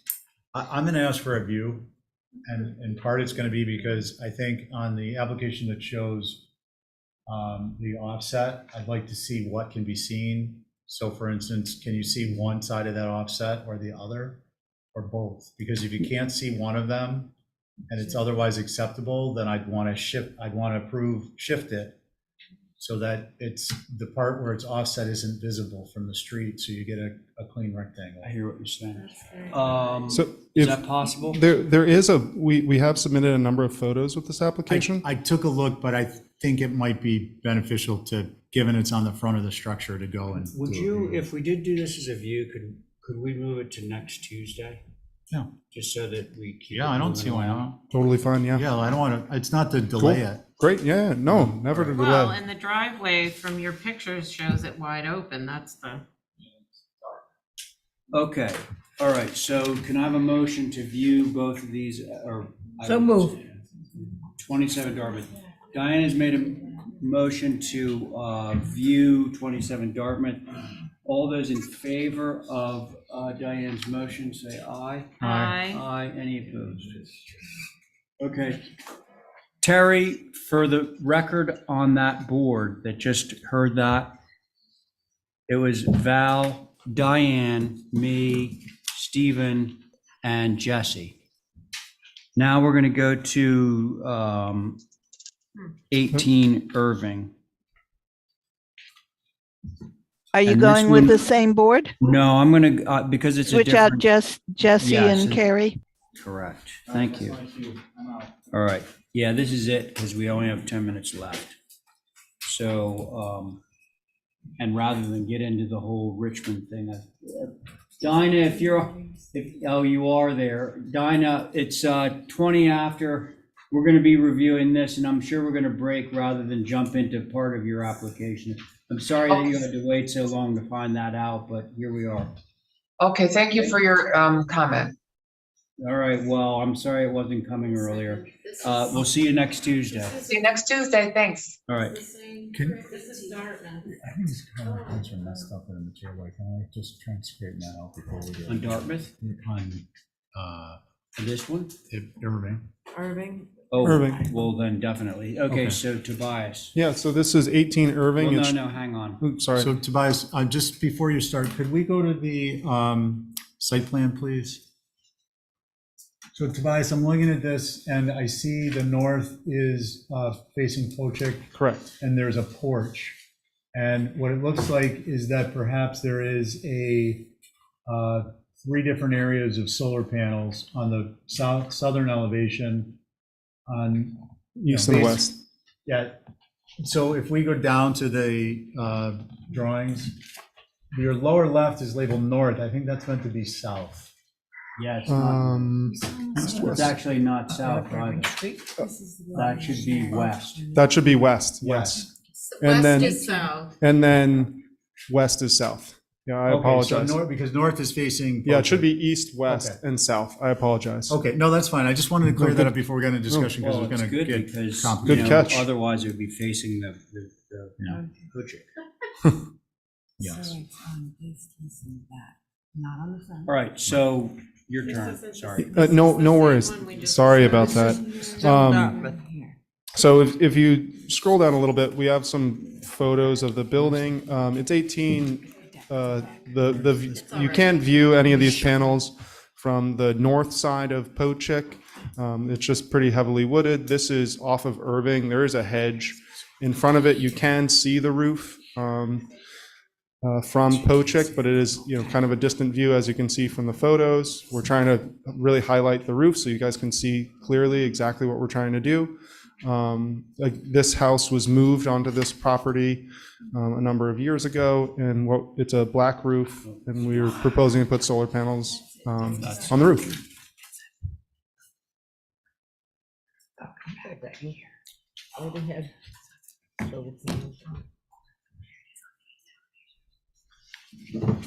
I'll go. Yep, go. I think this is appropriate. While it's on the corner of 2 streets, it's not the front of the building, it's the sides and the rear. So it's not about seeing them as much as it is, it's not the front of the main mass. And it's consistent. The application is consistent across. They're not all patchy. Okay. Is that it? Yeah. All right, Diane? It fulfills what we are requesting. I thought 18 Irving already had solar panels on it. It's the building across the street. It's 66 Pochik. You approved solar for it, I want to say in March. Okay. Same neighborhood. Rosemary Samuels. Yeah, that one is, this, I can be on this if you want. It has to be maybe it's like removed. 63, 61 Pochik, Diane, is Rosemary Samuels. Well, she goes on Irving Street, her address. Yeah, but I think the official address is Pochik. So she might just get It's into confusing, yeah. But you can't see hers. Hers is really hidden. I'll see you tomorrow morning. No, not Oh, Bernard. nice. She's a sweetie. Yeah, they should move the vent pipe. That's gonna. Anything, Diane? No, I just wanted to verify They're doing the roof anyways. where Rosemary Samuels lives. Oh, okay. Because she lives technically on Irving Street. Okay. But as regards to panels, you're good. Definitely great roof, Yeah. right? Okay, Abby? Yeah, I think it looks great. All right, Stephen? I agree. I mean, it's not visible from the front directly. It's not on the primary mast from the front. But I would like to see from the Irving Street side, the rectangle completed. I believe there might be a vent pipe there, but it's PVC pipe, and if you guys are doing black roof shingles anyways, it's going to be a quick and easy move, and they get an extra panel out of it. If you're going to force me to do it, I'll do it. Yeah, I think it's just to be a cleaner look, and it's consistent with our prior approvals. What, that last square right Yeah. there? The last little, the gap tooth. so Yeah, to yeah, I speak. see it. Yeah. That'd be cool. Mr. Chair, Yes? I just wanted to notate for the record that this is a contributing structure and getting solar on it. I just think that's pretty cool. 1950s. Oh, okay. Because Yeah. it moved. Okay. Yeah. All right. So it sounds like the motion should include the filling of the gap tooth and also the adjustment of the cardinal points on the elevations Yeah, through who wrote staff. those? Like a second grader? Hey, they're trying to do it with a mouse. Yeah, it's awfully, I've tried it and it's really tough. They're trying to do it with a But mouse. can I have a motion? With a mouse, a little. I'll make that motion. Okay. Al has made a motion to approve filling the gap tooth and changing the cardinal points through staff. All those in favor of Val's motion? Aye. Any opposed? And to Excuse me, save that's it. paper, just go in and cross them out. Okay, and we'll see you write next it in. Tuesday. Do we have minutes? Tobias, Yeah, I have an Thank you so idea much. about adjourning. you have an idea. Yeah, Okay. I What's the think it's a very idea? good one. Okay, I myself am spent, but I, jumping jacks. You wanna stay for Jumping another hour? jacks. Is that what you're saying, Abby? yeah, no, I think I don't think I can even stay another minute. We Have you need go. to do minutes. Do we need to do minutes? All right, Let's have a look. shall we? Motion to approve the minutes. My goodness. October 30th? No. Let's see what we got. Oh, August August 9th 9th. and August 9th. 9th. Make a Yeah. motion to approve August 9th. There we go. So Diane has made a motion to approve the minutes of August 9th. All those in favor? Aye. Aye. Any opposed? Aye. And so that's 4 in favor, 1 abstention. I just want to point out, I think coloring the different areas like you guys did on this agenda makes it completely very clear how much of those areas are under advisory board Yeah, Yeah. help. help. Yeah. Oh, I just thought that was like, trying to make it colorful and interesting. No, To like keep one us awake. color's, No, just- I know, I'm kidding. Hey, should we adjourn, folks? It's 1:30. Motion to adjourn. Okay, so John McLaughlin has made a motion to adjourn. All those in favor of John's motion? Aye. Aye. I did sign, didn't I? Okay. He was, yeah.